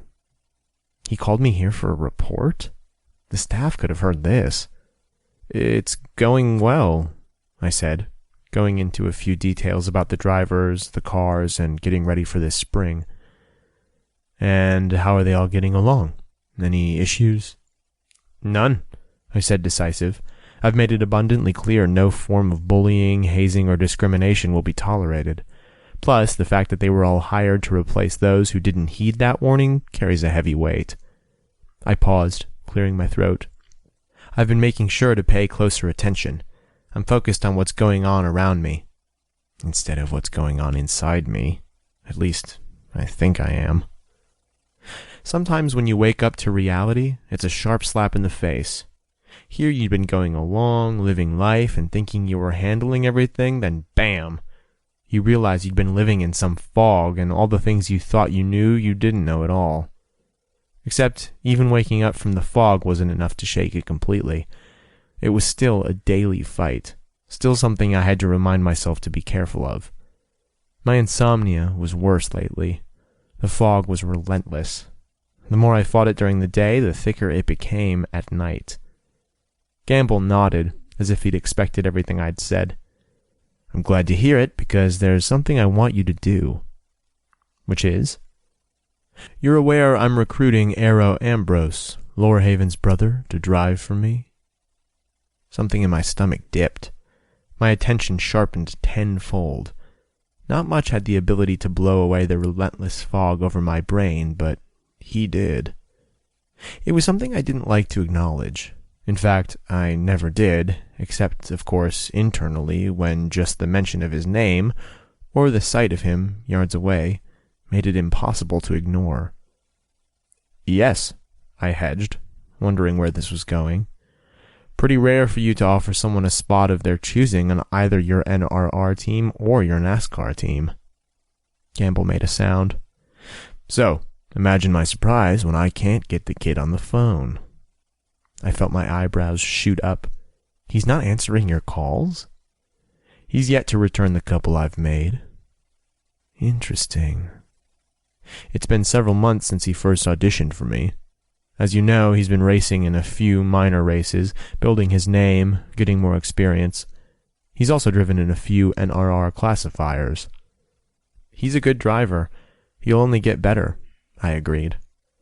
I want you to find him, meet with him face to face, figure out where his head is and which team he's going to drive. I need his signature on a contract, the ink dry. As he spoke, he pulled out 2 yellow envelopes, both sealed, and laid them across the desk in front of me. Okay, whoa. Back that ass up. Slam the brakes. Whiplash, what the fuck was going on here? A, Ron Gamble wants me to drive to the other side of the state. And yes, I know the town in which Arrow lived, because Joey spent a lot of time there. At least that's the lie I told myself. B, I was being tasked as an errand boy to get a signature on one of 2 contracts any other driver would chew off their own arm to obtain. C, clearly Arrow was not any other driver. That totally intrigued me. And D, there were butterflies in my stomach. Not to mention the obvious. I have to say, I observed coolly, not letting on that the inside of my brain was suddenly humming with thought, the fact that Ron Gamble would chase after anyone to get an answer is surprising. Some people are worth a little more effort. He stared at me meaningfully, and I couldn't help but wonder if it was me or Arrow he was talking about. So why not have Joey or Lorhaven bring him down here? I asked. This is business. You're my business manager. You handle my drivers. You train them. If he signs with the NRR, I won't be. Yeah, maybe it still pissed me off that the NRR was a club I wasn't allowed to join. I want him in NASCAR. I think he's a good fit. We need new, young, up-and-coming drivers on our team. You want me to convince him? I surmised. You know it won't be easy. Lorhaven disapproves of NASCAR, and after the big shake-up, which is why you're going to convince him that being gay in NASCAR will not be an issue like being a girl was for my daughter. His voice left no room for argument. Gamble was a businessman first, and he knew how to get results. And his brother? I asked again. Lorhaven and Joey are out of town right now, handling their own careers. That means I'll be alone with him. Lorhaven will, of course, be notified I'm sending someone to present contracts. I don't do underhanded business dealings, he added, when I didn't immediately respond. Maybe he thought I was worried what Lorhaven would do when he found out I was within feet of his bro. I wasn't worried about that. Of course, I murmured, still mulling over the fact I could actually be face to face with the blonde-haired, tattooed driver. I want you to leave today, Gamble announced. I snapped out of my own head. Today? Gamble nodded once. Arrow has an interview with GearShark in 2 weeks to announce who he's signed with. He pulled out a piece of paper and laid it on top of the contracts. Here's his address. I stood and picked up the envelope and address. And if he doesn't want to sign anything? He will. Gamble was more confident than I was on that. Of course, I'd never actually had a conversation with Arrow Ambrose. I'd only seen him from afar, so it seemed logical Gamble would know him a lot better than I would. Yet logic had nothing on emotion, and something deep inside me, past the butterflies, whispered that perhaps I knew him better.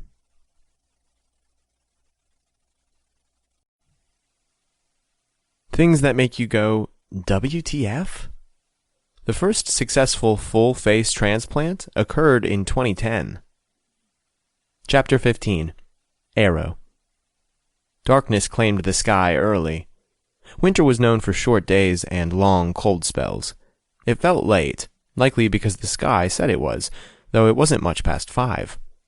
Outside, the wind howled, occasionally shaking the metal walls of the hangar. A sharp whistling sound accompanied the rattle of tools against metal as I worked, because the hangar door was open a few inches near the pavement. I liked the airflow, and, truth be told, I liked the bite of the cold wind.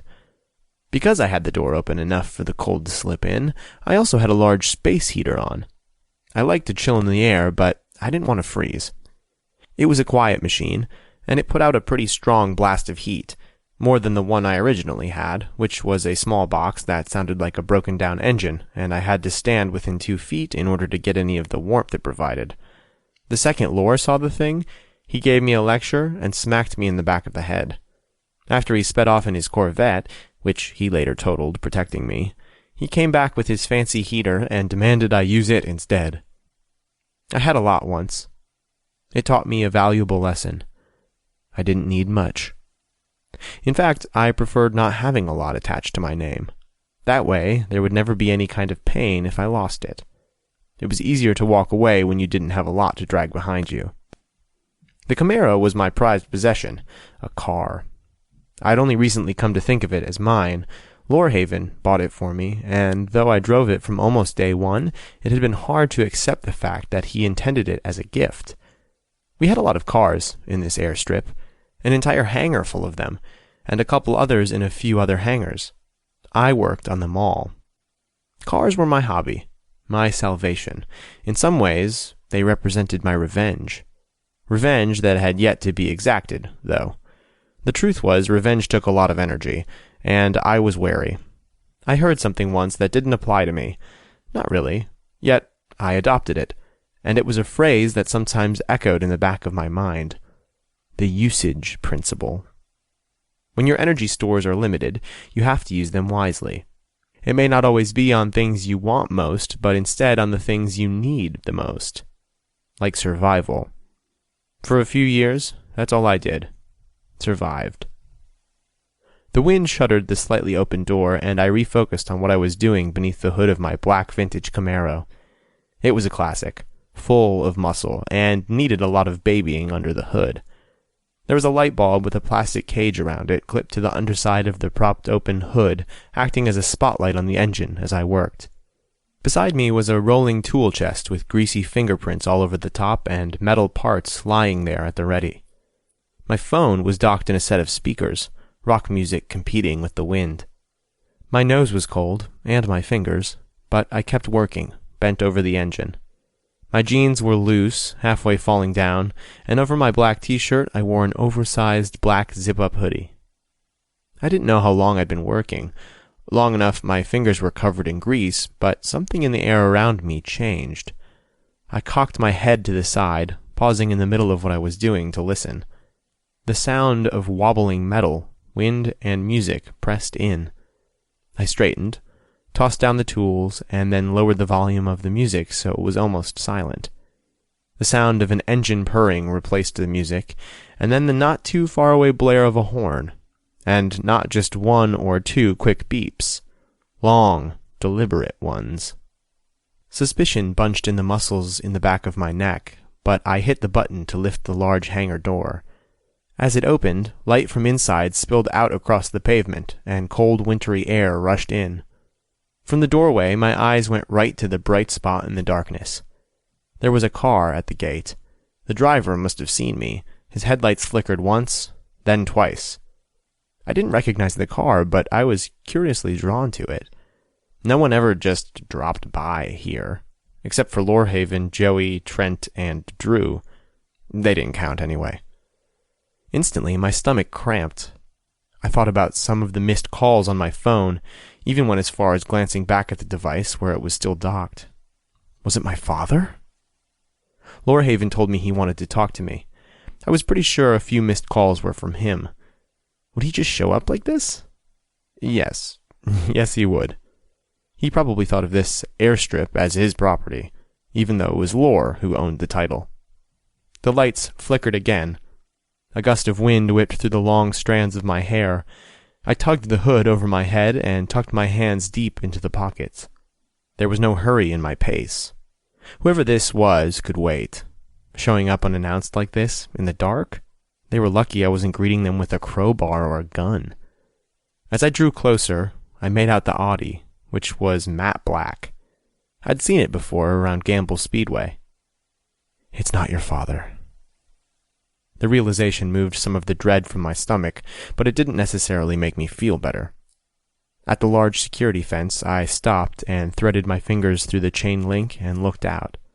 The headlights were killed, which my eyes were grateful for, and the driver's door popped open. The back of my neck prickled with anticipation, my fingers tightening on the freezing cold metal of the fence. A man with a backward red hat stood up, stepping around the door. His hips rotated with ease as one foot moved in front of the other. I stared, like I always did, and a flush of awareness rushed up my spine. "Arrow? I'm Hopper. Ron, I know who you are." I cut him off. He stopped mid-sentence, both hands falling at his sides. In the darkness, through the security of the fence, our eyes locked. For a second, I actually wondered when the fence became electrified. Volts of power sizzled beneath my hands and crackled up my forearms. But it wasn't the fence. It was me. It was him. It was the product of our eyes meeting for the first time. It was the feeling that always seemed to charge the air when we were nearby that we never acknowledged. His chest rose and fell with enough force I could see it from yards away. One hand flexed at his side, but his feet remained planted in the same spot. I was hyper-aware of him, of the fact my breathing had turned slightly shallow. I stared at him longer than I'd ever allowed myself, for two reasons. One, the fence between us was like a security blanket. It allowed me to look without the danger of touch. And, two, there was no one else around to notice the way my eyes begged to linger on just about every detail of this man's face. Even in the dark night, I saw him as if I'd done more than just glance his way, as if the sky were fully lit by the bright beams of a full summer sun that shone on him like a spotlight. He was tall and broad, but not bulky. His body had strength that wasn't portrayed by muscle mass. His lean waist tapered down into narrow hips, but his legs were thick, his thighs strong as if they had more potency than any other part of his body. The boots on his feet were so dark they blended in with the road. His jeans fit his body a lot better than mine. They showed a lot more of his form. But most of all, my eyes lingered on his, as if they were two magnets and the pull was undeniable. His were icy blue, piercing, just like the cold air.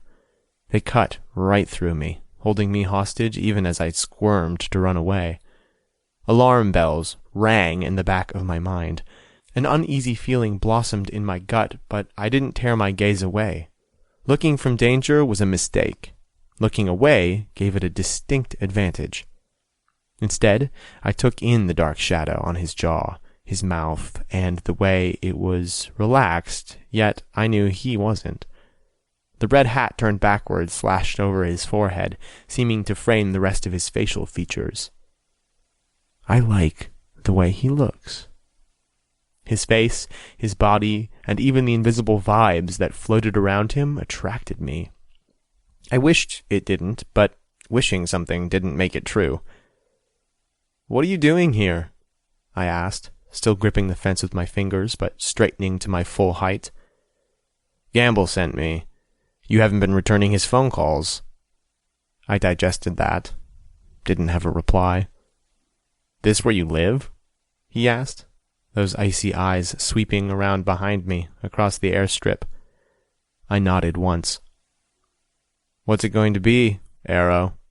he asked, tilting his head to the side as crystal irises returned to my face.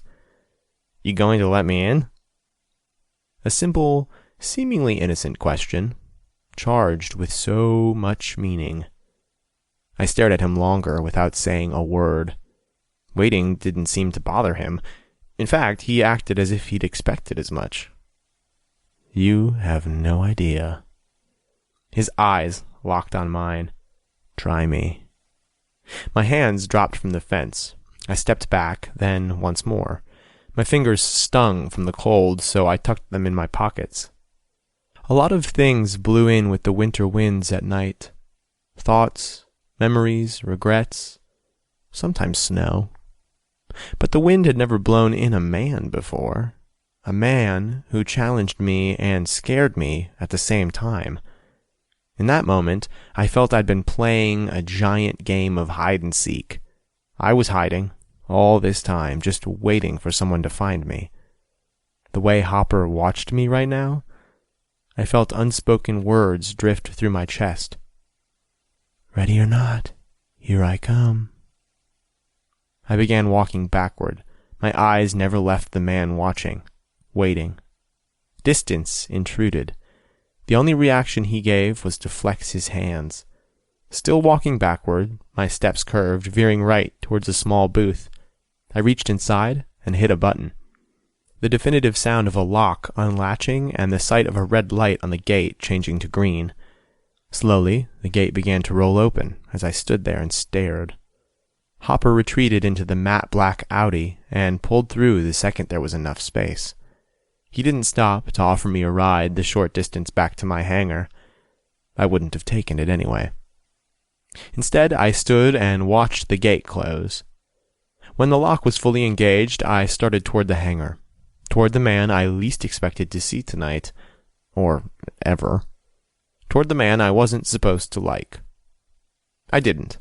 Not really. I couldn't like someone I didn't know. And I couldn't dislike him either.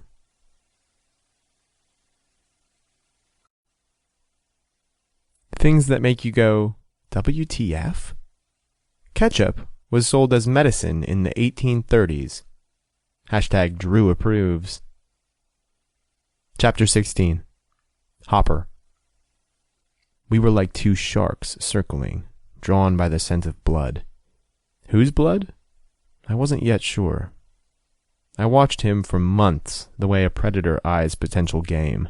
Sharks never go straight in. They circle, measure. Almost always, they take an exploratory bite. You know, to see if what they're stalking is worth the fight.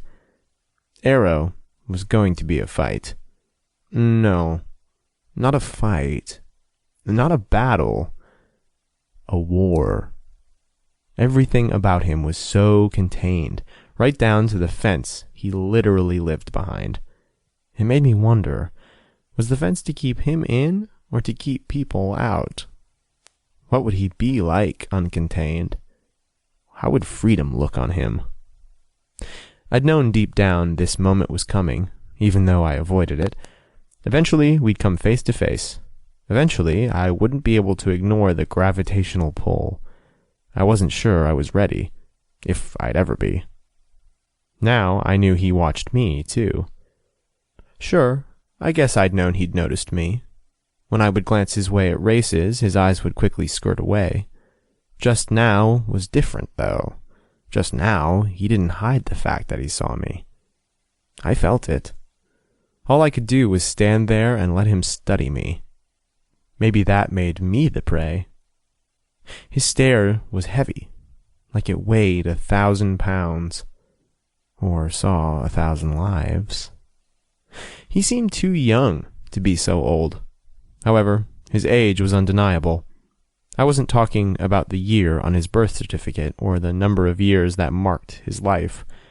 I meant the hundreds of pieces he was broken into. I had no idea what broke him. I wasn't sure I was ready to find out. But I recognized him. I saw him. Past the blonde hair, baggy clothes, and the wall he'd built up and only peeked around. Like recognized like.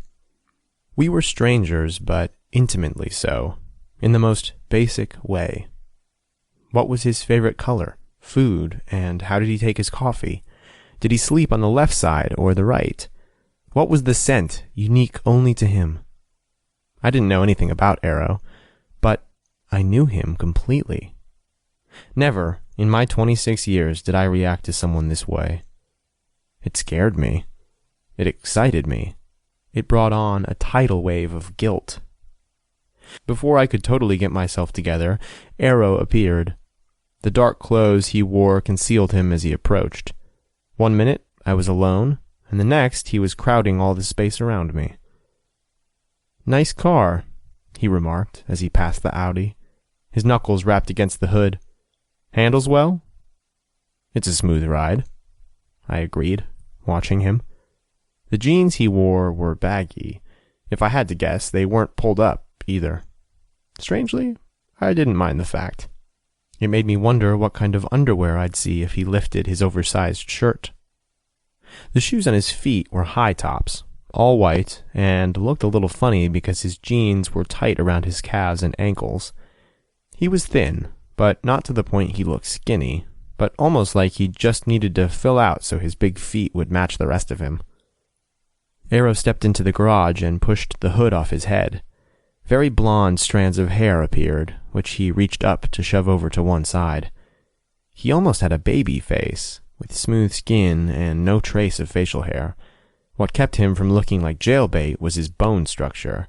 Sharp cheekbones, a strong jawline and brow, and his mouth. Dear God, his mouth.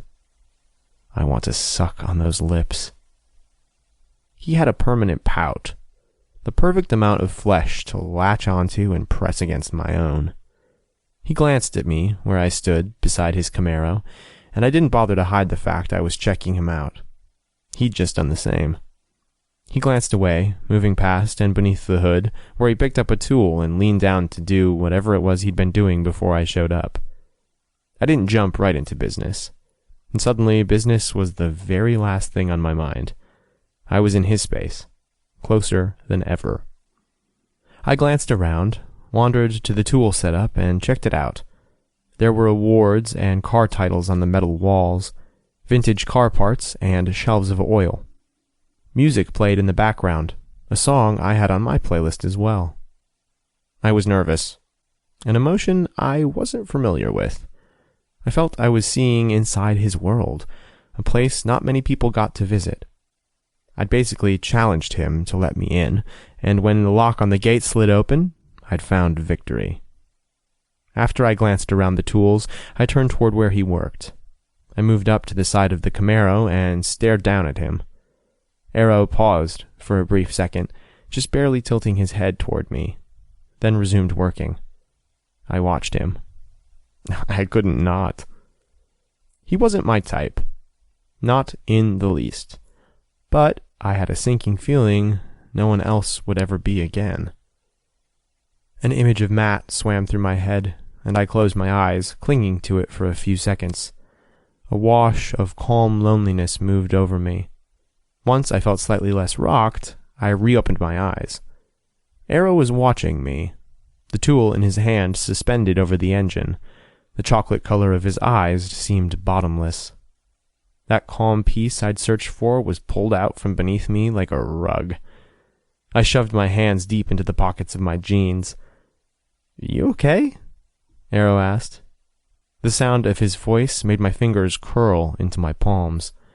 I answered his question with one of my own. "Is your real name Arrow?" "Yep." He straightened, tossed the tool down, and it made a clanging noise. On the edge of the Camaro was a rag. He snagged it up and began wiping his hands. "Your real name Hopper?" I met his eyes, looking away. No. We were still doing it. Still circling. Still sizing each other up. I wanted more. The wind blew, rattling the sides of the hangar and bringing a blast of frigid air around us. I wondered where his place was, the personal space where he slept and lived. He tossed the rag down and moved around me to hit a button so the hangar door would lower. He glanced back around and shrugged. "It'll be a bitch to heat back up if I let it get too cold in here." I shrugged like I didn't care, but I did. I cared so much, so fast, it fucking terrified me. "So Gamble sent you." Arrow tilted his head to the side, exposing his neck. There was a tattoo of an arrow. The point faced down, towards the hollow behind his collarbone, that soft, vulnerable spot. Just asking for a kiss. I cleared my throat, told myself to get my damn head out of the gutter. I've never met anyone who's never called back. Arrow shrugged. He pissed? He tried to sound nonchalant, but he cared. That much was obvious. Not yet, I smiled. Arrow's lips pulled up, and we both stood there for a moment, smiling at each other. The smile fell off Arrow's face, the broody look he wore so well returning. Why did Gamble send you? I manage his drivers. Not Joey. Not any of them in the NRR, he pointed out. You saying you're signing with the NRR? I crossed my arms over my chest, slightly miffed. I didn't want him to sign in the NRR. I wanted him in NASCAR, where I was. That's not what I'm saying. Then what are you saying? I challenged. My brother would shit a brick if he knew you were here. He hates you, you know. You gonna stand in your brother's shadow forever? His body went rigid. The muscles in his jaw jumped. I hit a nerve, just like I knew I would. I'm not in his shadow. I think we both know you are, I remarked. It's a safe place to be, but it isn't where you belong. An angry glint flashed in his eyes. You don't know shit about me. I stepped closer. His nostrils flared and the dark pools of his eyes deepened, watching me. I spoke low, like I was imparting a secret.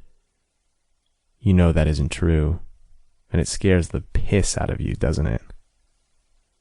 You let my sister be tortured, he accused, as if he could turn the tables on me. It worked, at least for a few minutes. What happened to Joey was a deep regret of mine, second on a very long list. Yeah, I did, I admitted. I wasn't going to make excuses for myself. She's my best friend.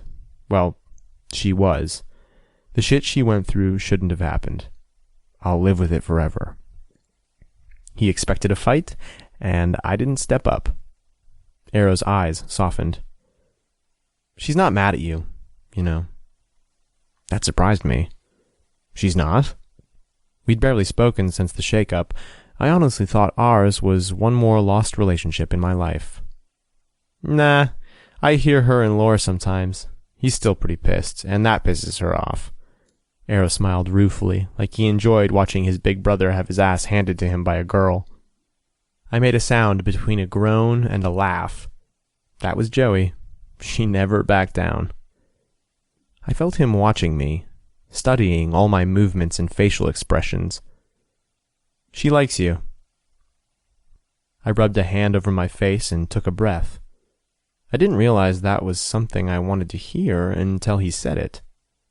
I glanced up, and my stomach dipped. He'd somehow known, as if he felt the hurt I carried over the loss of my best friend. I like her too. He stepped away from me, went over to a space heater sitting nearby, and fidgeted with the buttons. Arrow was very guarded, but his walls came down during a moment when he saw I was hurting. And even though he fought to protect himself, that slipped so he could give me something to ease the turmoil inside me. It was too much. It hit me in all the softest spots I'd worked so hard to toughen. Panic punched me in the stomach. It felt as though the wind had been knocked right out of me. That lead outside? I asked, gesturing to a nearby door. Arrow nodded. I'll be right back, I said, then fled the hangar. Outside, the cold slapped me. I breathed it in with deep, gulping pants. It smelled like snow out here, and my breath puffed out in front of me in a giant white cloud. I took time grabbing the contracts out of my car, but I couldn't linger forever. Back inside, my eyes sought him out instantly. I couldn't decide which was more alarming, the fact I wanted to see him more than anything, or the anxiety that tried to choke me when he was nowhere to be seen. Arrow? I called out. He appeared from out of the back of the hangar, stepped around the heater with 2 mugs in his hands. Coffee? He asked, extending one. Thanks. I reached for the mug, and our hands brushed as he transferred it into mine. Our eyes locked. His Adam's apple bobbed, and then he stepped back, swiftly. I took a drink of the brew. It was strong and hot, just the way I liked it. You need cream? He asked. I drink it black. Me too. I held up the 2 envelopes. Here's the contracts. He didn't move to take them. I need you to sign one. He's already lined up a GearShark interview for you in 2 weeks. You're supposed to announce where you're going. He took the envelopes, making sure not to touch me, and then set them on a nearby workbench. Seems like it would be a pretty easy choice, I observed. Seems like, he echoed. You know what you want. You're just afraid of it. What the fuck do you know about it? Arrow swung around, angry.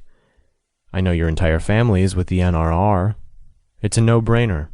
So the fact that you haven't put pen to paper makes me think you'd rather sign with NASCAR. You're just afraid of what your brother will do when you tell him. I'm not scared of my brother, he snapped. You're close with him, huh? I changed the direction. He's all I have. Ah. The honesty in that tone I recognized well. Don't you want more? His eyes flashed, swept over my entire body, and then he turned and walked away. I pursued him, not ready to let this go. I stepped deeper into the hangar, following his steps past the heater, the workbenches, and into another type of space. There was a bed. It looked like a twin, and although he was thin, he wasn't small. I wondered how the fuck he slept there comfortably. He couldn't possibly. The blankets were twisted like someone had slept there and not bothered to make it up when they awoke. There was an oval multicolored rug in front of the bed, a pair of headphones, and a pair of high tops beside the bed. I glanced at the high tops on Arrow's feet, and then back at the blue ones. A hollow, sick feeling burst inside me. Arrow's back was still turned to me. The coffee he'd been holding made a low thud when he set it on a wooden dresser. There was a hoodie and a t-shirt tossed on top. Beside the bed was a metal rolling toolbox. On top was a clock with glowing red numbers. No. No, no, no. Something about this setup churned up a bunch of feelings, a bunch of anger. That predatory way I'd been feeling, a shark circling, it was back. But I wasn't going to circle anymore. You live here? I snapped. He spun. Whatever he heard in my voice surprised him. I already told you I did. You live in this garage? I ground out. In a fucking garage? Arrow's eyes widened. You thought I had an apartment on the airstrip? It was cold in here. Not just in temperature, but in every way. It was almost utilitarian. He had nothing. Why did he have nothing? He deserves so much more. I thought your brother loved you, I spat. Lorhaven hated me, but I never hated him. Until right this minute. He let his brother live like this. A guy who was clearly already broken, he let him live here. He does, Arrow argued. Fuck he does, I spat. If he loved you, you wouldn't be homeless. Arrow jerked. I'm not homeless. I flung my arms wide, gesturing to this place. This ain't a home. He crossed his arms over his chest and glared. It's where I want to be. I laughed. It was bitter and angry.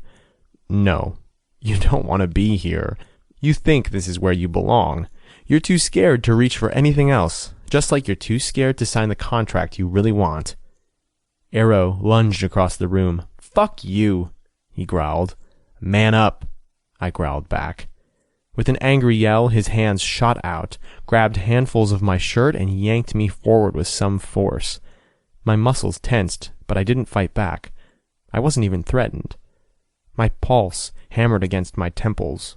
Beneath my ribs, my heart beat fierce.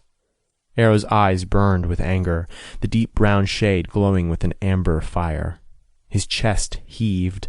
I felt his fingers slightly tremble where he fisted my clothes.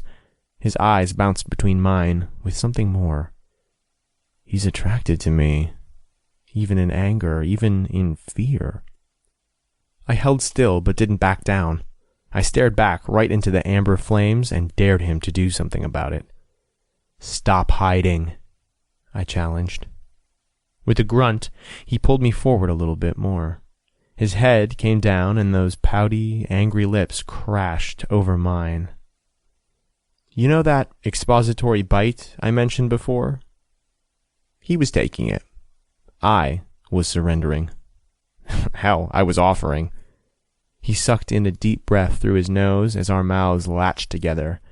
My hands shot out, grabbing his elbows, and my fingertips dug into his arms. He kissed angrily, like he didn't want to kiss me at all, but he couldn't help himself.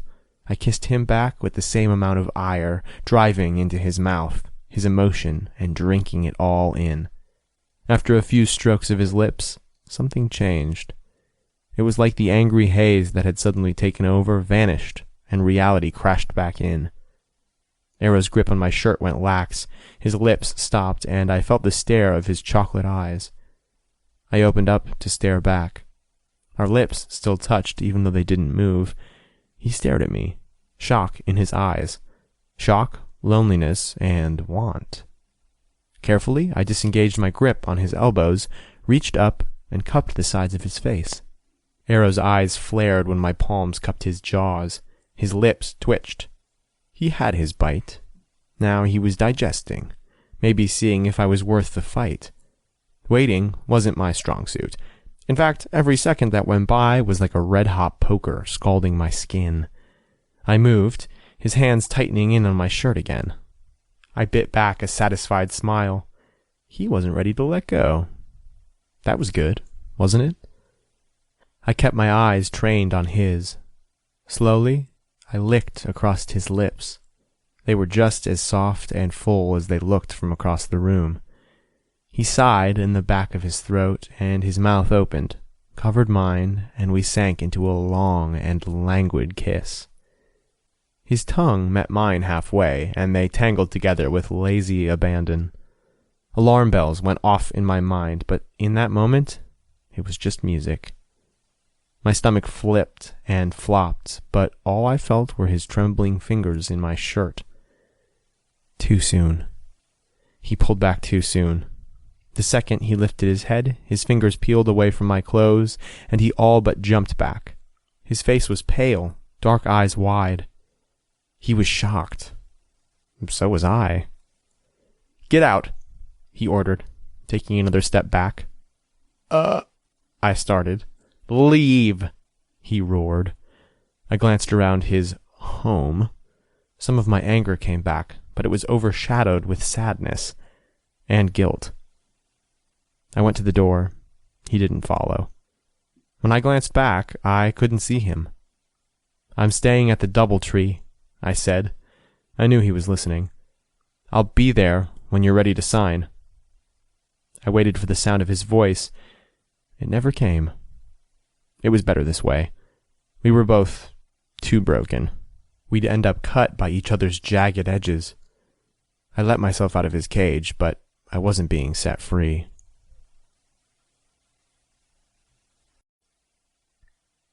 Things that make you go, WTF? In Germany, it isn't illegal to try and escape from jail. It is basic human instinct to be free. Chapter 17. Arrow. My mom's favorite movie is Beauty and the Beast. I spent many nights watching it as a kid. As I stood in this empty, rattling hangar with the winter winds whipping around outside, I was reminded of that movie. I felt some kind of kinship to the beast. I was alone and miserable, most of which was my own doing. I was angry and closed off. I blamed everything around me for all the damage inside. There was a clock ticking. It just wasn't in the shape of a rose. I didn't exactly remember what turned the man into a beast, but I knew precisely what turned me into what I was today. He saw. He couldn't possibly know, but somehow, impossibly, he understood. That kind of understanding only came from experience, from the kind of pain strong enough to bring a man to his knees. I saw it in him, too. What were the odds?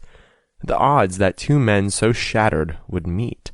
The odds that all our broken pieces would somehow fit together to create something whole. 1,000,000 to 1? More? It didn't matter. The odds weren't in my favor. They never were. It made me furious. He would just drive right up, brandishing some contracts and a set of icy blue eyes that saw past my exterior, past my angry wall. He called me out. Man up. What was worse? He was right. I was hiding here, behind the fence around this airstrip, licking my wounds. Maybe at first. Okay, definitely at first. But those wounds weren't open anymore. They didn't bleed. What was left were scars and echoes of pain that would likely never go away. What happened to me altered everything I was and thought. There was no going back. But perhaps there was a chance at moving forward. I was standing in place now, looking in the rearview mirror, gazing in a direction I couldn't or wouldn't go. I did all that fighting, went through all that excruciating pain. I lost my home, my family, my entire life. For what? To end up here? To spend my days in a perpetual frozen state? To always be looking over my shoulder instead of ahead? I was in Lorhaven's shadow, not because he's forced me there, but because that's where I felt safest. He protected me, shielded me. It was with him I was able to get to this point of internal reflection. I looked down on myself for a lot of things. At one point, I didn't even think I was worthy of life. I would always have an internal battle. There would likely always be days when my self-worth was reduced to what happened to me in that alley that night. But I wanted to live. I wanted more. Those feelings had been stirring in me for months now. They were the reason I auditioned for Gamble, the reason I started coming out of my shell with Drew. Those things turned out okay, even when they weren't what I expected. Originally, I was attracted to Drew. I'd been brave enough to feel him out. We didn't end up dating, but instead, I found a friend. Life was happening around me. Sometimes I participated, and sometimes I hid in my cage like a beast in a castle, lonely and afraid. It was time for more. No more longing, no more standing on a precipice too afraid to jump. Hopper ignited something in me. His anger lit my fire. Our kiss? It lit desire. A kiss I initiated. I sat on the edge of my bed, as if the revelations in my mind exhausted my limbs. My head was spinning. My lips were tingling. All of a sudden I was invigorated. Scared, but willing. 10 minutes with Hopper, mere minutes with someone I just met, but somehow it opened my eyes. Everything I wanted was in my grasp. I wasn't so naive to think it would be so easy as to just reach. It was worth the struggle. I'd come this far. I fought for life. The least I could do was live it instead of merely existing. Shoving my hand through my hair, I jumped up, grabbed the keys off a nearby table, and slammed the hood on the Camaro. The door to the hangar slowly slid upward. White flurries of snow drifted in, flailing about in the winter wind. The smooth purr of the engine elicited a satisfied smile as I backed out into the dark and flipped on the headlights. A light dusting of white coated everything around me. The momentum of the car sent the light drifts rushing away as I drove to the gate and then through. As I cruised along the streets, I noticed the dusting of snow more clearly, as in it had been lazily falling for a while now. The streets were empty. There were no bodies walking down the sidewalks and no cars sharing the road. It was even colder now than before. I glanced at the clock on the dash, then did a double-take. It was late, almost the middle of the night. I'd sat for hours, pondering what had happened. Some realizations took longer to accept. Some kisses took longer to wake from. At the end of the block was the DoubleTree where Hopper said he was staying. I turned in and pulled through a parking spot, but let the engine idle. It was the middle of the night. He was probably in bed. Banging on his door now was insanity, yet the thought of waiting till morning caused my hands to shake like an addict who needed a fix. "You're being a stupid fuck," I told myself out loud. "Come back tomorrow with an actual contract signed." I backed out of the parking spot, gave one last look to the hotel, and drove away. Before pulling onto the road, I looked for oncoming traffic, as all responsible drivers do, but it wasn't any car my eyes focused on. About halfway down the block, there was a lone man walking, hunched in a little on himself against the cold. Awareness shot through my body. The pulse in my veins doubled. Even though I knew it was him, I still sat and stared, dumbfounded. Surely my eyes were playing tricks on me. The man walked under a streetlight. Golden light shone down over hair so dark it was nearly black. It was slightly wild and kinda curly.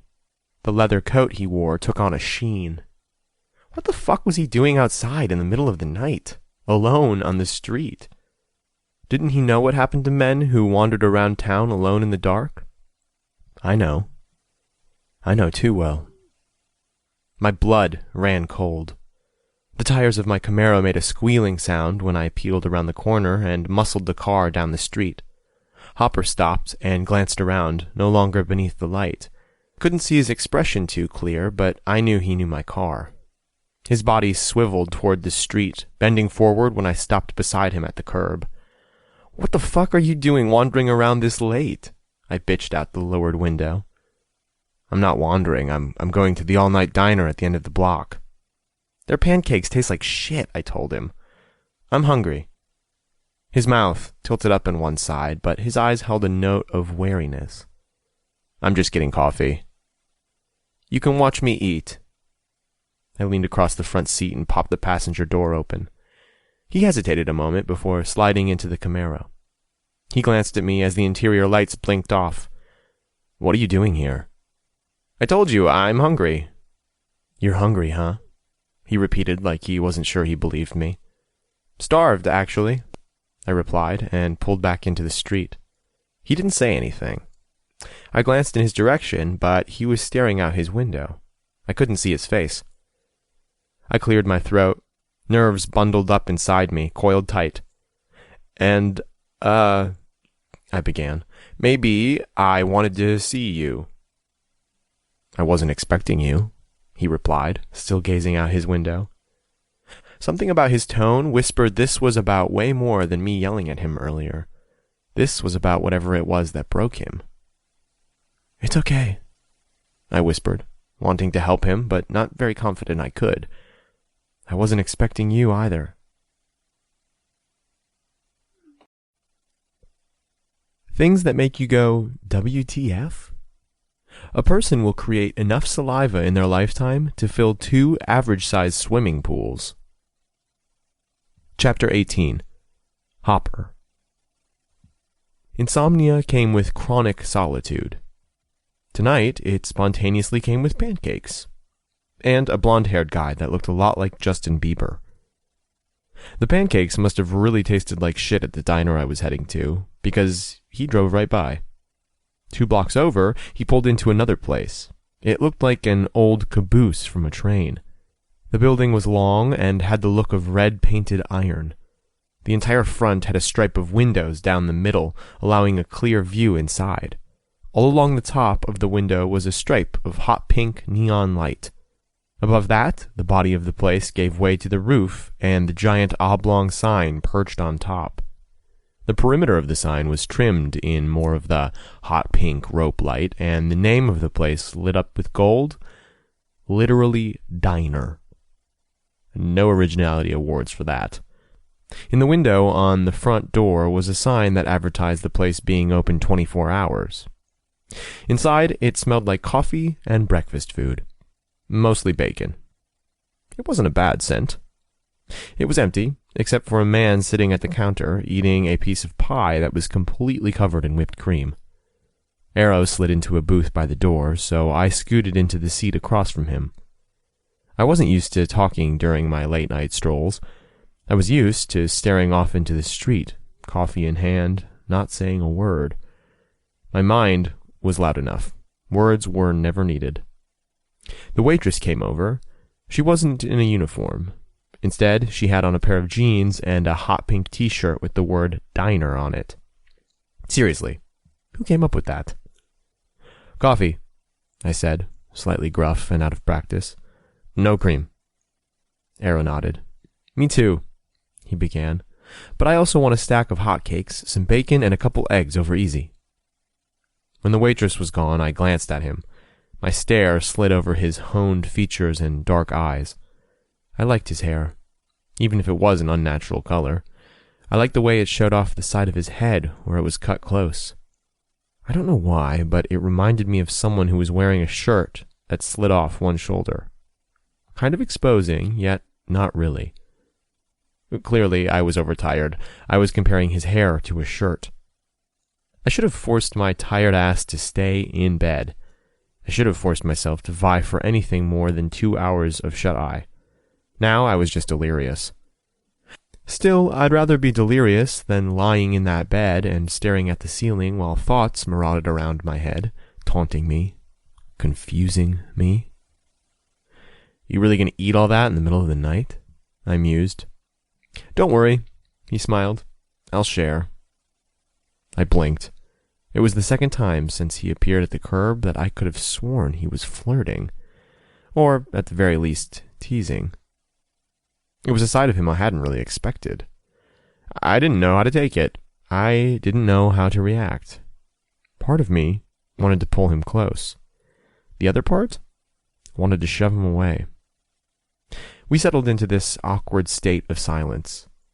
I found it interesting how we had moments of perfect ease with each other, but others we struggled to interact. I didn't know what to say to him. I felt I'd already said it all. I pushed him, and I had no idea why. My only excuse was seeing where he lived turned me inside out. It wasn't even about the contracts, not really, but about so much more. Thing was, I had no right to any opinion. I had no right to any say. I didn't even want any. Telling yourself that doesn't make it true. Yes, mind over matter. The coffee came, and with it, the waitress slid 2 plates of food in front of Arrow. His eyes lit up like a child on Christmas, and I smothered a grin when he grabbed the clear jug of syrup at the back of the table and poured about half of it over the tall, butter-drenched stack of hotcakes. "Can we get another fork?" he asked, giving the waitress a shy smile. She smiled back, completely charmed, and returned with another set of silverware wrapped in a napkin. "Here you go, hon." "Thanks." He took it and slid it across the table at me. He dove in like he was for real starving. I watched as he shoved a huge bite into his mouth and nodded, pleased. Did he always eat like this? It annoyed me that I didn't know. All those little things I didn't know about him, that paled in comparison to the way I recognized him. Absent-mindedly, I reached for my coffee, wrapping my hands around it, but not lifting it to my lips. I watched him eat, like I usually watched the night, through the diner windows. And as he licked syrup off a generic silver fork, his eyes flashed up to mine, and I had a piercing thought. I wasn't lonely. Not just then. Instant guilt crashed down on me. My fingers tightened around the mug, and I forced my eyes away from him, sipping the dark liquid and staring out the window into the parking lot. "What were you doing out in the middle of the night?" he asked, breaking the silence between us. "I could ask the same of you," I countered. "I went to the hotel. To see you." I looked away from the window, back at him. The fork was gripped in his hand, paused in consuming his sugar stack. "You went to the hotel?" Arrow nodded. "Then I saw what time it was, and I figured I'd just come back tomorrow. When I was driving out of the lot, I saw you." I nodded slow. "I don't sleep much." He glanced up. The solemn way he stared at me was like a knife in my chest. "You shouldn't walk the streets at night. Not around here." I tilted my head to the side. "I can take care of myself." "That's what I thought, too." He said it so softly I almost didn't hear. Haunted. That's how he sounded. He sounded the way I felt. He cleared his throat, gesturing to the still-wrapped silverware. "You gonna help me eat all this?" "Something tells me you could put it away by yourself." He pushed the silverware at me. Once my fork was unwrapped, he pushed the plate of half-eaten pancakes across the table in front of me. Then he grabbed a piece of bacon and shoved it in his mouth. "You were right," he said, glancing toward the window. "I don't hear that very often," I cracked. "I've been scared to make a decision." His voice turned sincere, more serious than when he'd been talking about pancakes. I tried not to react so much because I knew he wasn't done. I wanted him to talk.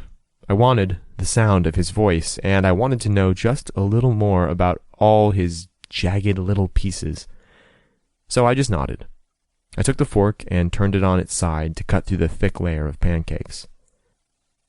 Sometimes it's hard to step out of a place you've been accustomed to, a place that makes you feel... His words trailed off. He abandoned the food, reaching for his mug. "Safe?" I finished for him. He nodded. "I think you know something about that." "Oh yeah," I murmured. Syrup dripped off the bite, so I pushed it in my mouth. Buttery sweetness exploded across my tongue, and I sighed. Arrow made a sound. "See? Good shit." I went in for another bite. "Gamble sent you here to talk to me about NASCAR, didn't he? He wants you to promise I won't get hazed for being gay." "He thinks that's why you haven't signed," I hedged, reaching for a piece of bacon. "That's not why I haven't signed." "I know." I dropped the fork and leaned back in the booth. "If that was the reason, you'd just have signed with the NRR. You're almost guaranteed no trouble there because of your brother, Joey, and because Trent and Drew are the hot romance of that division." His head bobbed softly. "My entire family is there." "But you want to sign with NASCAR." That was the bottom line. "It's like you said, if I stay with the NRR, I'll always be in my brother's shadow. It's comfortable there. I'll be successful, but in the back of my head, I'll always wonder if it's because of him." "But..." I drank some coffee, glancing again out the window at the snow floating down to coat the parking lot. Matt had loved the snow. "I care what Lor thinks. He's my family, but he's more than that. In a lot of ways, he saved my life. I can't turn my back on that." Just as I couldn't turn my back on the life I didn't save. "Loyalty's a tricky thing, isn't it?" I mused, still watching the snow fall. "It never changes, even when everything else around you does." He didn't reply. In fact, the silence I coveted so much at this hour suddenly seemed suffocating. I glanced across the table. He was watching me, measuring me, reading me. I tried to slam my pages shut, but it didn't work that way. Not with someone like Arrow. "Time is the ultimate test of loyalty," he agreed. Then, in a much softer tone, almost a whisper, he asked, "What broke you?" I sucked in a breath. It was so real between us, so real and raw. It was everything, or it was nothing. There was no in-between with Arrow. That's why the way we interacted with each other was so hot or cold, awkward or playful. We didn't have a lukewarm state. There was no middle ground. All or nothing. "I can't do this." The words ripped out of the deepest part of me. I shot out of the booth and rushed out of the diner. Outside, I heaved a deep breath, rushed down the small ramp that led to the door, around the rails, and leaned against the red iron wall. I lowered so my head was below the window and my body disappeared in the shadows. It hurt. No matter what I did, there was pain. From the second Matt flipped off that bike to this very moment, there was some degree of pain in every day. It hurt to be without him. It ached to remember him. It ached to try and forget. I was the reason he was dead. It should have been me in the ground right now, not him. The least I could do was remain loyal and true. The back of my head hit the side of the diner. I stared up at the inky sky. Snowflakes fell against my cheeks, melting instantly but spreading their chill across my skin. Arrow made me want things. Lots of things. Things I never thought I'd want again. Things I told myself I didn't deserve. The life I had died when Matt took his last breath. The universe didn't seem to care because here it was. Here he was. The way Arrow looked at me, how he spoke with such honesty, the way his lips felt over mine, even the damn way he ate his pancakes like he hadn't eaten in days. Holy shit. What if he really hasn't eaten in days? The thought thrust me into action. I shoved off the wall, leapt over the railing, and raced towards the door. I saw him too late. We collided before I could stop my momentum. We knocked together, chest to chest, and bounced back. Whoa! Arrow cautioned. Both our hands came out at the same time, grabbing to steady each other, as if we thought the collision would knock the other down. Our faces were mere inches apart, our lips so close I could smell the syrup and coffee on his breath. I jerked back, shoving my hands into the pockets of my leather jacket. I was just coming in to pay the tab, I told him, feeling like a complete ass for running out before. I didn't know what his financial situation was, but he lived in a garage, for fuck's sake. And he was hungry. How can you walk away from him?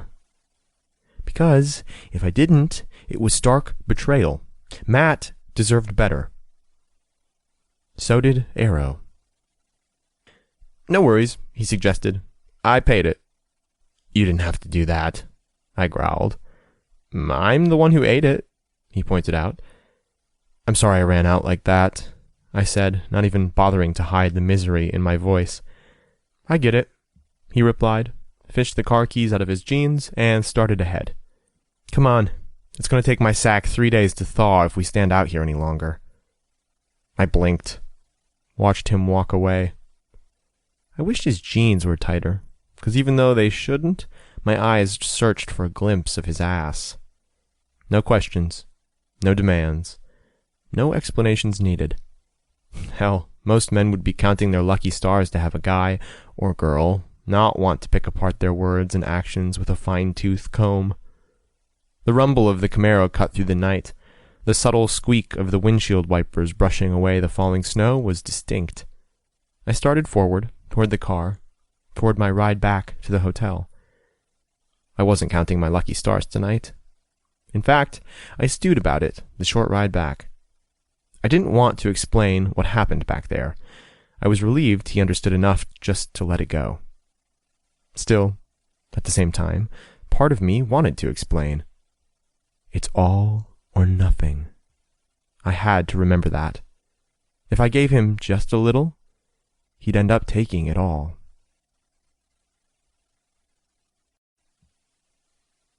Things that make you go, WTF? Americans abroad can take their passports to London branches of the diner for a sorry about the election cheeseburger. Chapter 19. Arrow. Pen to paper. Sign my name. It wasn't that easy. Not even when it was something I wanted. Old habits were hard to break. Even harder when those habits were born out of survival.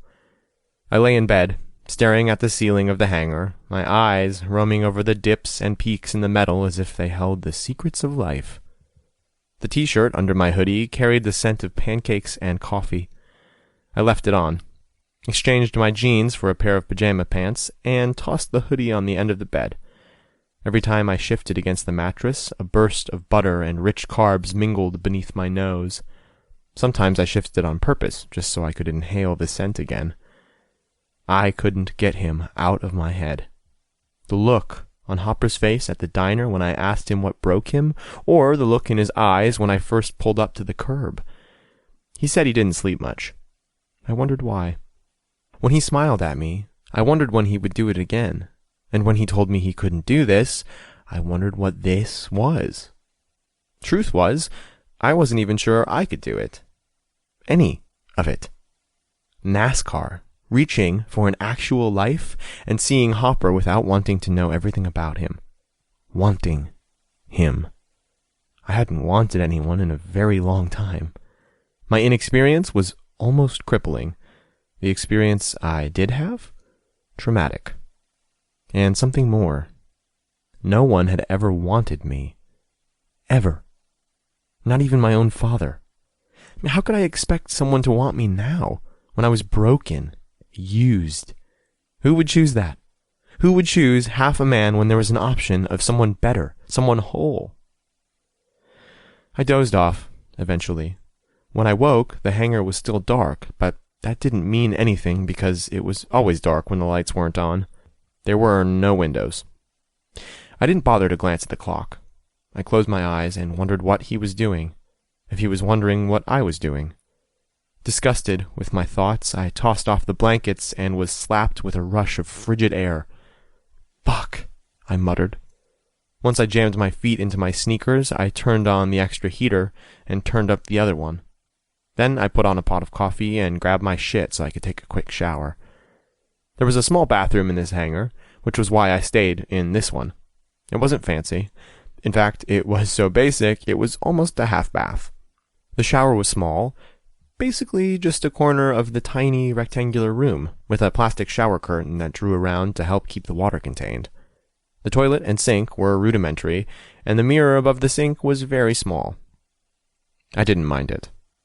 It might have been nice to have more space, specifically counter space, so I could leave my toothbrush and shit out instead of having to keep it in a tote, but whatever. The water was hot, and that was all that really mattered. Beneath the spray, I thought again about the contracts in the other room. Once I was dressed, I would sit down and read them. I would make a decision. You already know what you want. I grabbed the soap to wash my body. As I scrubbed, the palm of my hand rubbed over some raised scars on my arm. I glanced down. I knew they were there. They always would be. Sometimes I barely noticed them, and other days they were all I saw. I shoved my arm beneath the spray, watching the suds rinse away to reveal them clearly. They were a reminder of a dark time, but also of something else. Of last night, of everything Hopper said to me, of the decision I made to stop hiding, to live instead of merely exist. What would Lorhaven say? He wasn't going to be happy, and I wasn't sure that this was something I could ignore. Once I was completely clean, I shut off the water and dried quickly. After running a comb through my wet hair and doing all the other shit a guy does in the bathroom, I pulled on some clean boxers and the pajama bottoms I had on earlier. They were thick and soft, kind of like a blanket, a Christmas gift from Joey. They were black with a bunch of yellow emojis all over them. She liked to give me goofy shit. She had told me she liked when I smiled, something I did a lot when she was around. I kind of liked having a sister, especially one who liked me for me. I never had to work to impress her, or be someone I wasn't because it was who she expected. In some ways, she and I had a lot in common. We were underdogs, except she fought against it. But me? I succumbed to it. I glanced in the mirror before leaving the bathroom. All I could see was my head in the small square. My hair was a little darker because it was wet, less blonde, less wild because I'd combed it down. It didn't equate to a new me, but maybe someone more improved? Not anymore, I told myself. No more succumbing. I pushed my feet into my high tops. The hard floor was way too cold to just wear socks. Grabbed my shit and walked out of the bathroom. Cool air brushed over my bare chest, and my nipples tightened. It was warm out here, but not as warm as the bathroom had been. I dropped my stuff onto the dresser, stepping around to open a drawer to grab a shirt. Movement out of the corner of my eye stopped me. All the muscles in my body went rigid, adrenaline spiked in my blood, and my entire being went into fight mode. I rotated immediately, my hands ready to strike. "Whoa!" Drew said, holding up his hands. "I come in peace." "Jesus," I muttered, my arms relaxing. "Don't you knock?" Trent moved up beside Drew. Both of them dressed casually in jeans and hoodies, but Drew was wearing his signature leather jacket. Trent had on a gray knit cap pulled low over his ears. "I thought you giving us the code meant we didn't have to," Trent explained. Drew gave him a sidelong glance and smiled. Trent turned his face towards Drew and winked. I wasn't used to seeing such ease in couples. It was like these guys were a TV movie come to life. Like, seriously? Did other people actually get along like them?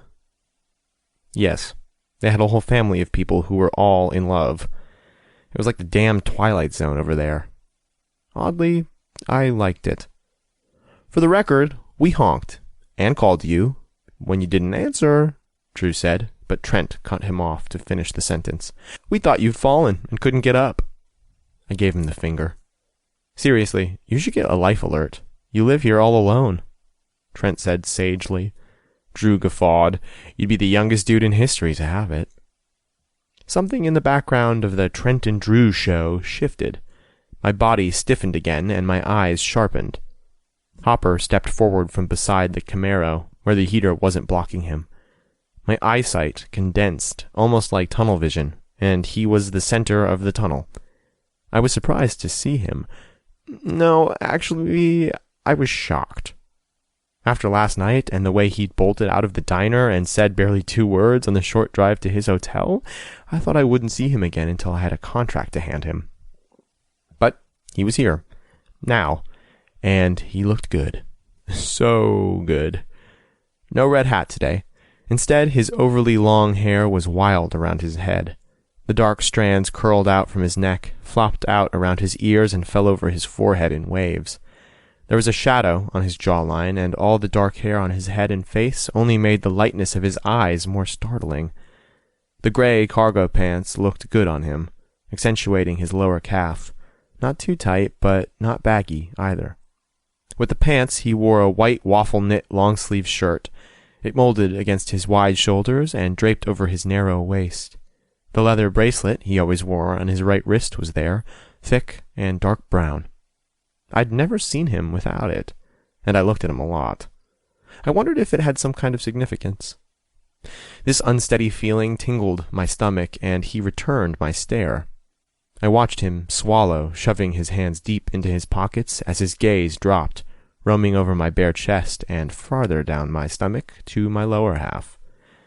Nice pants, he drawled. His voice was joking, but his eyes were anything but. I fidgeted under the heat in his gaze. I never knew such icy eyes could produce such warmth. His stare was like a touch, intimate and personal, and it made me hungry for more. He was at the gate when we pulled up, Drew said. I forced my eyes off of Hopper and back to Drew. I thought he was going to climb the fence, Trent drawled. He thought you'd fallen and couldn't get up, too. I did not, Hopper muttered. Trent glanced around at him. So you were just scaling the giant-ass fence because you planned on robbing the place? Hopper muttered something I couldn't hear, and Trent and Drew laughed. I watched the three of them like they were aliens, and they spoke an entirely different language. I honked, several times. Hopper's eyes came back to me. A dark cloud passed behind them. You didn't answer. He'd been worried. I was in the shower. He nodded, glancing away. My eyes bounced between Drew and Trent. After a moment, I shook my head and poured some coffee into a mug. I gestured towards the pot as I took a sip. Help yourself. My eyes went back to Hopper, lingering there. We came to get you, Drew announced. We got plans. Plans? I echoed, lowering the cup. Man stuff, Trent nodded. Drew glanced between me and Hopper. Unless you two are already busy. Trent wagged his eyebrows at me. I wasn't amused. You busy with Arrow? Drew turned his back to me to fully face Hopper. We're going over contracts. Boring, Drew declared. Come on, we have shit to do. Trent made a sound of agreement. Dude, put on some clothes, not pants that look like something my granny sent in a text message. Your granny texts you? I wondered. In all emojis. It's like trying to decode directions in Arabic. Granny's my favorite person ever, Drew smiled. Dress warm, Trent ordered. We're going to be outside. I glanced back at Hopper. He was watching us all like he was on the outside, looking in. I didn't like it. In fact, I hated it. There was no way I was walking away from him right now. I was shocked he was here, and yeah, he probably did just want to go over the contracts, but I'd take it. You busy today? Drew asked him before I could decline their order to dress. He shook his head. When do you have to be back at headquarters? Trent asked. He glanced at me. When I have a signed contract. So, you got time, Drew said. You can come too.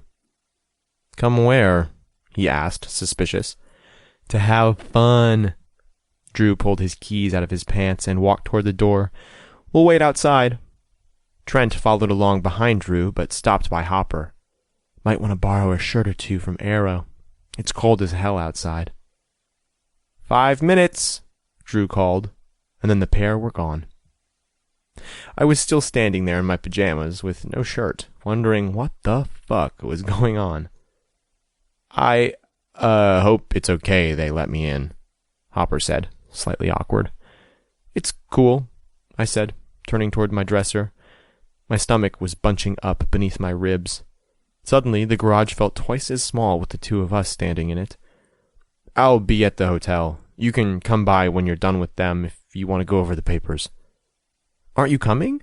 I asked, glancing up. I'm pretty sure that was a polite invite. I made a sound. Trent and Drew aren't polite. If they invited you, it's because you're welcome. He hesitated, like he wasn't sure what to say. I felt the war inside him. He wanted to come, but at the same time, he didn't. I cocked my head to the side. Were you really going to climb the fence? His eyes flashed. You didn't come out. I waited and waited. I don't have your number. I thought something might be wrong. He was worried. Worried enough to consider breaking into this place. I set down the coffee, closing the distance between us until I could touch him if I wanted. Let me see your phone. I held out my hand. He pulled it out of his pocket and handed it to me, screen up. I pulled up the contacts and added in my cell. When I was done, I handed it back.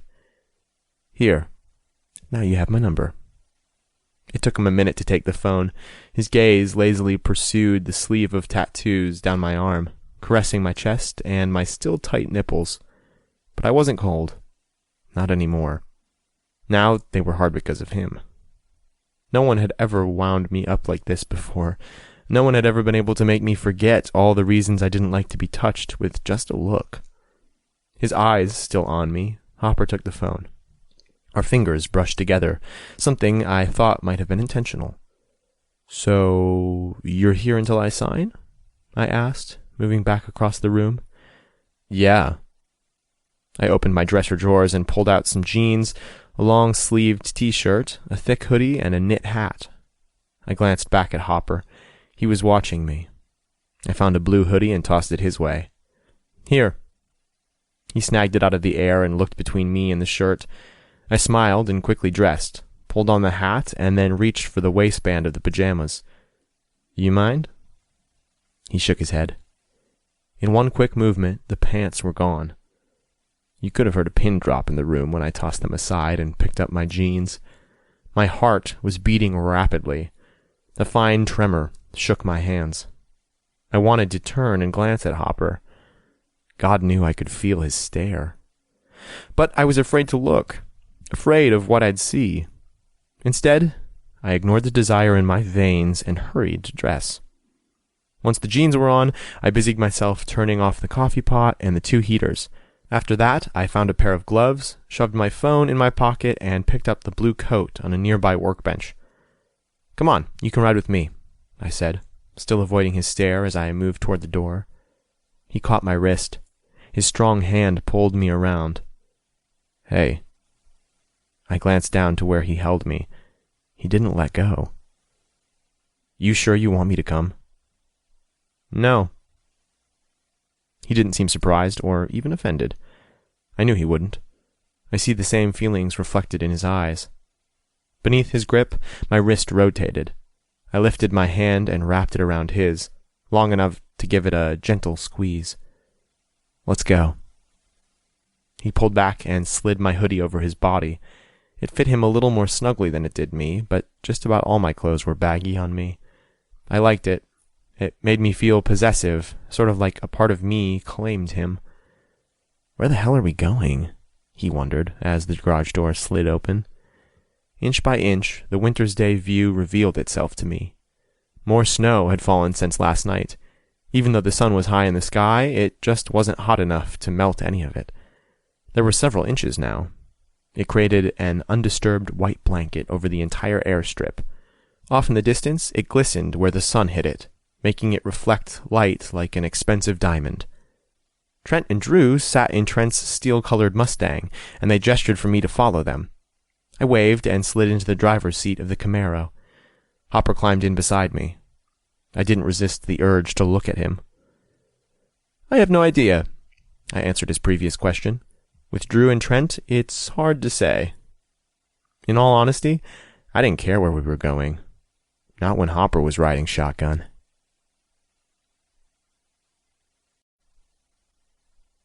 Things that make you go, WTF?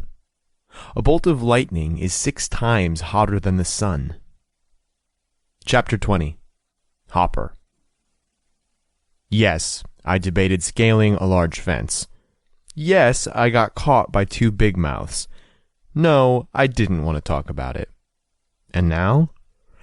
Now here I was on a huge piece of private property, standing in front of 4 snowmobiles.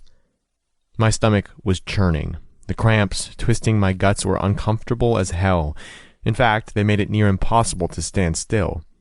Sure, for most anyone, especially 4 guys in the racing business, a day spent zooming over freshly fallen snow on top-of-the-line snowmobiles sounded like hella fun. I wasn't most anyone. In fact, most days I felt I was the only one of my kind on the entire planet. I hadn't been on a motorcycle, dirt bike, jet ski, hell, not even a moped since that day with Matt. Basically anything with a motor besides a car, anything that went fast, I disavowed. How could I? How could I get on something like that and not be totally transported back to the day I lost Matt? It seemed ironic I was still in the racing business, especially given my aversion to speed and actual racing. But I didn't race. Not anymore. I managed. I instructed, and I gave tips. I tried to make my drivers safe and prepared, so maybe, just maybe, something like what happened to Matt didn't happen to anyone else. Because honestly, I wouldn't wish that shit on anyone. Not even my worst enemy. Death is more than a punishment. It's more than revenge. It's permanent. It's unforgiving. It was now my fear. I wasn't afraid of dying. In fact, there were lots of times I sort of wished for it. Why wouldn't I? I could be with Matt again. The fear I had about death was that someone else close to me would be taken. That's why I was alone. Death couldn't rip my life apart again if there was no one I cared about to be taken from me. Are you thinking, well then, why would you be afraid to get on the snowmobile? 2 reasons. 1, those snowmobiles were a stark reminder of what I lost, something that cut me so deep I hadn't been on anything like a Ducati since. And 2, Arrow was getting on one. What was even worse? The second reason was outweighing the first. My God, he wasn't anything to me. He was an acquaintance, a work assignment. He liked pancakes, drank his coffee the same way I did, and had never once looked at me with an ounce of pity or judgment in his eyes. Arrow wasn't anything to me, except the potential to be everything. So here I stood, in the center of a snowy driveway, in front of a machine I knew was powerful enough to steal everything away. A cold sweat beaded between my shoulder blades and beneath the beanie I wore right at my hairline. I was thankful for the sunglasses wrapped over my eyes, because I was worried they would show my panic. I couldn't exactly get out of this, not without looking like a giant pussy. Yeah, sorry, I can't ride this, sweet snowmobile because, well, my boyfriend died in a crash. I gave up my entire life and basically became a hermit. And, well, if I drive this today, I may have a massive panic attack. Dude, no. Just no. No one knew about my past, except Joey and Gamble.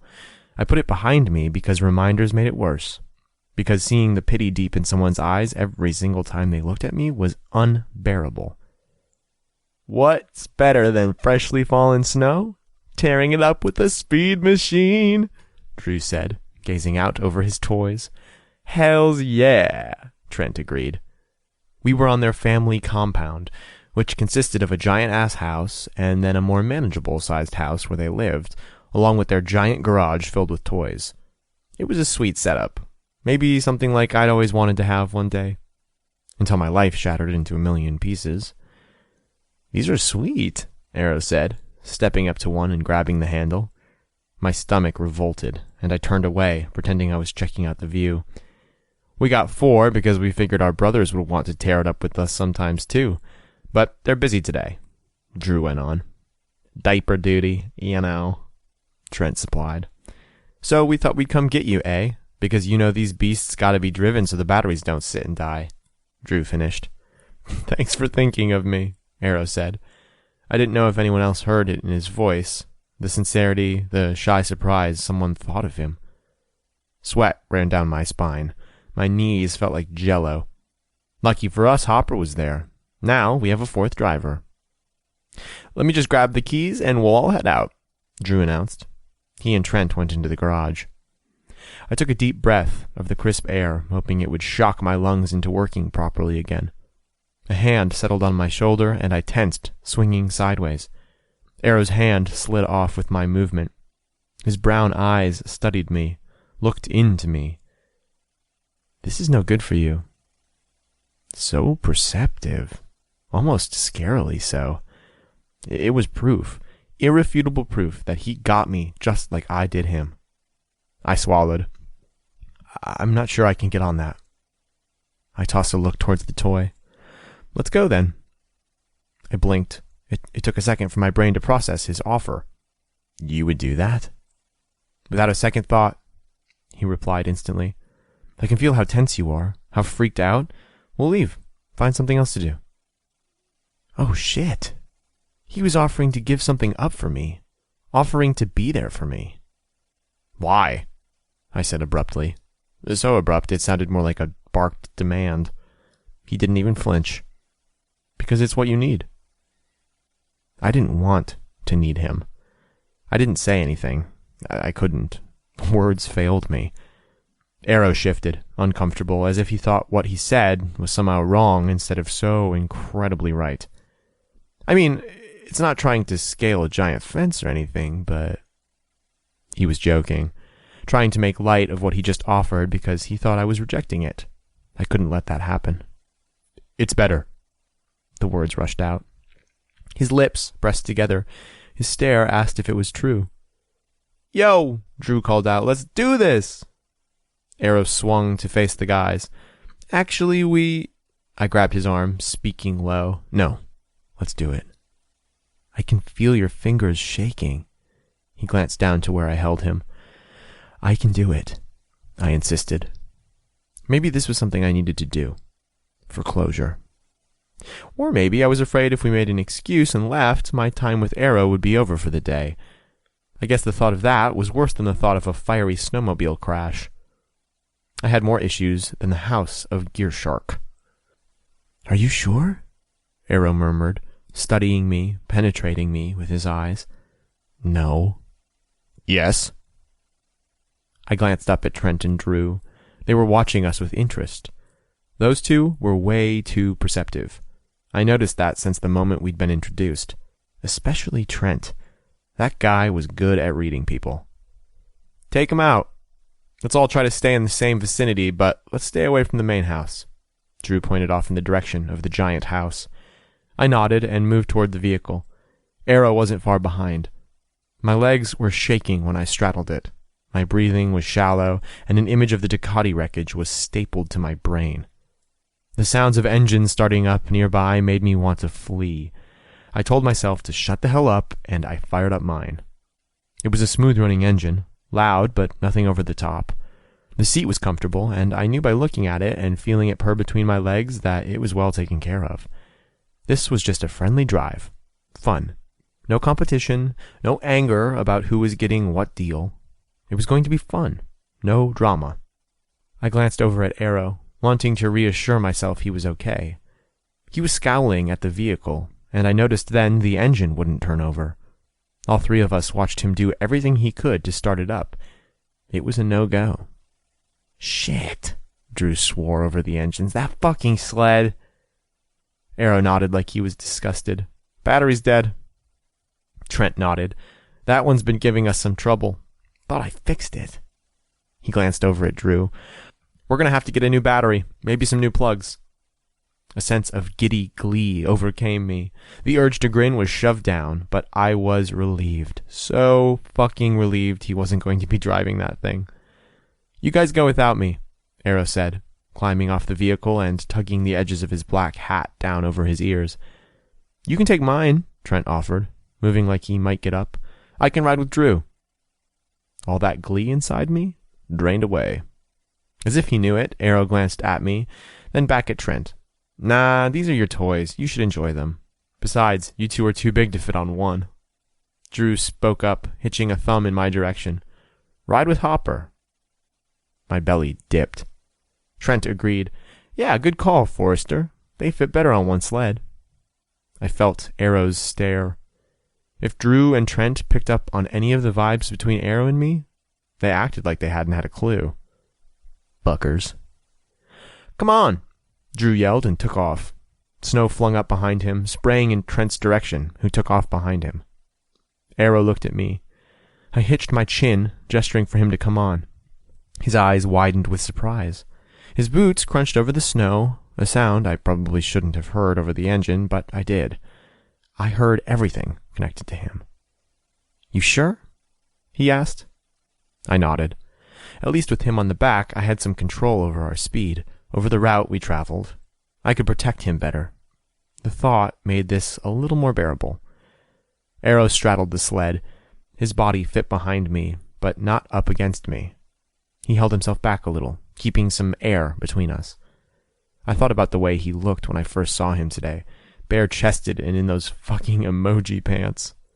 He wasn't as skinny as he appeared in all those baggy clothes. He was lean, for sure. The guy had almost no body fat. His skin clung expertly to all the sinewy muscle corded beneath the surface. He had solid, flat abs, smooth skin, and his nipples, they were erect. My mouth ran dry when I noticed. My tongue practically scraped the roof of my mouth when I tried to swallow. And the pants? They were loose, but showed off more of his ass than anything else I'd seen on him. I resisted the urge to shove back just a little, to bring that upper body against my back, to see if it felt as good as it looked.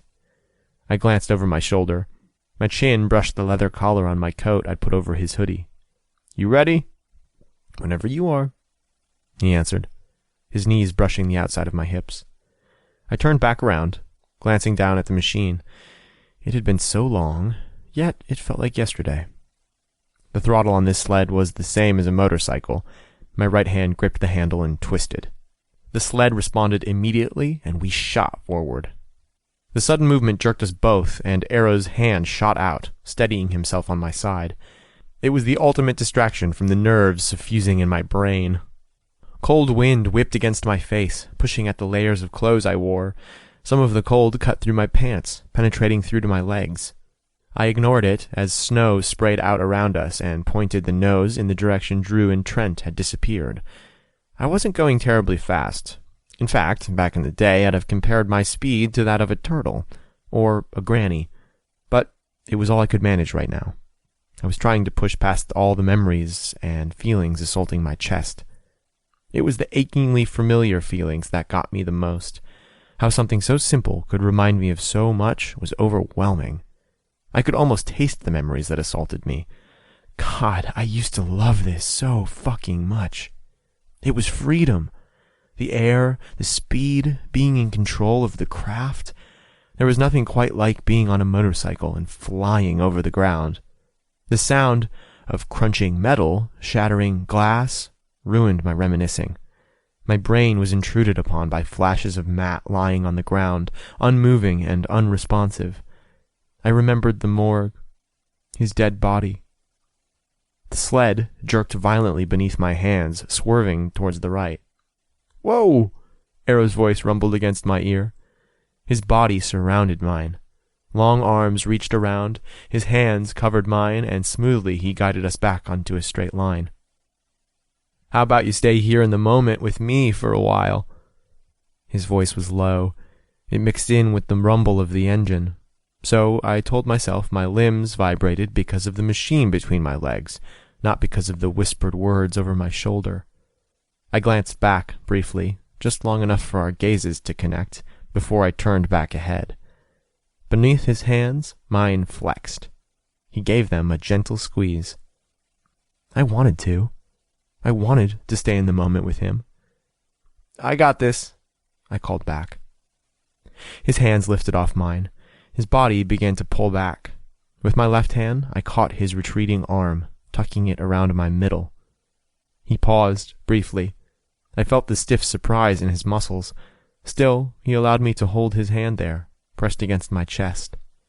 After a moment, I released him so I could drive and held my breath and waited to see if he would pull away. He didn't. Arrow's other arm followed suit and wrapped around my middle. His chest pressed closer against my back, his thighs tightening on either side of my hips. I was overwhelmed, almost frozen in the moment of feeling him wrap around me. It was sort of like a jumper cable to a completely dead battery. I didn't start up, but the sparks of life were there. I felt them. It was like all I needed were a few more jolts, and then, impossibly, this completely dead battery might sputter back to life. The warmth and brilliance of that feeling, of being touched after so many years. 5 long years. It was indescribable. I hitched a breath, sucked in another. "You gonna drive like a granny all day?" Arrow teased in my ear. I felt one eyebrow shoot up beneath the brim of my beanie. "Is this the best you got, Hop?" he challenged, still teasing. Before I could even think twice or second-guess myself, my hand twisted the throttle as if it were the most natural thing in the world. The sled tore over the snow, bounced on a slight dip in the landscape, and I turned sharply, creating a curtain of high-flying powder. Instead of stopping there, I tore off in the new direction, completely losing myself in the ride, and the joy I suddenly remembered overcame everything else. We moved so fast, the wind felt like sharp blades against my cheeks, and my eyes scanned the white-capped trees, the sparkling white blanket, and the way the blue sky dropped to meet it. We caught up to Trent and Drew. The three of us buzzed around, and at one point I saw an opportunity, a slight bank of white fluff. Still caught up in the moment, still feeling startlingly secure with Arrow wrapped around my back, I took off, giving the throttle exactly what it needed, and hit the bank. We were airborne a few seconds, flying over the white blanket not very far below. Arrow screamed in my ear a loud whoop that likely echoed half a mile. It was a joyous sound, and for a blissful second it gave me the same joy, but then it brought me crashing back. The sled hit the snow and slid across the ground. I turned sharply and hit the brake. The vehicle did a full turn, so we were facing the way we'd just come, and I stopped. I could hear my heart thundering in my ears, felt my breath squeezing my lungs as I wheezed, trying to draw in more. What the fuck had I been doing? I'd been flying. I fucking took a jump. With Arrow on the back. Jesus Christ, I hadn't driven in years. What if I'd lost control? My hands dropped off the handles. The snowmobile shut off, and the only sounds around us were the two sleds in the distance and the thundering of my erratic heartbeat in my ears. I slumped forward a little. The crashing guilt, a wave of regret, and all of reality came like an avalanche I had no hope of outrunning. "Where the fuck did you learn to drive like that?" Arrow said, amazed excitement in his voice. It barely registered. Even he was muffled by the avalanche. Another lifetime ago. I wasn't certain if it was a thought or something spoken. The trembles came back, but they were more like quakes now. It was embarrassing to lose it like this, here, now, but I had no hope of controlling it. Arrow slid off the sled. The wind hit me in the back like a snowball to the face. It made me quake more. "My turn to drive," he announced. I glanced up, then numbly slid back, giving him the driver's seat. I was glad he wanted to drive. I was done. No more. I loved it just then, but I couldn't do this again. Arrow's jean-clad legs swung over the seat, his body lowered in front of me. I looked up, startled, right into his brown eyes. Our knees knocked together. His hands fell onto the tops of my thighs and stayed. "I thought you wanted to drive," I remarked. "I do, but not until you're ready to hang on." Our stares bounced between each other. Again, I saw no pity, or even that he had the need to ask. "You stayed for a while," he said. The sound of his voice calmed me, and so did the shy way he said the words. "I'm still here." My voice was scratchy, as if it were out of practice. In many ways, it was. He made a sound of disagreement. "No, you're slipping away again." "I don't want to." The words ripped out as if they knew if they waited, I would shove them down. Arrow glanced between us, and I followed his stare. I'd grabbed his hand, clutched it like a lifeline. Both our stares lifted, connected. "Make me stay," I whispered. The minimal distance separating us disappeared. Arrow swooped in at the same time his hand came up. The soft, scratchy material of the gloves, molded to his hands, brushed over my jaws, pulling a little in my stubble when he cupped my face. Those pouty lips I coveted so much fused with mine, full on, without hesitation. It wasn't like the last time. This was different. Better. He wasn't angry or defiant. He wasn't trying to prove something to anyone. He kissed me purely out of desire, out of want. I tasted it on his tongue. I lapped it off his lips. Holy shit, the passion in him. The deep way he kissed shot another jolt of life right into my chest. With a moan, I grabbed the front of his coat and pulled him closer. Our skin was cold, the total opposite of our mouths. It was sort of like sitting in a hot tub in the center of a snowstorm. Neither of us lifted our head. Our lips stayed fused the entire time we kissed. He turned his head one way and then the other, but he did so without completely pulling away. "Breathe," he spoke, his lips still against mine. I sucked in a breath. Then we were kissing again. I forgot where I was, who I was. It didn't matter, either. Arrow's lips were smooth, gliding over mine like they knew exactly where they were going. His fingertips tightened on my face. My tongue swept past his lips and over the roof of his mouth. He groaned. I wanted closer. I wanted more. I wanted it with infinite desperation. I slid forward. The way we sat made it hard to get in a position so more of us touched. I lifted my legs, threw them over his, and pulled him close, so I was still between his legs, but because mine pinned his down, we were nearly chest to chest. The kiss changed. Arrow started slipping away, and suddenly I knew exactly how he'd felt when I did the same. I started grappling, searching for a way to pull him back, my hands fisted in his coat so he couldn't physically pull back. The physical wasn't all I wanted, though. Actually, it wasn't as important as the other. I wanted him present mentally. I wanted all those shards of glass that made up his insides to all be focused on me. It didn't work. Instead of moving closer, as my hands demanded, he broke the kiss. His chin dipped. His entire body leaned back and away, rigid and trembling. I searched him, trying to understand what I'd done wrong. Everything was exactly right, and then it was exactly wrong. I released his coat, tipping his chin up with one hand. The look on his face was a cold, hard slap.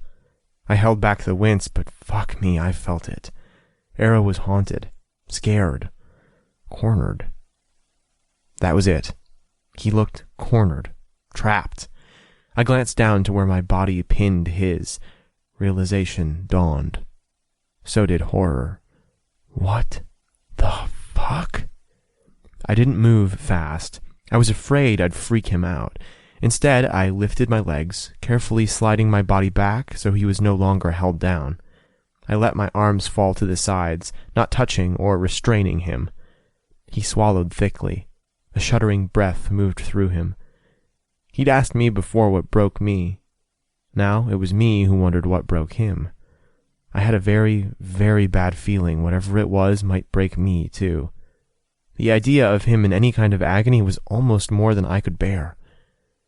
What the fuck were we doing?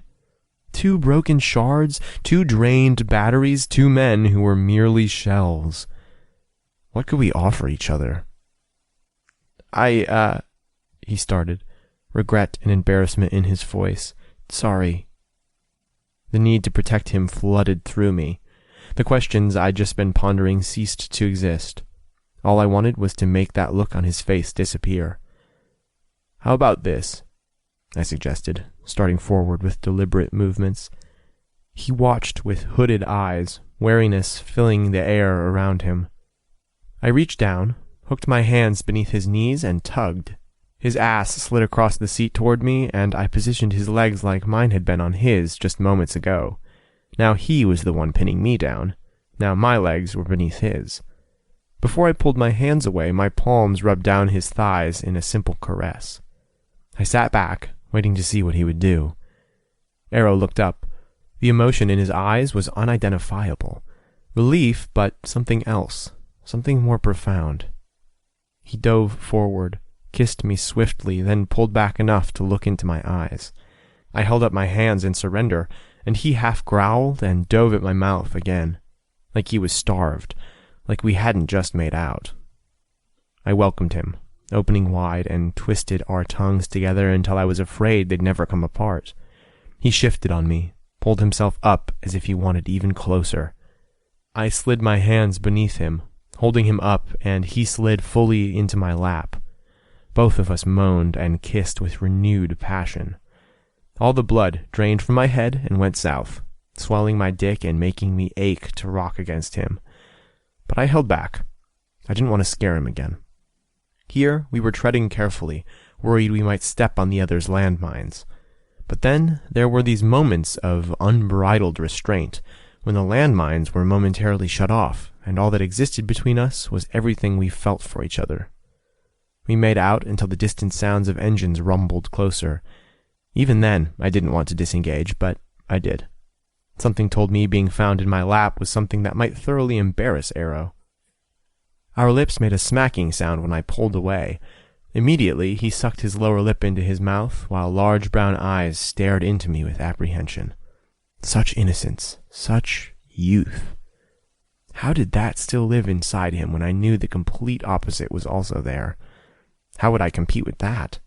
How would I resist? Just that kiss, and now the way he sucked his lip? I was slayed. As much as I kinda like having you in my lap, I began, resisting the urge to pull his lip out of his mouth so I could suck it myself. Company's coming. The look that brightened the chocolate depths when I first spoke changed to alarm. He slid back, nearly falling off the damn sled as he glanced around for Trent and Drew. I chuckled, watching him scramble and then plant himself in front of me so he could drive. Slyly, I adjusted my hard-on before settling a little closer and reaching for his waist. He fired up the snowmobile, and I tentatively wrapped my arms around him. "This okay?" I asked in his ear. He nodded once, and then took off across the snow, just as our friends appeared ahead. The rest of the afternoon I couldn't turn off my thoughts. However, this time I wasn't lost in my own little world. I wasn't reveling in the past or freaking over the ride. I thought about the few times Arrow reached in and pulled me back, of the times he was patient and just sat there with me wherever I seemed to disappear. Arrow was willing. I saw him try more than once to connect with me. Perhaps, maybe, yeah, it was time I did the same.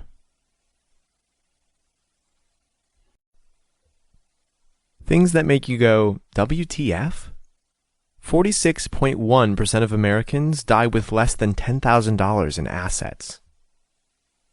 Chapter 21. Arrow. Triggers. Life was filled with tiny little triggers. It was almost impossible to know where they would appear and in what form, but I always knew they were there, sort of like a stalker who shadowed my every move. Perhaps that was one of the reasons I stayed locked up behind the fence. It was a controlled environment, a place where the triggers couldn't really reach, a place I wouldn't have to face them. It caught me off guard today. I wasn't prepared. Of course, when could anyone ever be? I'd been focused on Hopper, on whatever triggered him. I knew it was happening, I think before he did. I could almost smell it on him, as if the fact that I also sometimes emitted the scent gave me some sort of unique ability to detect it. Damn, could he drive? Good drivers weren't really something unusual for me, but he surprised me. Obviously, Hopper had skill with speed. His job practically required it. This was different. There was some kind of magic in the way he steered the sled, almost as if he'd become part of the vehicle, like he sensed the way it would react to every move he made. And the way he twisted the throttle? Pure instinct. If I hadn't seen the way he reacted when we were first presented with the snowmobiles, I would have suspected he drove one all the time. We had a moment, maybe more, out there in the center of the field where the sky stretched overhead and the snow underfoot. He wanted me to make him stay. Truth was, I had no idea how to pull a man back from the shadows of his past, but I really wanted to kiss him. Since that first night when I attacked his mouth with angry defiance, I wanted more. A do-over. A first kiss the way it should have been.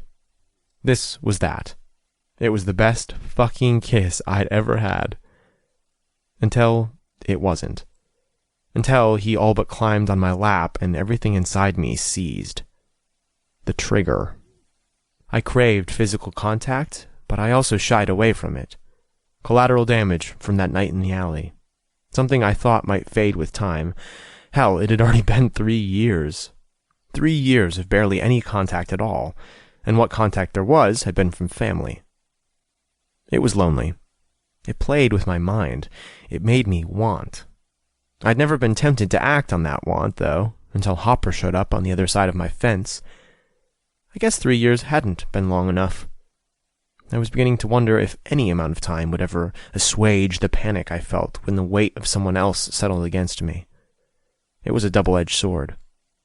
Know why? Because it reminded me, of course, of the dangers of being too close.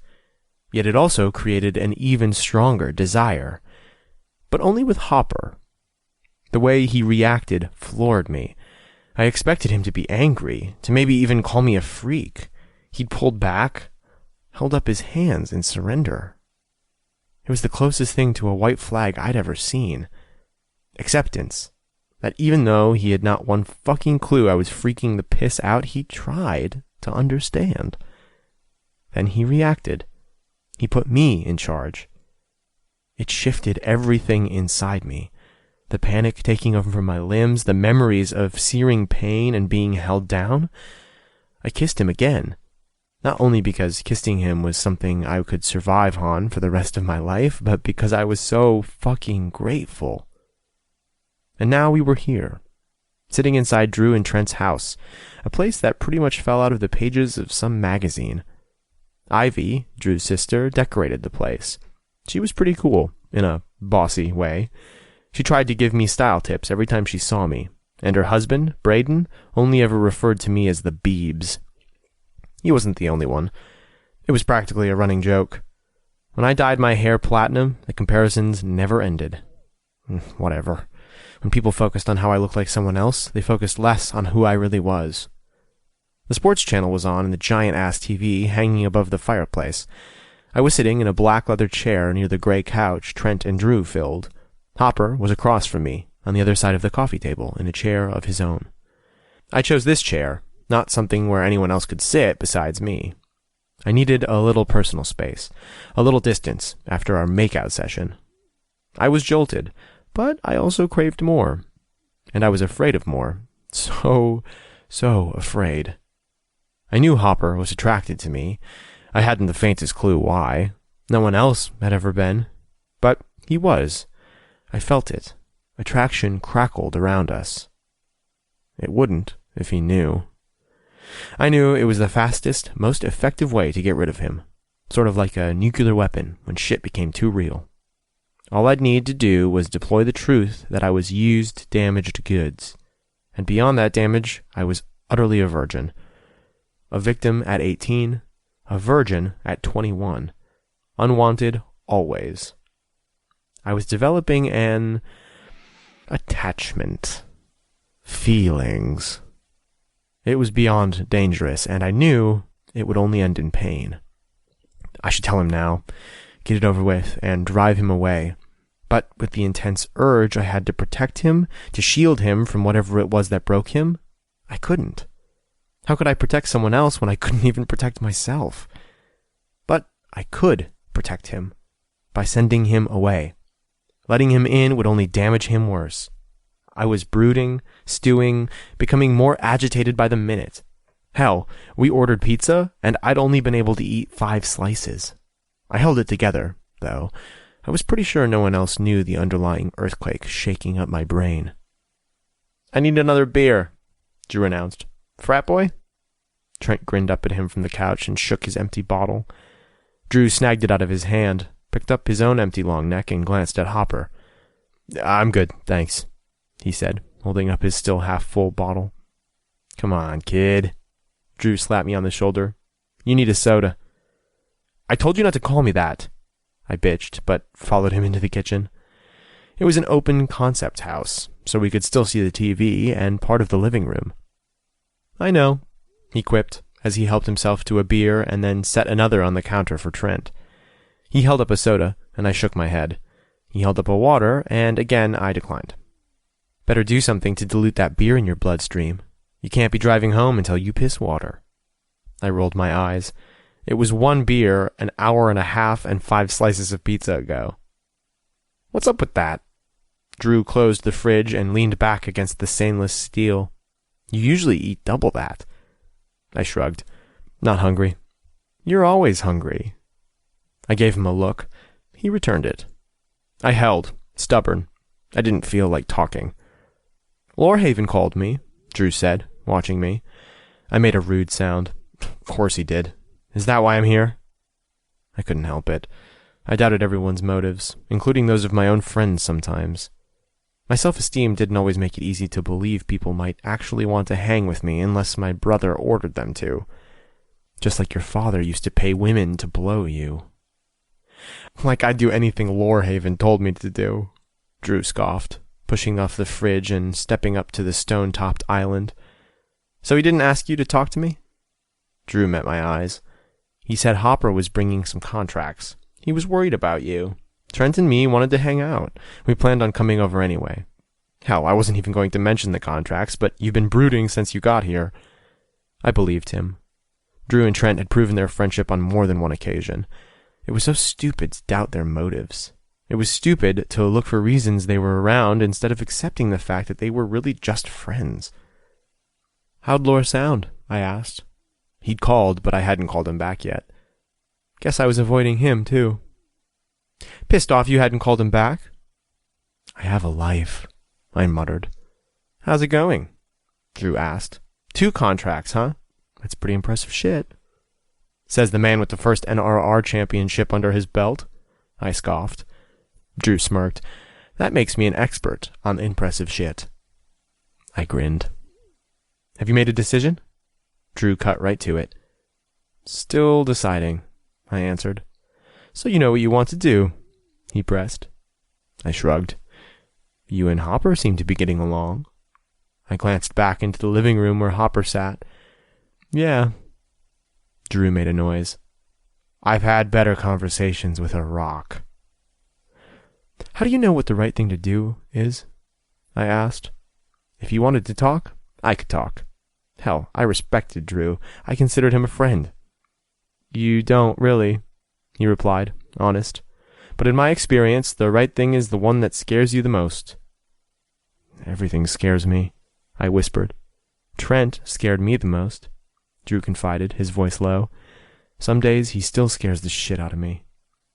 I gaped at him. "Seriously?" His mouth tilted up on one side. "Hells yeah. But if I had listened to the fear when I first realized we were more than just friends, I'd have missed out on a lot of really good shit." "Your father disowned you, didn't he?" I asked. I probably shouldn't have asked, but it was on my mind. Apparently a lot more than I'd realized. His blue eyes darkened. They were a much deeper shade than Hopper's. I preferred the crystal shade to Drew's. "Yeah, he did. The day I told him about me and T. Obviously, this was still something that wounded him. In a sick way, knowing someone as together as Drew, someone who had so much, wasn't immune to the same pain as everyone else, gave me a bit of hope. I swallowed. My father disowned me, too. He nodded. Some people have small minds. They can't accept anything they don't understand. It doesn't make it any easier knowing that, but it's something. I nodded once. It's something. Drew stepped a little closer until his middle hit the counter between us. One of his palms pressed against the sleek top. It's why, when you find people who care about you anyway, you have to hold on, even when whatever you're reaching for has the power to destroy you. I can't go against Lore, I said. Lorhaven is a lot of things, specifically a giant ass. I narrowed my eyes because he was insulting my brother, but Drew held up his hand and yawned. Clearly I was very threatening. That pissed me off. I needed to work on that. But, Drew went on, he's a good brother, and he just wants you to be happy. I want to sign with NASCAR, I whispered quickly. It was the first time I'd said it out loud. Drew smiled. Then sign with NASCAR? I can't wait to watch you smoke them all. I scoffed. I think I need some more practice for that. We'll make sure you get it. Something warm boomed in my stomach, but I pushed it back. Do you think it's a mistake, after everything that's happened with Joey? He considered my words, then slowly shook his head. I think it's an opportunity. Shit's changing over there. It's a good time to step in. Besides, you'll have people watching your back. His eyes slid toward the living room. He was watching Joey's back, too, I pointed out, not wanting to totally disregard the elephant in the room. Drew made a dismissive sound. That was different, and you and I both know it. I nodded. I did know. I didn't blame Hopper for what happened with Joey. I didn't blame him even a little. Look, Drew said, looking a little like he swallowed a marshmallow whole and was trying not to choke. I know shit is stirring between you and Hopper. Even a blind man would see it. Hell, you two have been staring at each other for months and months when you thought no one else was looking. Embarrassment crawled up the back of my neck. I thought I'd been sly about that. I didn't think anyone noticed. Take it from someone who's been there. Fighting against it only makes it harder. I nodded, really taking in what he was saying. I wasn't necessarily fighting against the feelings I had for Hopper, though. They were there. The fight was already lost. But I was trying to keep myself from getting hurt. You're going to get hurt either way, man. Might as well reach for something that makes the pain more bearable. It was like a punch to the gut, like a sack in the middle, and all the air was stolen from my lungs. He was right. Drew came around the corner and slapped me on the back. Enough of this talking shit. I think you're catching what I'm throwing down. Don't ever say that again, I told him. I shook my head sadly. So lame. He laughed. Seriously, though, anytime you want to talk, no judgment, no expectations, I'm here for you. Trent is too. You're always welcome here, Arrow, and we'll always have your back. Well, shit. Between the kiss with Hopper and this damn near Nicholas Sparks movie in Drew's kitchen, I was feeling pretty fucking see-through. On one hand, it was good. I knew I didn't need Drew's permission for any of the decisions I would make, but his understanding gave me a boost of confidence. On the other, I felt more vulnerable than ever.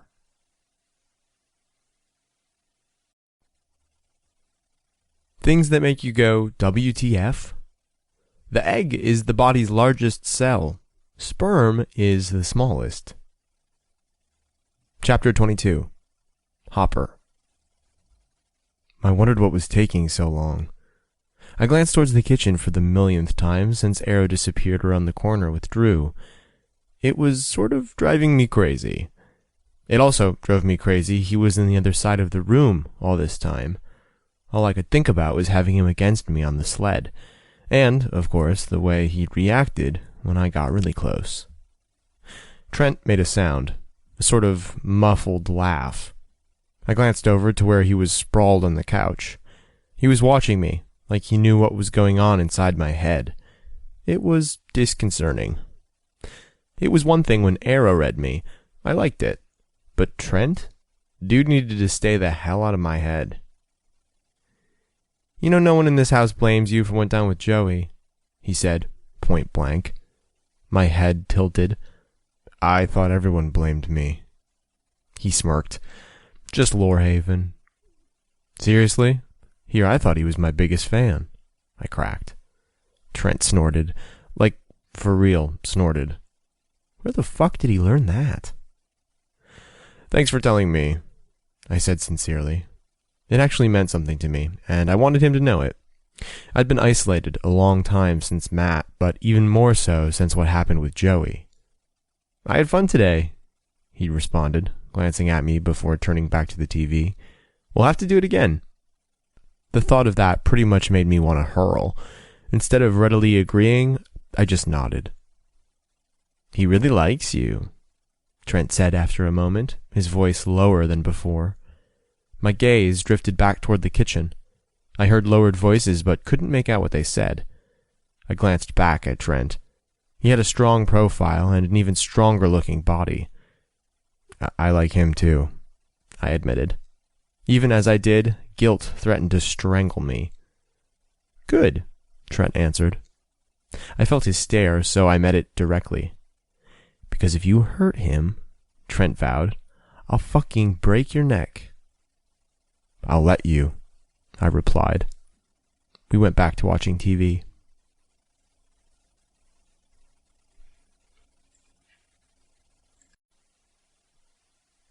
Things that make you go, WTF? In the 1960s, the term swag was an acronym for Secretly We Are Gay. Chapter 23. Arrow. Open the gate. It took me a second to read the text because my vision was blurry and my brain was still partly asleep. What the hell time was it? Too fucking early to get out of bed. Hell, I was surprised I even heard my phone go off. It chimed again. I have coffee and food. Oh, well, that was enticing. With a groan, I rolled out of bed and winced when the cold concrete hit my bare feet. But I kept going, found the remote, and hit it so the gate would swing open. Then I dove back in bed to claim a few last moments of sleep. Of course, sleep was long gone. Hopper was here. I anticipated him walking through the door like a plant anticipated rain on a cloudy day. Outside, I heard the purr of his engine. I could tell he parked it beside the hangar this time, near the side door, because the large garage wasn't open.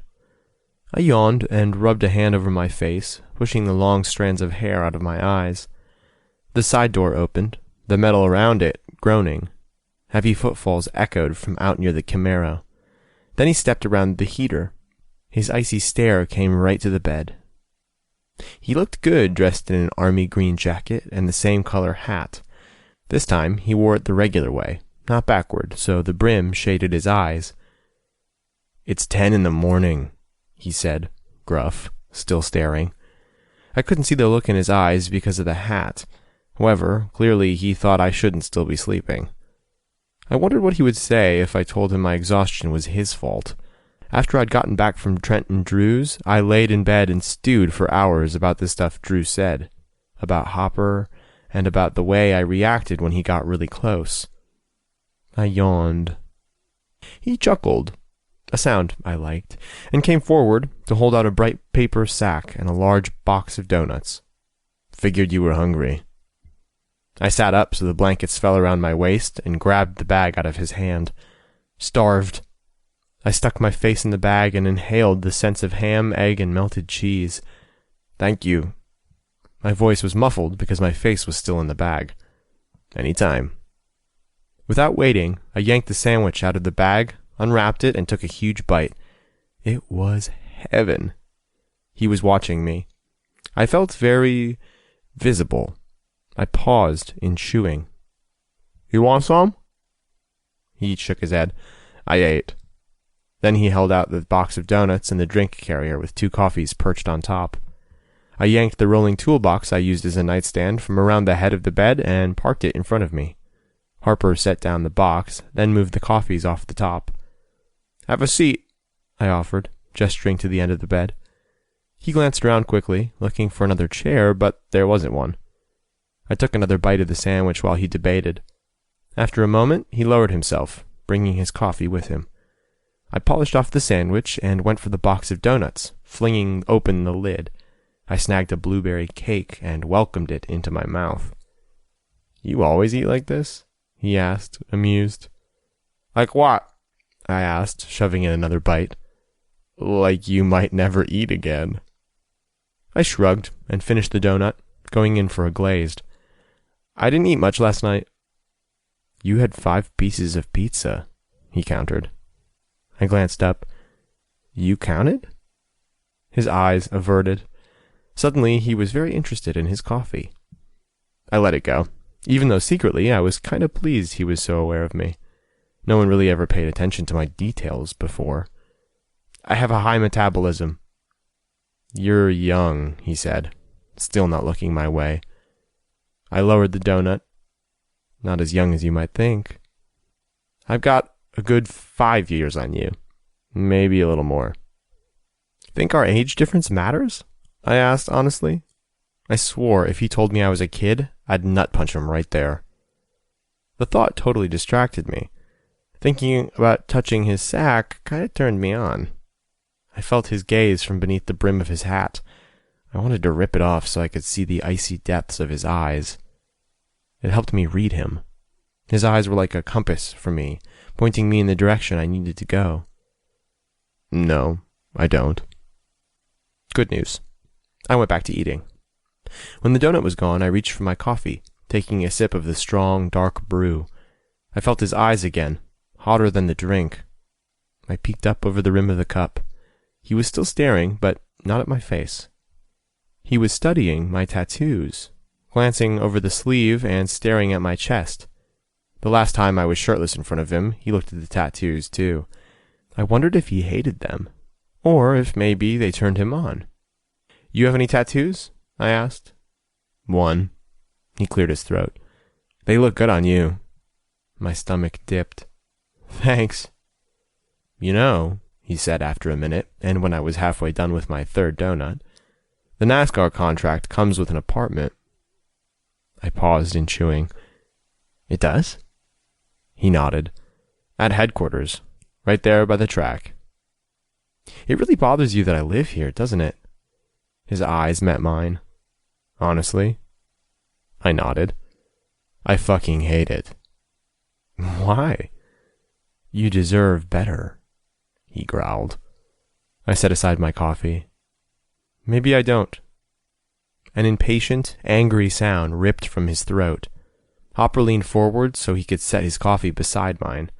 Instead of pulling all the way back, his hands fell to the mattress on either side of my hips. I felt his stare, but it was too shadowed to see. Bravely, I reached up and pulled the hat off his head. Dark, wavy strands sprang free over his forehead. The look in his eyes was intense. It didn't waver. I drew back slightly. He was crowding my space, looking at me with so much intensity. I liked it, but it also made me uncomfortable. He shook his head once. "Don't," he whispered. "What?" "Pull away." "I'm not," I argued. "You are." He leaned forward more, closing the small amount of distance I'd gained.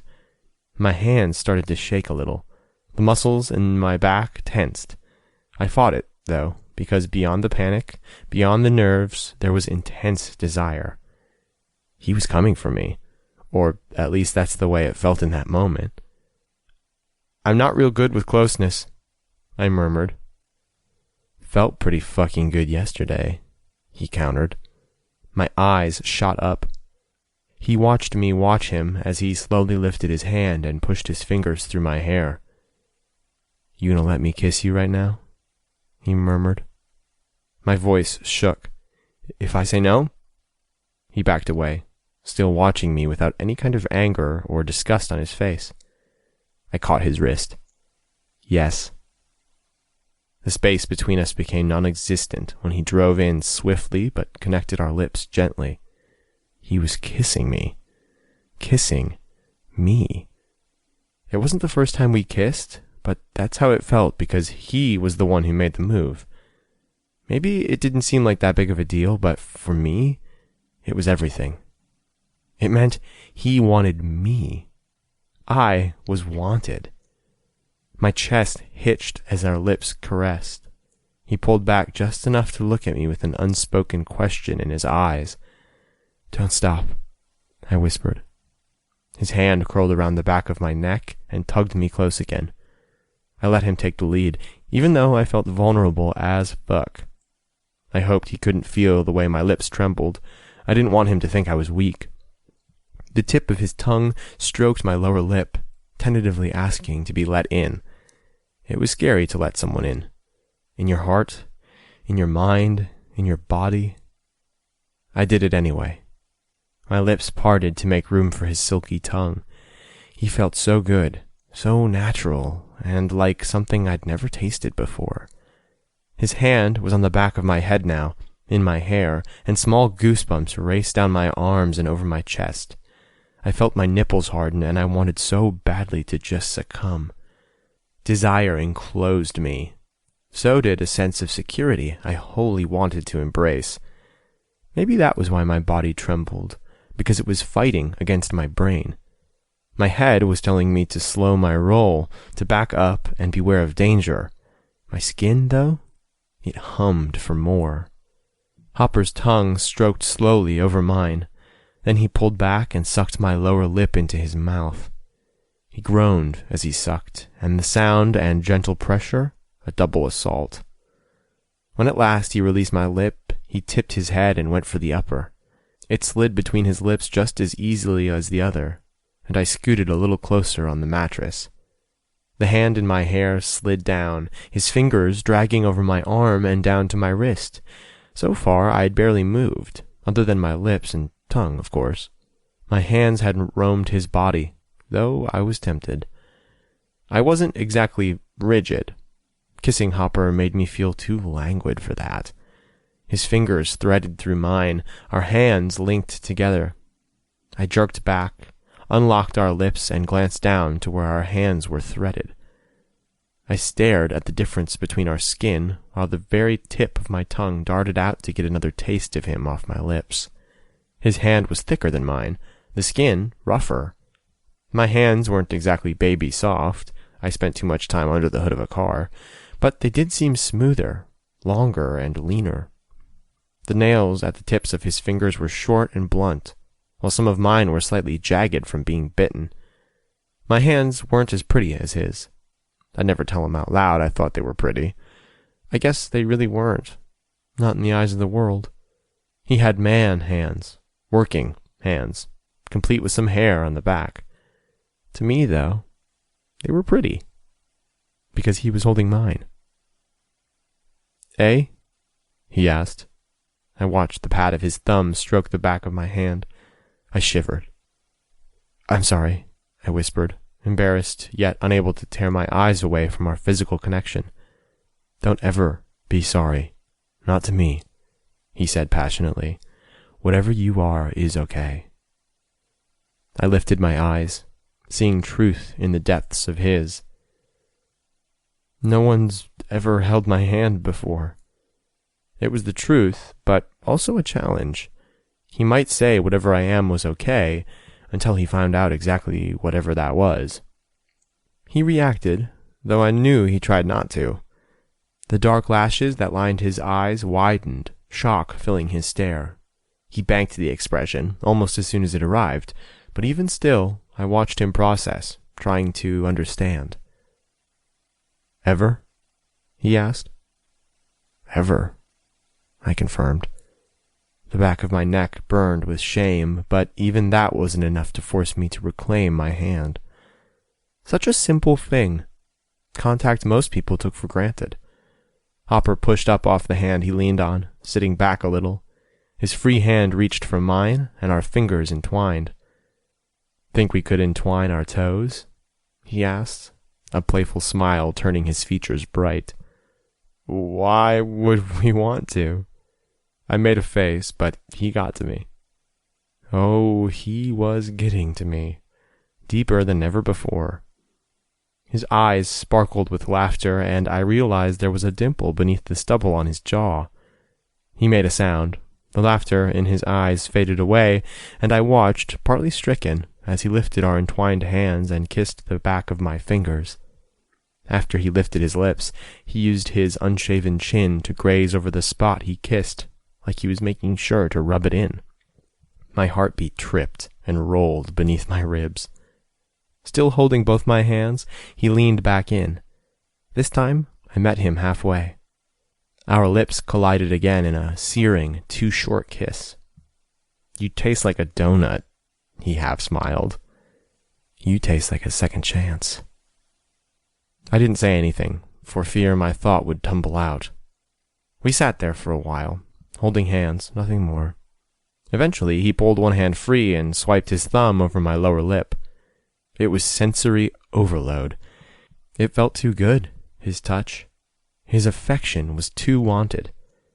I pulled back, tucking my hands free of his. He let them go, and I regretted it almost instantly. I shoved back the blankets and stood. My emoji pajama bottoms brushed the tops of my bare feet. I needed a minute to breathe, a second to get myself together. I gotta piss, I grumbled, and took off for the bathroom without looking back. I stared at myself in the tiny mirror. I still looked the same as yesterday, and the day before that, but I felt different, more alive, more excited about life. It was scary, and maybe just a few days ago, more specifically before Hopper appeared on the other side of that fence, I would have snuffed out that spark of life. I would have run scared. Part of me still really, really wanted to do that. My fingers still trembled with need. But they didn't tremble when Hopper held them. That was something. More than something. I stepped away from the mirror and took a piss. As I did, I glanced around the tiny bathroom with no real mirror, no counter space, and a poor excuse for a shower. I needed more than this. I needed to let myself out of this cage.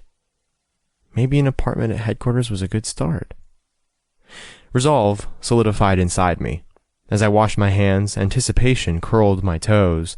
Or maybe it was the cold-ass floor against my bare feet. Nah, it was anticipation.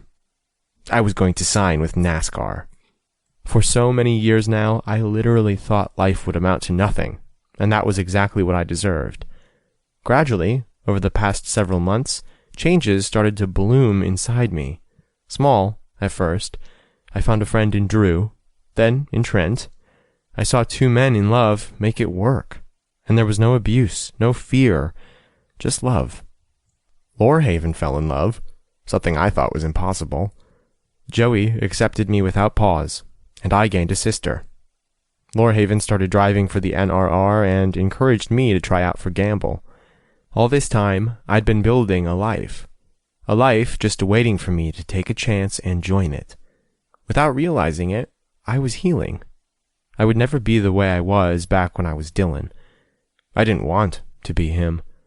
But I didn't want to be who I was now, either. I wanted to be a hybrid. Me now, just happy. I didn't think I'd ever be whole, but a little less broken might be nice. I shut off the water and dried my hands. The sound of muffled voices came through the bathroom door. My nose wrinkled, and I tilted my head to the side to listen. Was Hop talking to himself out there? All of a sudden, a yell cut through the garage, followed by a grunt and then the definite sound of a struggle. Panic sliced through me. It was sharp and reminiscent of the past. Something new rose to match it, though. Resolve to protect something I loved. I ripped open the bathroom door and charged out into the fight. Someone was messing with Hopper, and that someone was going to pay.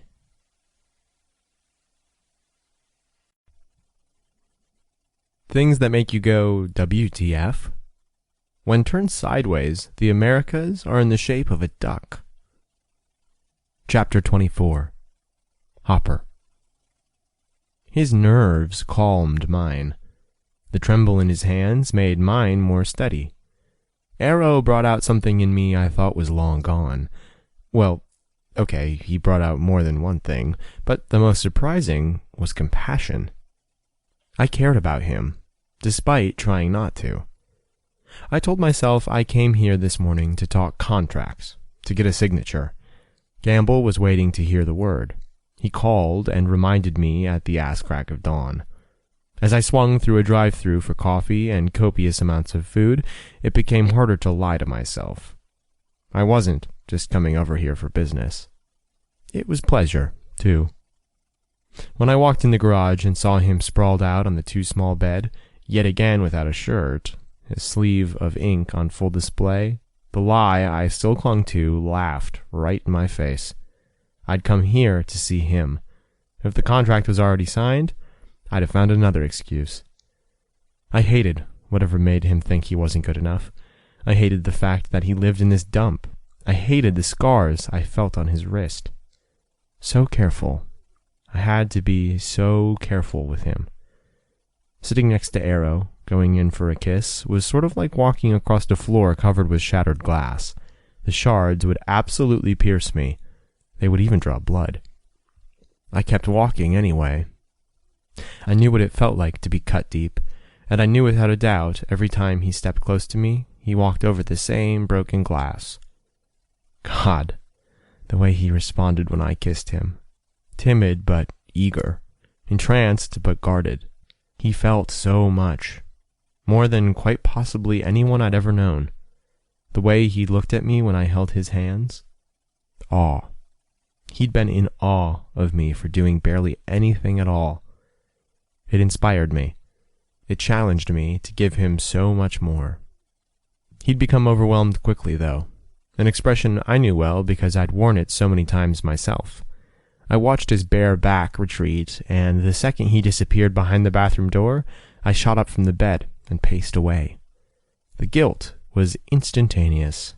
It was never far, but sometimes, especially when Arrow was close enough to touch, it didn't swallow me whole. He wasn't beside me right now, and though I still wanted him, the guilt was taking over. I felt as though I'd betrayed Matt today. No, not just today, every day, since I got here. I made a promise to him and a vow to myself. Infinity. My heart, my loyalties, and the memories of us were forever. Why should I get to move on when he was frozen in time by a death that had been meant for me? Holy shit, if I had only been on the Ducati that day, if only I hadn't hit my head. I wouldn't be here right now. Maybe I'd be in Matt's place, or maybe I'd have kept control and walked away. Maybe I'd be an international motocross star. Maybe Matt would be too. Maybe we'd still be together. Maybe we'd still be happy. Maybe. What a cruel fucking world. It was torment, wondering what could have been. I asked myself why every single day. I never had an answer, and I likely never would. Perhaps between yesterday with the snowmobiles and then this morning with the intimacy, because that's what it was. It hadn't been just a kiss this morning, it had been so much more. It was too much. Not just for me, but also for him. I should have left and come back a couple of days when the world tilted back again, tilted back to the way it was supposed to be. Lonely and cold. I could make an excuse to gamble, spin it in a way that didn't make it look like Arrow was stalling. I didn't want to hurt his career because there were things between us neither of us knew what to do with. The sound of a door opening and closing brought me around. When Arrow didn't fill my line of sight, I frowned at the bathroom door. Heavy, quick footfalls rushed in behind me, and I swung around just as Lorhaven barreled around the heater toward the back of the garage. Who the fuck's car is... He stopped when he saw me. His eyes narrowed into slits. What the fuck are you doing here? It was the world's worst secret that Arrow's brother hated me. Honestly, I didn't really blame him. The woman he loved got hurt, and it was my fault. I couldn't be mad at him for hating me, not when I hated myself. I'd never harbored any ill will toward Lorhaven, not even when he hurled harsh words at me on behalf of Joey. Sure, he was rough around the edges. Read that as he was an asshole. But life likely made him that way, just as life made me the way I was. However, looking at him now, standing in the middle of an airplane hangar where he allowed his brother to live? Fury ignited. I no longer saw just an asshole life made. I saw a man who had the ability to protect Arrow and did a piss-poor job. "What the fuck business is it of yours?" I snapped back. Lorhaven's narrowed eyes widened. "Excuse me?" I didn't stutter. He took a step towards me. "If it concerns my brother, then it's my fucking business." "You mean the brother you let live in this fucking hellhole?" I growled, all the muscles in my back tensing. Lorhaven's face darkened. His eyes swung around, pausing on the bed, which clearly had just been vacated. He shifted a little so he could take in the 2 coffees and the breakfast right beside the mattress. He made a strangled sound. "You better not have touched him." I smirked. He rushed me, but I was ready. Hell, I was primed for a fight. All the pent-up aggression inside me roared to get out, and seeing him here, in the middle of this space, well, he lit the fuse. I ducked under his fist when he threw it out, hooking my arms around his middle, and ran until we collided with a stack of tires near the wall. The top of one fell off, and both of us tumbled, but didn't fall.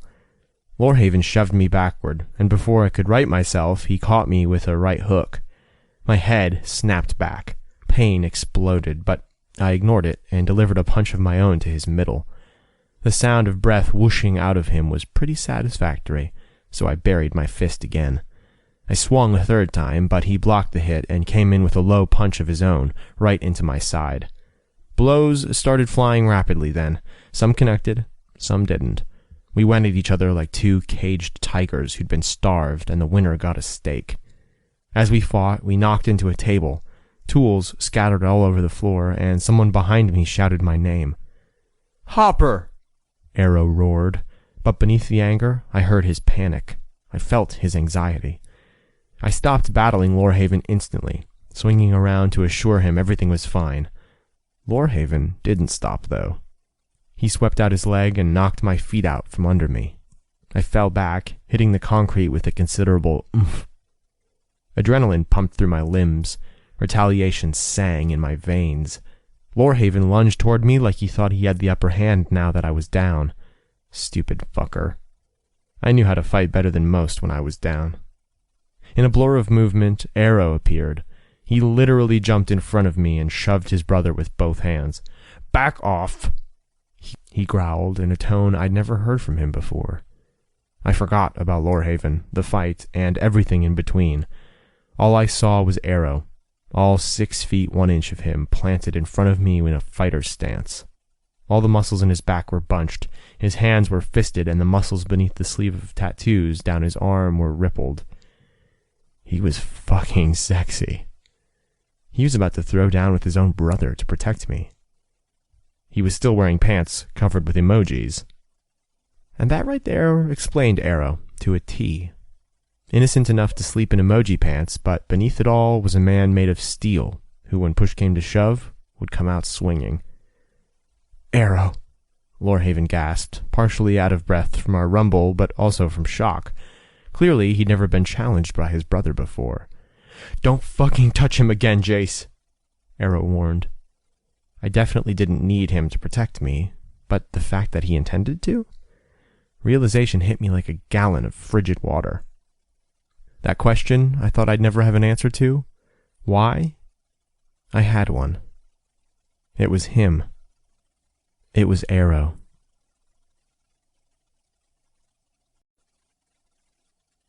Things that make you go, WTF?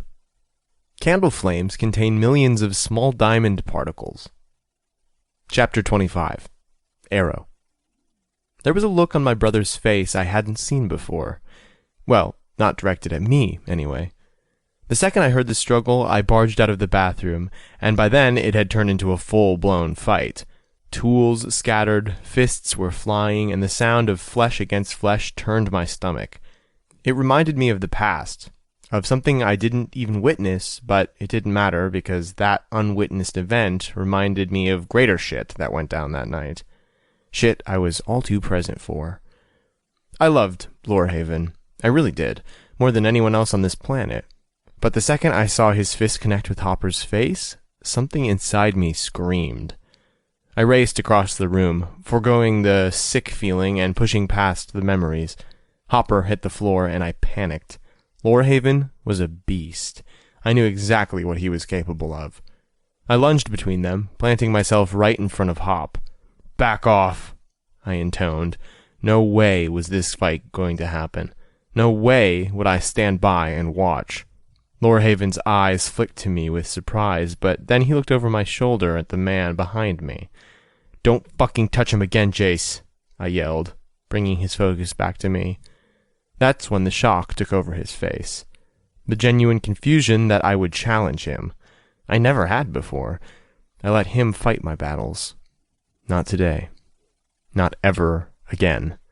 My battles were now my own. Beyond the surprise, I saw a pinch of hurt, as if he felt betrayed. I didn't want that. It was the last fucking thing I wanted. Well, second to last, because the very last thing I wanted was Hopper getting pounded by my unrelenting brother. "What the fuck is he doing here?" Lore asked, his breath heavy. As he stared at me, he wiped his mouth with the back of his hand. I caught his stare wandering accusingly towards the man I was guarding. I stepped over a little farther, just to send the message I wasn't fucking around. I'd never win in a fight against my brother. No way in hell. In fact, if it came down to it, I probably wouldn't fight him, but he wouldn't fight me either. I trusted him, more than anyone else, and he trusted me. But I'd deck him, if I had to. He raised an eyebrow, regarding me with some derision. "Are you protecting him?" "Yes," I replied, unflinching. "I don't need protection," Hopper inserted. I didn't turn to look at him. Lore acted like he wasn't there. Lorhaven looked over at my bed, then back at me. He literally appeared as if he swallowed an entire lemon. "I thought you weren't coming home for a few more days," I asked, trying to distract him. "Yeah, well, when some asshole comes sniffing around trying to take advantage of my brother, I cut my business short." "So you can boss him around but not make sure he has fucking heat in the winter?" Hopper spat. "He has heat," Lorhaven growled. Hopper made a disgusted sound. "Yeah, from a box that plugs into the wall." "You accusing me of something?" Lore challenged, taking a threatening step forward. Behind me, Hopper's body heat connected with mine. "I don't have to accuse. The evidence is right in front of your face." His chest bumped into my shoulder when he spoke. I turned sideways so my back wasn't to either man. I pressed my palm to the center of Hopper's chest and was momentarily distracted by the feel of his heart thumping beneath my skin. I glanced down to where I touched him. I wished he wasn't wearing a shirt. I wished I could see him just once without it. "Arrow," Lorhaven growled, like me standing there touching Hopper was going to send him through the roof. I tore my eyes from his chest and up to his face. "Calm down," I murmured. "I live here because I want to. Jace doesn't like it either." Hopper turned his head and glanced away from me. He wasn't buying what I was selling. There was blood smeared on the side of his lip. It streaked into his stubble from where he obviously tried to brush it away. I made a sound, grabbed his chin, and squeezed. "You're bleeding," I spat. Then I whipped around to Jace. "He's fucking bleeding!" "It's barely a scratch," Jace scoffed. I loathed the sight of blood on his face. It physically hurt. The sight of blood at all wasn't something I enjoyed. Ever since that night. And then the one later. Blood stood for too much in my mind, and none of it was good. "He split your lip," I told Hopper, fully turning to face him again. I reached for the hem of my shirt to dab away the red, but I wasn't wearing one. He grunted. It's fine. I got in a few punches of my own."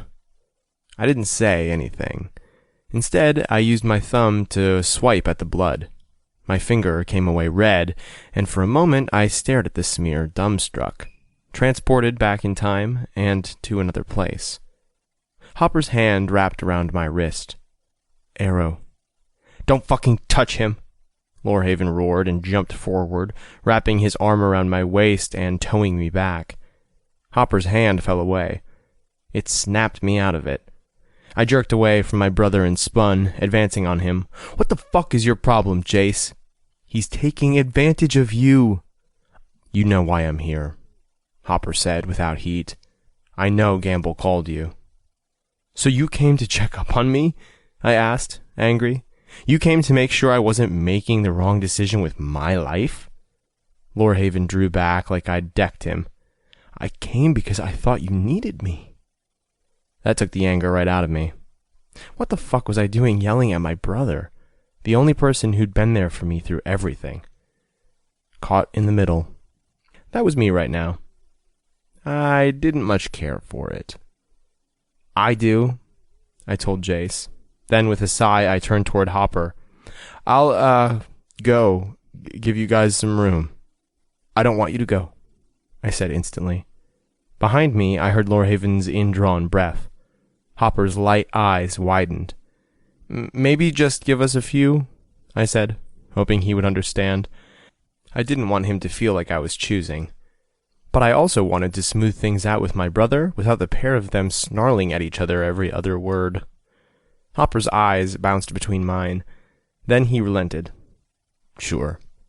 He produced the keys to his Audi from his pocket. "I'll go sit in my car, handle a few calls I need to make." I followed him to the door and then out. Instantly my nipples hardened against the frigid air. "What the fuck are you doing?" Hopper bitched. "It's below freezing out here." "You're not leaving, are you?" I asked, feeling stupid and vulnerable. "Leave you here with that asshole? No way." "He's not that bad," I scoffed. I reached up to wipe at the blood still on his lip. Our eyes connected. "You're close to him," he stated. I nodded, rubbing my thumb over the prickly yet soft stubble lining his jaw. "You got between us, though. Went up against him." He shifted a little closer, his body blocking the coldest of the wind. "Yeah, I did." "Do you regret it?" he asked. Was that vulnerability in his voice? "I'd do it again." The icy quality to his eyes warmed. He leaned closer, palmed the back of my head, and pressed his lips to my hairline. My eyes closed. Affection wasn't something I was used to. I took it straight to my heart because I didn't know where else to put it. "Go back inside, your sack's gonna freeze." With every word he spoke, his lips brushed over my forehead. I grinned. Hopper pulled away, a half-smile tugging his lips. He gestured toward the door with his chin. "I'll still be here when you're done." When I was at the door, he called to me. "Hey, hey."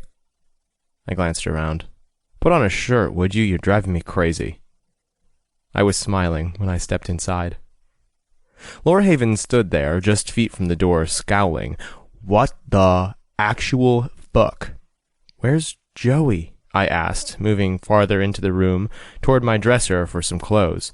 Following Hopper out into the freezing weather seemed like a good idea at the time. Now I was just going to low-key freeze to death. "She's still out of town doing interviews. I took the jet. I gotta be back later today. Grab some shit, you can come with." I glanced up from the open drawer. "No." Jace raised an eyebrow. "No? I have shit here to do." "You better not be talking about that douche." I pulled out a black t-shirt and tugged it over my head. "He's not a douche." Then I rummaged around for a red and black flannel, which was well-worn and well-loved. It was also warm. "Need I remind you what he did to Josie?" Laura asked, smug. Both my arms slid into the flannel at the same time, and the fabric fell around my body. I left it unbuttoned and reached in for a pair of black jeans. I shoved my hair out of my face and made a sound. "What happened to Joey wasn't his fault." Lore scoffed. "Is that what he's saying?" "No, he didn't say anything," I rebuted. "Sure, we talked about Joey briefly, but it wasn't even anything worth mentioning. If anything, Hopper agreed with my brother about his guilt." "Because he's fucking guilty," Lore persisted. "He is not," I snapped. "He ain't the first person to make a mistake, either." Jace stalked in the room and stared down at the 2 styrofoam cups and box of donuts. "Why are you defending him?" I finished dressing, pulled on some socks, and reached for my black high tops. I like him. He sucked at a breath. You don't know him. I shook my head.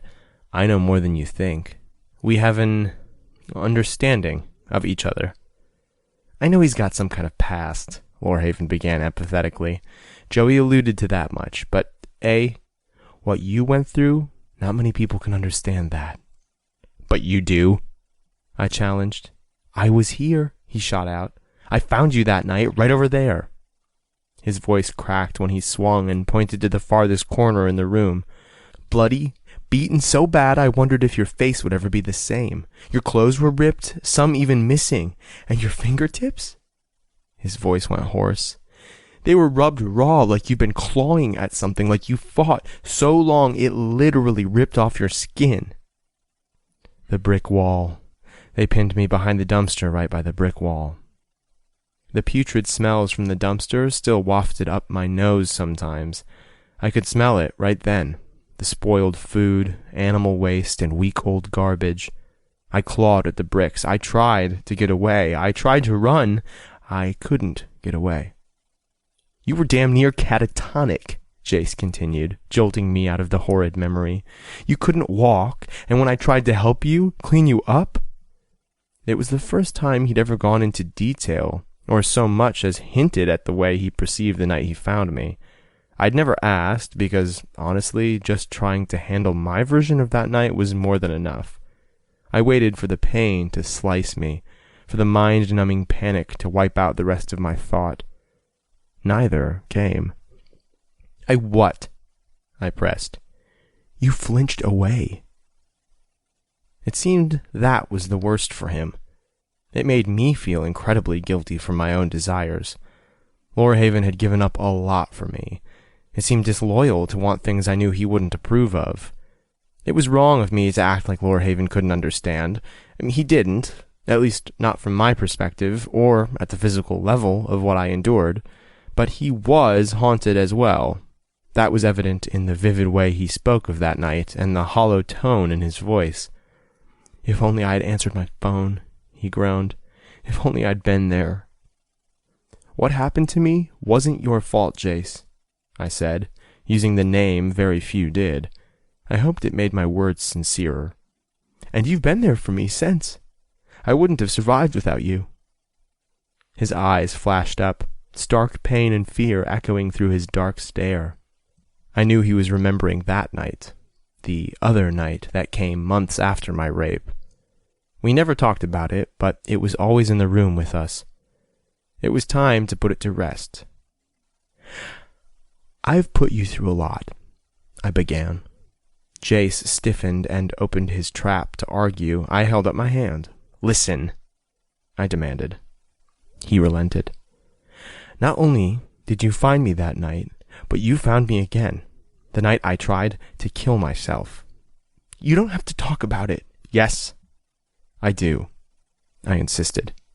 It's brought us here, and it's holding us back, holding me back. Jace went over to a large tool chest and leaned against it. All right. I hit rock bottom, and I stayed there for a long time. As lousy as it was better than where I'd been, you know? He nodded.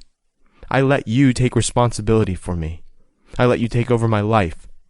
He stiffened, and I rushed on to say, I'm grateful you did. I'm grateful for you. The confrontational look in his face drained away. Left was just my brother, the one I knew best, the one who in recent years had become more like a dad to me than anything else. Yes, a dad, not a father. There was a difference. I needed it. I lost everything. My voice went hoarse. Emotion, memories, and feelings that haunted me still rose up, but I kept going. I couldn't shove this shit down anymore. It was leaking out of my pores, out in my behavior, or lack thereof, and holding me down. My future, my home, my family, hell, even my past. It was like Dad just completely erased me. Dylan died. Arrow was born. I paused, sucking in a breath. But I still had you. You stuck by my side. Not only did you accept me for who I was, but you shared your money with me. You gave me a place to live. You taught me about driving, about cars. You're my brother, he said simply, like that trumped everything. Yeah, but Dad taught me blood isn't always everything. Dad is a giant dick, Lorhaven announced. We both snickered. You loved me when no one else did. Donna loves you? Lorhaven insisted. Hell, she left Dad because of the bullshit he pulled. My mother did love me, and I loved her. I still saw her to this day. I spent holidays and birthdays at her house. But it was different. Mom loved me, but it was Lorhaven I depended on. She just wasn't as strong as him. I love you, I told him. I wasn't sure how many times I'd told him. I could count them on one hand. I didn't recall ever coming right out and stating it so bluntly. My father would tell me saying that made me weak. He'd tell me I was being gay because I admitted how I felt. Screw him. Thank you. Thank you for being more of a dad to me than our own father ever was. Jace shifted from foot to foot. He sniffed, and I hid a smile. I'd gotten to him. Why does it feel like you're breaking up with me? I laughed. It's not you, it's me, I joked. He rolled his eyes, but then his lips twitched. Of course it's not me, I'm fucking perfect. I need to take responsibility for myself now, for my own life. I can't do that when I'm hiding in your shadow. You were never hiding, he rebutted softly. I was. I am, and it's okay because I needed that time. You gave it to me. But now I need to make choices and take risks. That's what life is. It's not locking myself behind a fence and only taking opportunities that are the safest. I don't think you're ready, he admitted, but not unkindly. I'm not, or you're not. His tongue slid over the front of his teeth, and he smiled. Both. I want more, I replied, stark. The words startled me because I realized I meant them. The way I was living right now, it just wasn't enough anymore. So I guess all this stepping out of my shadow talk means you're signing with NASCAR and not the NRR, Jace surmised. I couldn't read him just then. I couldn't tell what he was thinking. He was digesting everything I was saying. He was listening, though. I had his ears, so I forged on. NASCAR is something I have to do. It's a way for me to stare into the face of something I've been rejected for, something I've been abused for, and smile. Signing that contract is like giving the middle finger to everyone who ever hated me for being gay. I know it will be harder than the NRR, but I've been through worse. I need to stop letting being gay define me and instead define being gay. Silence fell around us, around my words. I didn't realize how right those words felt until I gave them a voice, until I let them out of the prison inside me. Was I healed? I didn't even know what that meant. I would always have those reminders, the triggers. I would be defined forever by everything that happened to me. I was tired, though. Tired of fighting against it. Tired of trying to push it away. There was no pushing it away. I could no more push away my past than I could live with a still heart. I couldn't embrace it, either. Acceptance. It was my only option. I could accept what happened to me. I didn't have to like it. I just had to acknowledge it was there. I could be a work in progress. Better that than frozen in place.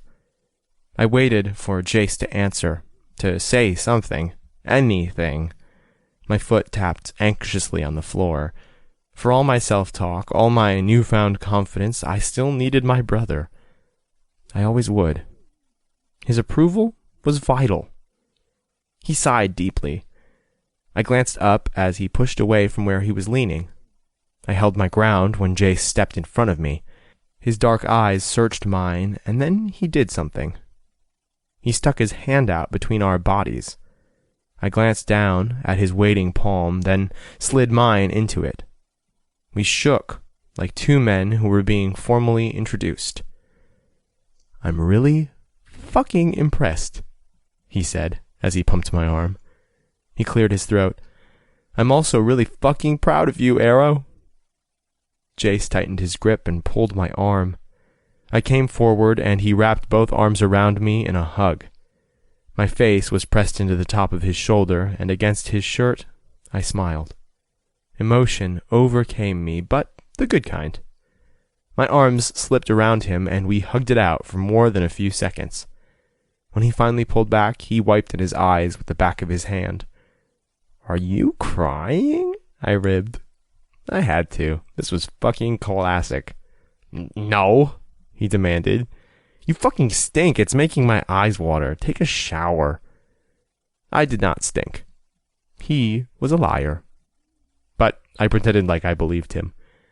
"My little brother, a NASCAR driver," he mused. "I haven't signed yet," I cautioned. He waved his hand dismissively. "Details." "So," I began, "you're really okay with it?" "Obviously, I'd rather you be in the NRR with me and Joey, but yeah, I'm okay with it."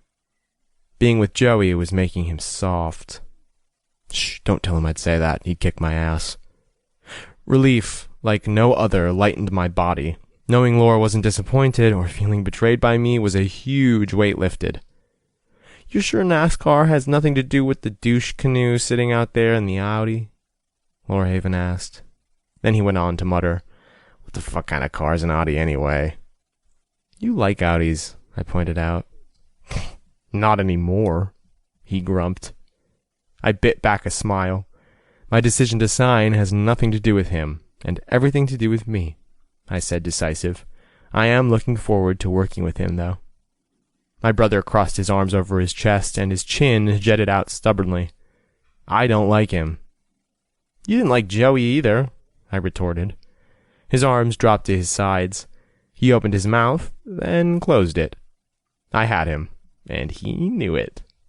Laura didn't like Joey at first, but now he and I both knew he wouldn't be able to live without her. "You're an asshole," I laughed. That meant I was right. "He's too old for you," he argued. 5 years isn't that bad," I countered. "It's 5 more years of experience than you have." He spoke meaningfully. He meant sex, physical closeness. I had no answer for that because he was right. Hell, just hearing him bring it up had doubt and fear crashing through me all at once. For all my bravado, for all my motivation to forge ahead with life, I was still damaged goods. Hopper didn't know the baggage chained to my ankle, and though I knew we grew closer every minute we spent together, at my core, I understood something. He wasn't going to want me when he found out exactly how far my inexperience went. "Yeah," I agreed, quiet. "I know. I just don't want you to get hurt. Having a life and going after the career you want, getting a new apartment, it's all awesome. I understand it. Adding in a relationship? That's heavy territory." "It's not a relationship," I corrected him. "Hopper isn't interested in that. Not with me." Lorhaven made a rude noise. "Who are you lying to right now, little bro? Me or yourself?" I was dumbfounded. "What?" "Hopper is into you. Has been for months and months. Joey called it. She was right." "Joey called what?" "You two." He shook his head. "She knew before either of you." I shook my head, bewildered. "I don't think so."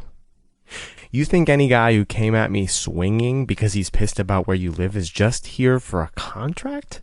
Lorhaven started, then flung his arm toward the door. "That he would sit outside in the freezing cold so you could have time to talk to the guy he just got into a fight with? I know you have some innocence under all that experience, bro, but you aren't that innocent." I glanced at the door.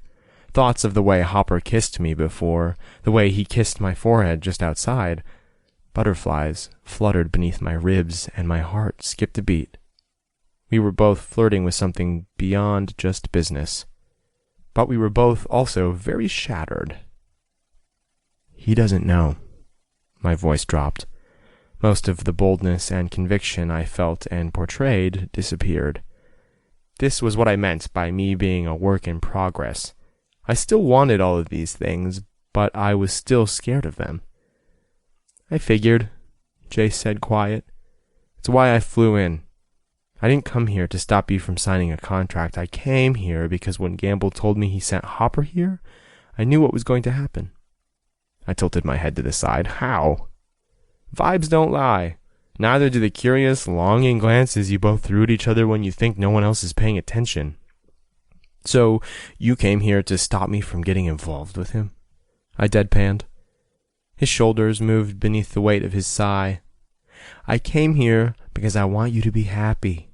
Hopper ain't my choice for you, but no one will ever be. No one will ever be good enough. How do you tell someone something like that? I whispered. How did you tell someone that you were abused by a parent, rejected, beaten, and then raped? Men were supposed to be stronger than that. They were supposed to not be vulnerable in certain ways. The fact that I was made me somehow less than in the eyes of everyone, except for maybe my brother. I don't fucking know, eh? You told Joey, right? I asked, not in the least mad about it. Joey was my family now, and she looked at me with acceptance in her eyes, always. He made a sound. I told Joey from my point of view, from the way I experienced it. There's a lot more to your side. There was. More than I could really expect anyone to handle. He's gonna run, I murmured. I'm definitely not taking up for the guy. I'm sure as hell not on his side, Lorhaven spoke up. But after today, after he came at me over something as small as where you sleep, then promised to wait outside? I saw the way he looked at you. He shook his head. It's the same way I look at Josie. Hope bloomed inside me. It was a foreign emotion, and I wasn't quite sure what to do with it, so I tried to fight it back. Hope was dangerous, especially for a guy like me. Hope could be crushing, especially when the thing you hope for didn't show up.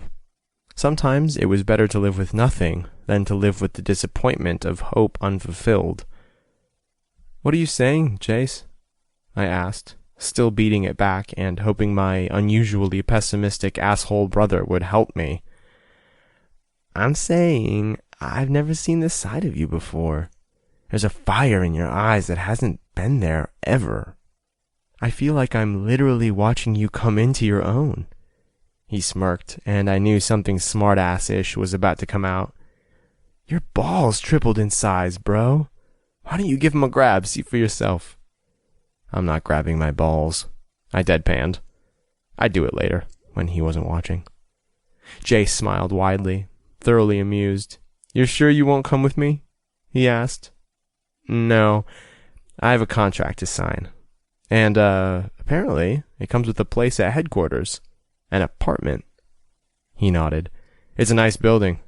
Good security, I made sure. You already checked up on it? Of course. I shook my head, bewildered. I'm always going to look out for you, Arrow. That's never going to change. It goes both ways, you know, I said. I'm here for you, too. I know in the past I was more of a responsibility, but I'd like to level the playing field a little. You can count on me. Good. You can help me and Josie move. Move? I echoed, surprised. You're moving? Now that you're going to be living across the state at headquarters? Hell yes. I'm making the move too. No more of this driving back and forth shit. Josie and I have been looking for a place near Gamble Speedway. You've been commuting all this time because of me? Lorhaven and Joey lived together. They had a townhouse not far from her father's estate, but Lor also still had his place here. I thought it was because he was still running his turf on the other side of town. No shit, he quipped. Like I'd give up my place when you were still here. Hey, maybe you could tell Hopper you have a room at my apartment, that you aren't actually homeless. I couldn't help it. I grinned. He got in a few good hits, did he? Lorhaven grunted. I have to be across the state soon. I have a GearShark interview. Lorhaven grinned. fucking right. Just send me all the info. I'll be there. Josie too. I nodded. I may just stay down there when I get there. The thought of moving, of leaving this garage permanently, made me feel a little panicked. This place was my safe zone. He nodded. Then, as if he knew, he said, "This place will always be ours. You can come here whenever you want." "Thanks, Jace." He slapped me on the back. "Well, as long as everything's okay here, I'm gonna jet. Duty calls. But if you need me, just holler. I'll see you when you get to town. You still have the key to our place there, right?" I nodded. "Use it. You can stay there until you get the keys to your apartment." I nodded again. He was staring at me, and it made me self-conscious. But then he laughed beneath this breath and pulled me in for another hug. "I love you," he said. "I'm proud of you, no matter what." I hugged him tighter. "I can't believe I'm saying this," Lor said and pulled back. "But tell him. Give Hopper the chance to see all of you. He might just surprise you." "I'll think about it," I promised. Jace turned and walked toward the door. Then he stopped, pivoting back around. Hey, you talked to Dad?" My stomach dropped. "He's called. I've ignored him." He nodded, relieved. "That's good." Jace didn't want me to talk to our father. He was dead set against it. He might be willing to give Hopper a chance, but our father? Never. According to what he told Jace months ago when they saw each other, my father felt bad about the things that happened between us. Between us equals shit he did to me. He wanted a chance to talk to me. He'd been hoping to find an ally in Jace. Jace told him to go fuck himself. Since then, I hadn't reached out. I hadn't answered his calls. I'd been hiding from that, too. Part of me wanted to talk to my father. That part of Dylan that still lived inside me. Maybe it was that innocence Jace liked to tell me I had. The other part of me? I was so hurt and angry by what he'd done. I blamed him for a lot of the shit that went wrong in my life. I didn't want to give him any kind of opening to do that again. Just like everything else in my life, I couldn't hide forever. I was going to have to face him eventually. I wanted to move on. I couldn't do that by forever ignoring his attempts at contacting me. He made me feel powerless, something I hated. Maybe it was time. Time to take that power back.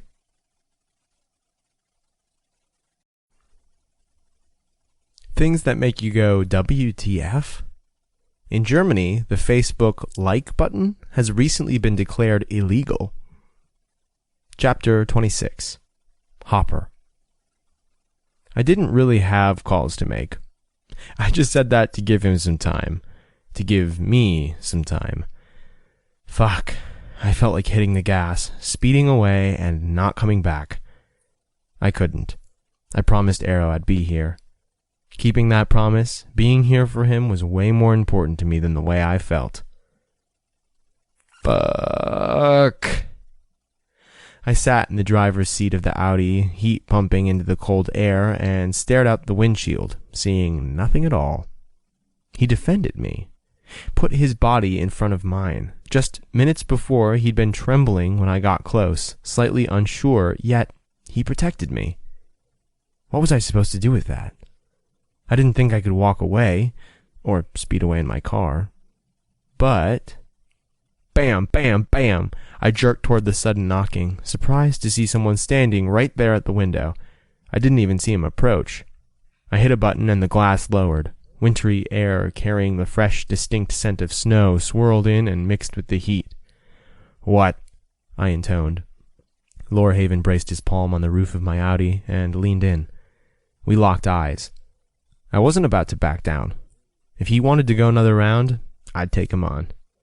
The look on Arrow's face when he'd seen us fighting flashed in my mind. That look before he went all fierce on Lorhaven. Fearful, haunted, freaked out. My stomach twisted. I didn't like seeing that look. I understood it all too well. "I'm out," Lorhaven said. "But I'm watching you. Every move you make, I'm gonna see." He was leaving? "Where's Arrow?" I asked, suspicious. "Inside." "He okay?" I asked, a little accusatory. Lorhaven better not have upset him. He made an impatient sound. Of course he's okay. So he was leaving without his brother, knowing I was still here.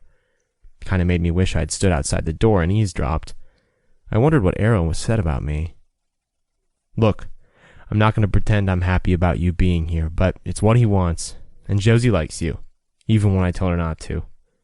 I made an amused sound. I missed her. So I'm going to give you another shot. Don't fuck it up. Don't fuck it up. Don't fuck with my brother. He's been through way more than anyone should. I felt my brows crease. His posturing didn't concern me. What concerned me was what I didn't know about A. Care to elaborate? He gave me a look like I should know better than to ask. I did, but I asked anyway. That's for him to share, and when he does, the muscles in his jaw clenched, his eyes darkened. I waited for him to finish, anxious. He tapped the roof of my car, looking away and then back. Bottom line, if you hurt him in any way, I'll kill you. I could have made a million responses. Get in line. I've heard that before. Kill me? I'd like to see you try. Go ahead, put me out of my misery. I didn't voice any of the best replies I had. Instead, I came out with something neither of us was expecting. What if he hurts me? Lorhaven pulled back, straightening out of the window. I could tell my answer caught him off guard. Good. I'll be seeing you, he murmured, and walked away. I rolled up the window and shut off the engine. I glanced up at the door leading to the hangar. Arrow was there. With a heavy exhale, I leaned my head against the seat and closed my eyes. Am I ready for this? I want to be. I'm not sure I'll ever be ready. Even though my eyes were closed and I was sitting here alone in my car, I felt his presence. It was unsettling as much as it was welcome. I opened my eyes, stared up at the ceiling of my Audi for a brief pause, then cautiously lowered my chin. Arrow was there, just as I knew he would be. Beyond the matte black hood, he seemed to tower, eyes affixed on where I sat. He was dressed in a red and black flannel. It didn't look very woodsy or mountain manish on him. Instead, it appeared slightly grungy, metro. The black t-shirt beneath it only made it seem edgier. His hair was tamer than when he first got out of bed, but it still ruffled around on the side of his head in the wind. My gaze swept over his facial features, checking to make sure he wasn't upset or even hurt. If he was, I knew I'd fling myself out of this car and chase down Lorhaven before he stepped back on the jet he landed in. How had we not even heard him land? Because we were too involved with each other to hear or notice anything else. Arrow seemed fine, perhaps a little cautious as he watched me, but that wasn't out of the ordinary. His hands were buried deep in the pockets of his jeans, and even though he hid it on his stare, I still heard the question he was silently asking. Are you staying? My fingers curled around the door handle before I even noticed I'd moved. The door popped open, and the thick scent of winter rushed in. It was fucking cold as shit out here. The temperature woke me up, slapped me out of whatever trance I was in, and I hustled around to where Arrow waited. His eyes. Whoever said they were windows to the soul must have known someone like Arrow. I'd never really thought much about that statement, but now there were no truer words.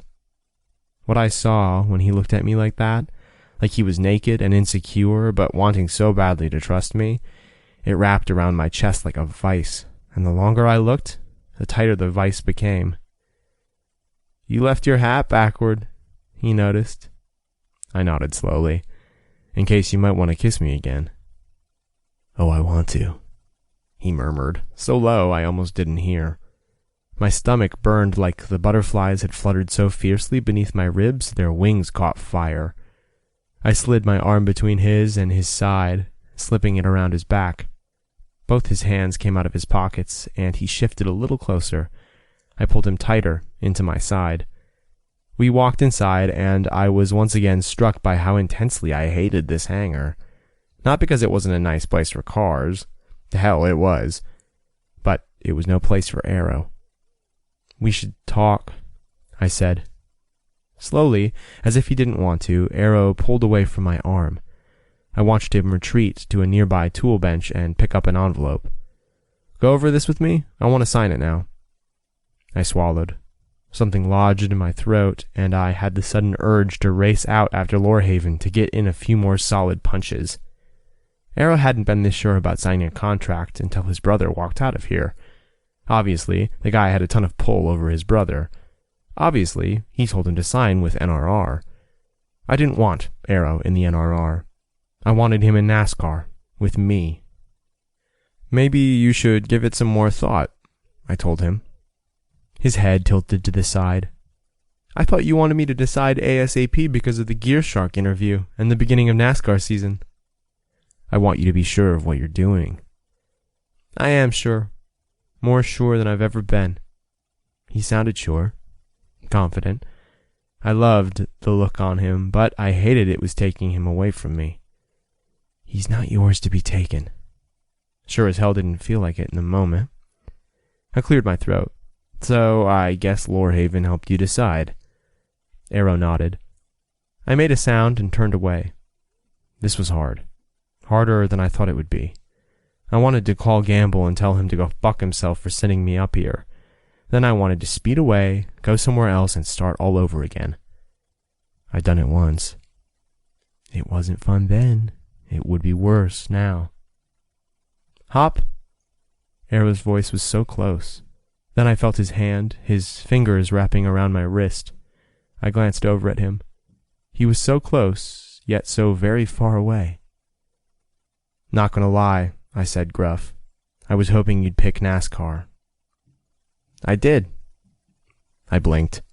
Blinked again. It was like my brain did a double take, but the rest of me didn't move. Then suddenly, once I realized what he'd said, I jerked around to face him. You chose NASCAR? He half smiled, nodding. You're surprised? Well, yeah, I scoffed. A look came over his features, cautious yearning. Slowly he reached up and brushed the backs of his knuckles over the stubble in my jaw. Shouldn't have been that big of a surprise, he whispered. My heart seized. Everything about you is a surprise, I murmured. I moved forward abruptly, tilted my face, and affixed my lips to his. I had to kiss him, just then. There was no other course of action. I breathed in as our lips locked. As if kissing him wasn't enough, I had to fill my lungs with the very air that caressed his skin. He was surprised, but then all the stiffness drained from his body and we melted together. One of my arms wrapped around his shoulder and pulled him closer. Arrow was tall, but I was wider than him, maybe 1 inch taller. He fit inside my hold perfectly. He filled in all the hollow places, so even though it was me who surrounded him, he made me feel full. Arrow's fingers flexed at the small of my back, bunched in my shirt, then released. I hunched in a little closer as our lips tasted one another over and over again. I licked at his tongue, that pouty lower lip I loved so much, and even glided over his teeth. My blood hammered with need, and I went in a bit deeper. He moaned, and I swallowed it. The taste was something I never wanted to end. His chest was pressed right against mine. Our bodies rubbed together as we kissed and fought to get closer. I couldn't tell if it was my heart or his pounding so forcefully. I hadn't felt this way in so long. I hadn't felt all reason fly away and pure instinct take over. I stepped forward, grabbed him even closer, and started walking. His steps shuffled over the ground as we continued to kiss, and I practically bulldozed him across the floor until his back hit a large storage locker. I reached up, cradled the back of his head with my palm, and then dove into his mouth with renewed ferocity. His fingers dug into my sides, anchoring his body close, and he kissed me back with all the passion I'd ever know again. I ripped my mouth free, and we both gasped. Then I kept kissing, across his jaw and down his neck. He tilted up his head, giving me access, and I licked and nipped in the direction the arrow tattoo on his neck pointed. I wanted to sink my teeth into that spot. I wanted to suck the flesh and leave an "I was here" mark so the arrow pointed to it like a lit sign pointing to things that needed extra attention. Just the thought, just the intention of doing it made me growl like a predator. With the sound, I thrust my hips forward and pinned Arrow even further against the locker. My fingers curled in the edges of the flannel t-shirt, yanking the fabric away from that spot. Something changed in the air. It took a second to break through the haze of fucking need, but it did. Arrow's body was rigid now, and instead of being pinned between me and the locker, he was plastered against it, as if he were trying to get away. The hands against my sides were vibrating, they shook so much. I even felt a slight tremor in his knees. I lifted my head, mere inches from the spot I was dying to own. His lips were pink, glossed, and slightly swollen from the way we'd gone at each other. But instead of the hazy, horny look in his eyes I expected, there was panic. Fear.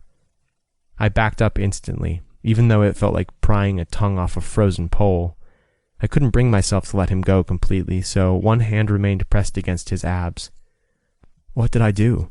I asked, my voice rough. He glanced at me, then looked away. His head shook once in the negative. "Tell me," I demanded. I can't." His voice was shaky. I felt compelled to say something, to understand. The vibe in the air was unmistakable, but I didn't comprehend it. "You know I'm not going to hurt you, right?" Arrow didn't say anything. Instead, his gaze remained averted. His quaking hands fell away from my sides, and I felt it was losing something I fiercely wanted. "Hey," I said a little more forcefully, a little angrier than I intended. My hand caught his chin, forcing his face toward mine. "Who hurt you?" His eyes searched mine. The fear went away, but left in its wake was obvious misery. "I'm sorry," he whispered. "For what?" I demanded. "It's always there." He went on as if he were speaking to himself and not me. The dark eyes that were so much like a vice to my chest swung to me, piercing with desolation. "I can't do this." I dropped his chin, caging his body with my arms, pressing my palms against the locker. "Do what?" He gestured between us, his tongue darting out to wet his lips. "This. I thought I could. I want to." His voice cracked. His eyes begged me to understand. "God, I want to, but just now." He stopped, shaking his head. "I'm afraid I'll just bring you down with me. The only thing worse than what I'm saying now is to someday have you look at me and realize you made a mistake." He was rejecting me. It hurt. It hurt worse than just pain. It was nothing short of total annihilation. I'd finally started opening up. I'd finally started to maybe feel again, only to be served a cold dish. I shoved off the locker, paced away from him, and stared at the cold floor. What the fuck was I thinking? I knew better than this. Opening myself up to this again was nothing short of suicide. "I have to go," I said, brisk. I didn't look back. I didn't say another word. I hightailed it the fuck out of there, my tires leaving tracks in the newly falling snow.